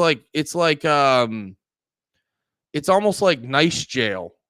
Like where jail on paper is, you don't know how to exist in polite society because you're being like too violent or breaking rules or shit like that. You should almost have a jail for people who are like, they can't exist in, or they are outside of, you guys get what I'm saying. But like, yeah, it's almost should be not like, and jail, the problem with jail is it's said it's for reform, but it's not. So, but I'm just saying the on paper version of jail, it's like, oh, these people can't really be reformed. They don't have the ability. It's like, because jail, I feel like, is more, and this is again on paper, jail's more for people who choose not to exist in polite society. They should have facilities for people who can't exist in polite society. You know what I mean? So and for like, you know, homeless people with mental health problems who have given up because their brain's a nightmare.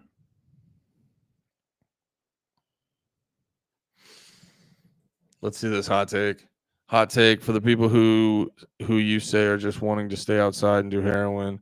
Give them a place to do it safely. Start working with them and let them regain confidence in themselves and others. Yeah, I mean, theoretically, I don't know if that's a hot take. I would say on that, I think they the only problem is they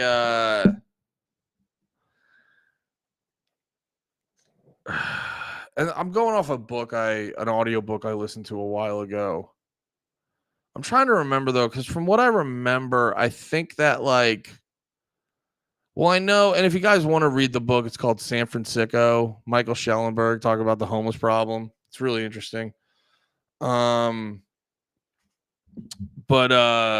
oh yeah. A big thing he kept pointing out was like whenever you let them, dude, you know what's so funny? I was not shitting on, but making fun of Owen Schroyer for doing a 5-hour stream.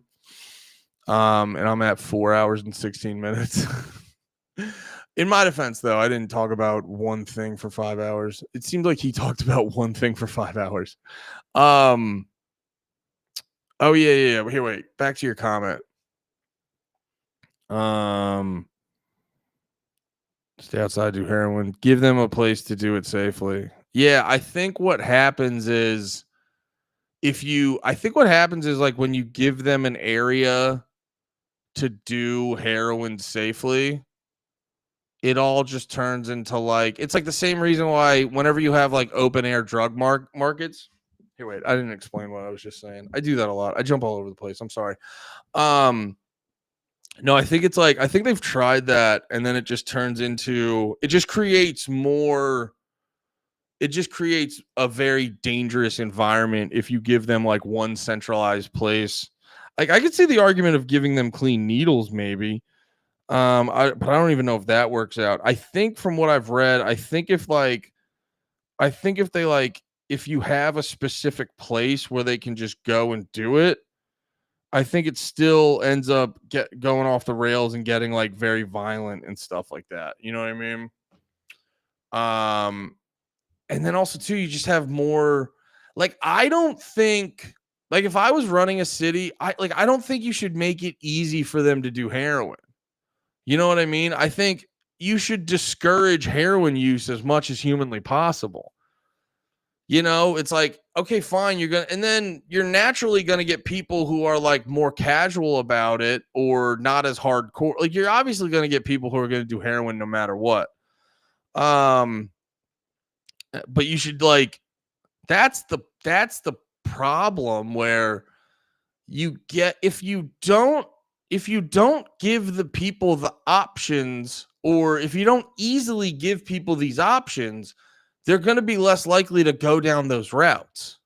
It's not to say that they're going to be upstanding citizens just because you don't let them do heroin and sleep outside, but if you don't give, you know what I mean? It's like if you don't give them the pathway, they're not going to go there in the same amount. You know what I'm saying? Yeah, that's the thing, is like you can't encourage, or you can't allow the negative behavior, because you think like, oh, we'll just, you know, when they do heroin, it'll be safe and it'll be like over there. But like once you allow it a little, you'll get more of it. It's like, you know, it's like when you raise taxes on something, people buy less of it. When you lower taxes on other stuff, people buy more of it. It's the same logic with anything else. So if you have an area where you're like, oh, this is where they're allowed to sleep, you're just going to get more of that. Like they've literally talked to homeless people and they go like, oh yeah, we've gone to places because we know they don't bug us as much. Or, oh, a lot of people go to fucking Portland because they know they'll give us fucking money and shit like that. You know, so that's the problem with well, what if we just, that's the problem with like, well, what if we just give them an area where they can be safe about it? It's like, you can't, because then you'll just get more of it. It's not like you think it's like, oh, we have, here, wait. Sorry, I'm about to talk with my hands a bunch, so I need the whole screen. You think it's like, oh, we have this activity here.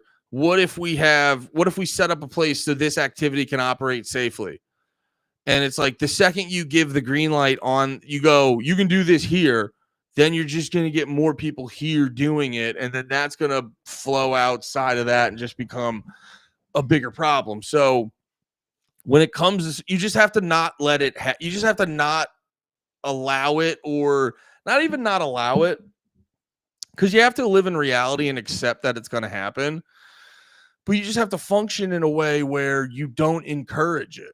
You know, you don't encourage it. And it's, dude, it's really, I've joked about it before, but it's kind of for real, where it's like your homeless policy has to be like, you don't have to go home, but you can't stay here, you know, because at the end of the day, to stop being homeless, to stop being a drug addict, it has to come within. And none of this is to say it's easy. It just is what it is. It has to come from within. So it's a thing where it's like, if you're not going to be willing to figure that out or take the right steps, it's like, you can't be here. Cause it's like, it's not on outward forces to try to fix it for you. You can give them resources, but it's not on outward entities to fix it for you. So that's why it is just like, yo, you can be here if you're going to be chill, but if you're not going to be chill, you got to go find someplace else. And it's like, well, where is that? I don't know. I just know it's not here. It's why, you know, there's certain things it's like you can't just like be accommodating for certain shit. You know what I mean? You know, it's why more people should just be like, yeah, I mean, all respect to your stuff, but we don't do that here, bro. You know what I mean? That's why, dude, it's why it all comes back to private property. It's the easiest way to like, it's the realest shit, and it's the easiest way to solve problems. You know what I mean? You should be like, hey man, live your truth. We don't do that here though. So if you want to do that, adios. You know what I mean? And when everything's fucking public property, it's hard to figure that out. When it's private property, it's easy to be like, yeah, this is my place. We don't like that here. You don't do that here. I hear all it's all good doing that. Congress to revive these folks. I'm pretty sure they want to die. Yeah. Safe injection sites just enable behavior, just to have all them overdose, make Narcan illegal.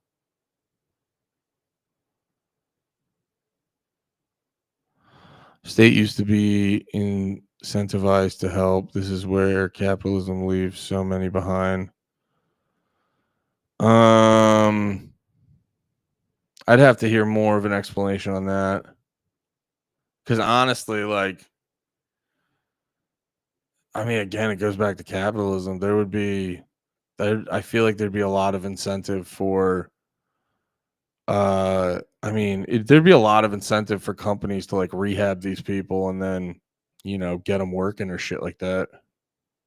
You know what I mean? Like, can you imagine? Can you imagine if there was like a facility that they're like, oh, we rehab people, and then, you know, it's a job feeder. And so now it's like, dude, if you're going to get workers who just got on their feet from like being addicted to drugs, like, you would not have to pay them a lot. And then there is this thing where it's like, if they go through that whole transformation, you'd be like, oh shit, they're ready to work. So I'm really curious what you mean by that. I don't know exactly how it's capitalism. Because you said the state used to be incentivized to help.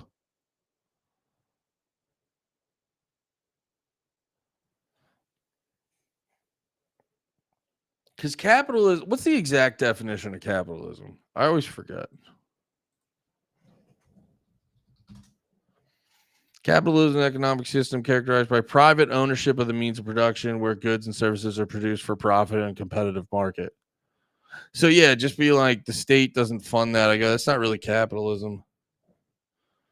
Some people are just wild animals and can't be tamed, so turned wild, and they can't or won't stop.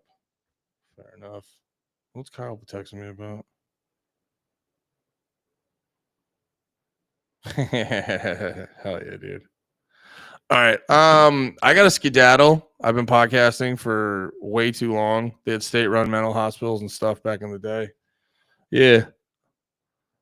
Yeah, I don't know, man. I'm a big fan of privatizing everything, having free markets and stuff. I know that sounds crazy to a lot of people, but I just like, and it goes back to my original point. I just go, I don't know, man. A private run thing. A Prognosis 187. Thank you for the follow. Did someone else subscribe? Oh, hey, did we have 2 subscribers? Oh, Protec XXXL. Subscribe. Thank you. Thank you so fucking much. Derek resubscribed. Derek's been in here for 7 months. Thank you, Derek. I'm a big fan of privates. Yeah, I'm a little Ron Swanson. No, I just think in every industry, if you privatize it and you take away the regulations that stifle competition, because everyone goes like, well, in a private market, in a free market, that would be too expensive for poor people to have. And you're like, I mean, would it? It's not always going to be the same quality. Like, yeah, poor people are going to have worse quality every single time. But it's like, if I want to get full, if I want to eat an amount of food that will make me full, I can go to a fancy steakhouse and pay $100 and have a nice steak and a glass of wine and all this other shit. I could go to like an upscale restaurant where I could pay fucking $25 for a burger and $10 for a beer, or I could go to Five Guys and pay $25 for a burger. And I was like, oh yeah, Five Guys isn't that much cheaper. You know what I mean? Or I could go, I could use the McDonald's app. I could go to McDonald's on a Friday, use the app, pay $3-4 for 2 double cheeseburgers and get a free fry, and be like gluttonously full on food for $4. You know what I'm saying? Now, am I feeling better after the fancy restaurant? Sure. But did the job of like, oh, I'm hungry for lunch, I need to fill my belly, get accomplished? Abso-fucking-lutely. You know what I'm saying? So it's like, yeah, is the quality going to be lower? But, I mean, the quality's pretty low right now for the homeless people. They're sleeping on the fucking sidewalk. Well, is that what we were talking about?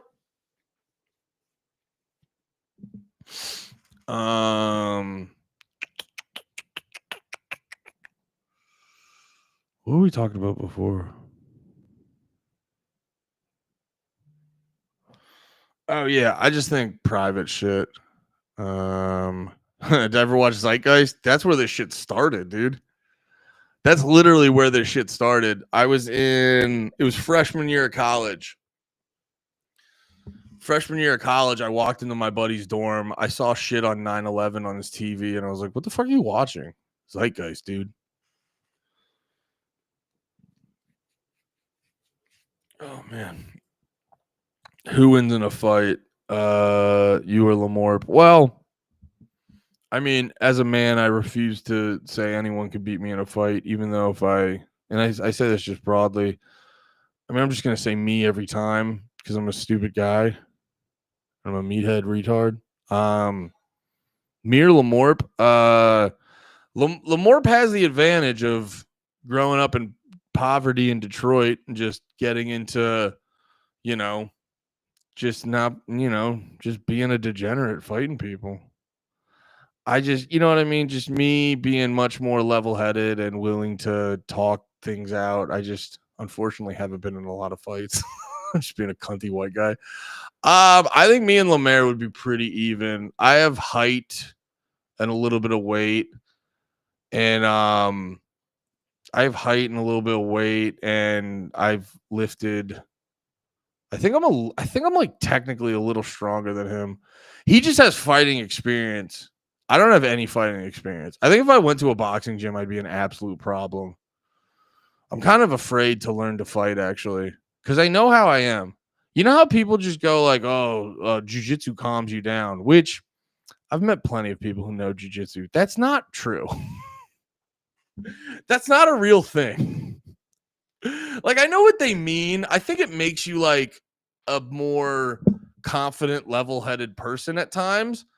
But like, I've seen people who know how to fight on TV, and I've met people who know how to fight, and I've interacted with people who that's not a real thing.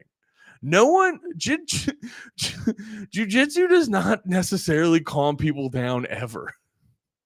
You know what I mean? It just, I don't know. But yeah, I think me and Lamorp would be a decently evenly match. But yeah, I don't know. He is better form. I think he could probably catch me slipping better, but I do think I'm stronger than Lemaire. I just think we have to squeeze the top, not the bottom of the food chain. I don't blame capitalism. It's just coming to an end because of greed. Is that like late stage capitalism shit? What does that mean? Everyone says like capitalism's coming to its like logical end, and it's like everything they blame capitalism for is just like, no, it's just you can like it's like none of this seems like capitalism to me. It just seems like greedy corporations controlling the government, tricking people into thinking it's something else. You know what I mean? And it's like basically the corporations are just like running up the credit card. All these corporations and private interest groups and the government and stuff, they're just like running up the credit card. And then at a certain point, like the bank's going to take your house. And your credit's going to be worth nothing and no one's going to trust you anymore. And then people are like, why does capitalism do this? And I go, I don't think that's capitalism. I think it's just general greed. You know what I mean? The problem with capitalism is it makes everything so efficient. And then you get sociopaths who make a bunch of money and then they're easily able to trick people. So like I can accept that there's negative results because it's gonna unfortunately make sociopaths rich. But like, I don't know, man. I just don't. Every time I hear people talking about capitalism, I go, that doesn't sound like capitalism. There's no oversight for those making money. Well, I don't know. Yeah, there's a lot of regulation, so I don't know if the oversight would help.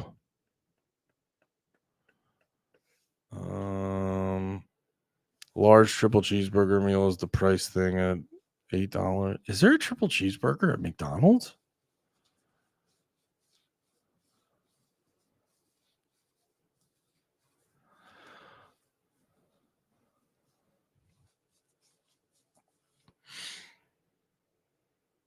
Yeah, I don't know. Yeah, you're saying it's coming to an end because of greed. I think it's just like, yeah, dude. I think if we just tried to exist more in if we tried to embrace like laissez-faire capitalism and not this like corporate crony capitalism, it's like I don't even, you know what I mean? I don't know. Because it's like, I think it's almost like capitalism is almost like a gun. And when like we live in a society where there's like a shit ton of gun control.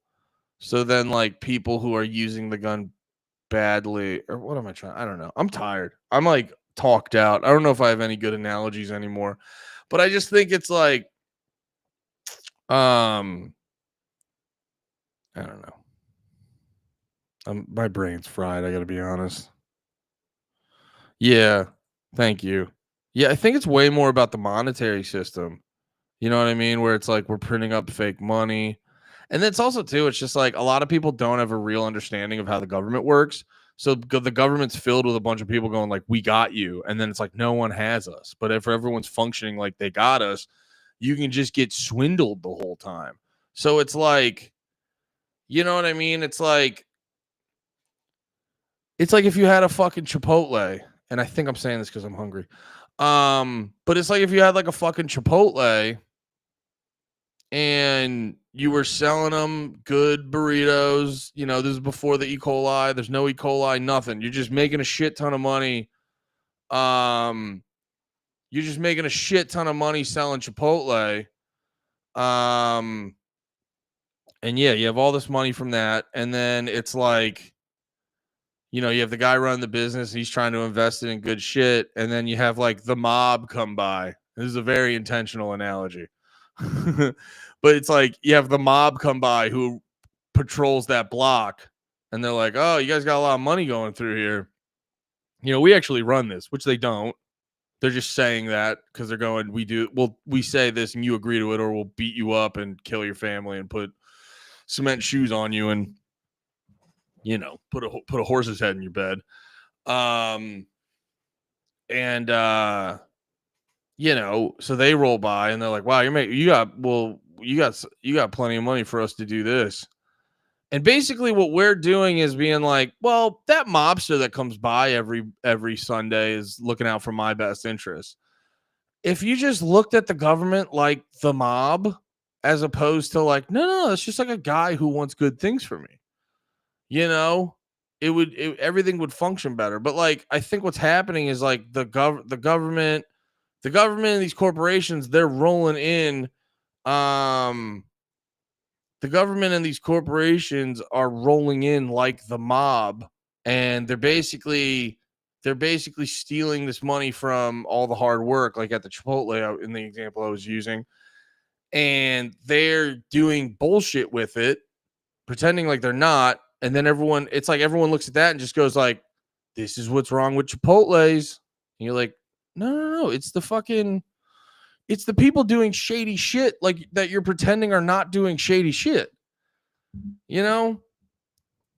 But yeah, it's also too assistant. It's the monetary system. But anyway, I'm talked out. I feel like this is the least intelligent part of this stream. I mean, that's the real question. Capitalism. Yes. Okay. MLK Reem is starting a YouTube live. Well, no free ads. So if any of you guys go into it, I'll fucking find you. Now, whoever that guy is, watch his fucking thing, I guess. I don't care. Sorry, that was rude. Triple cheeseburger McDonald's. Is that a current thing? I mean, why wouldn't it be? They already put 2 patties down. Why not put a third? Well, that can't be real. Not the triple. That's they 3 patties for 530 calories? They gotta be lying. Can I get that right now?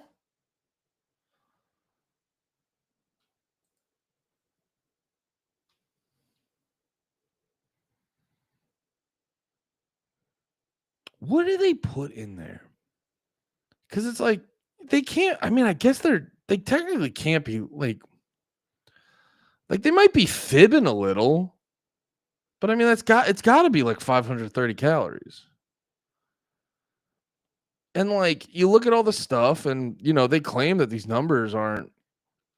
And you're like, you look at all the nutrition facts and stuff, and then you eat it, and you're like, I feel terrible. I was just like, what are you fucking putting there, dude? What are you putting there? 3 for $7 at Burger King. That's a better deal. I'm gonna make dude. I get all the time or nuggets.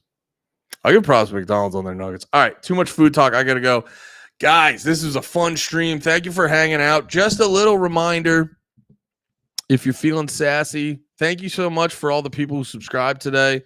Keep it going. The more subscriptions I get, the more time I can spend streaming and talking shit, and we can discuss late stage capitalism and all that gay shit. And we can, oh God, my hair looks horrible. Let's leave the headphones on. We can do all that stuff. So if you're on Twitch and you got a Twitch Prime, or you're just feeling nasty, Do all the damn stuff over there.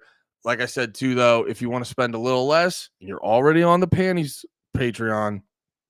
I got a Big Red Patreon with some bonus content, and then also if you pay a little more, you can make me watch videos you want me to watch and shit like that.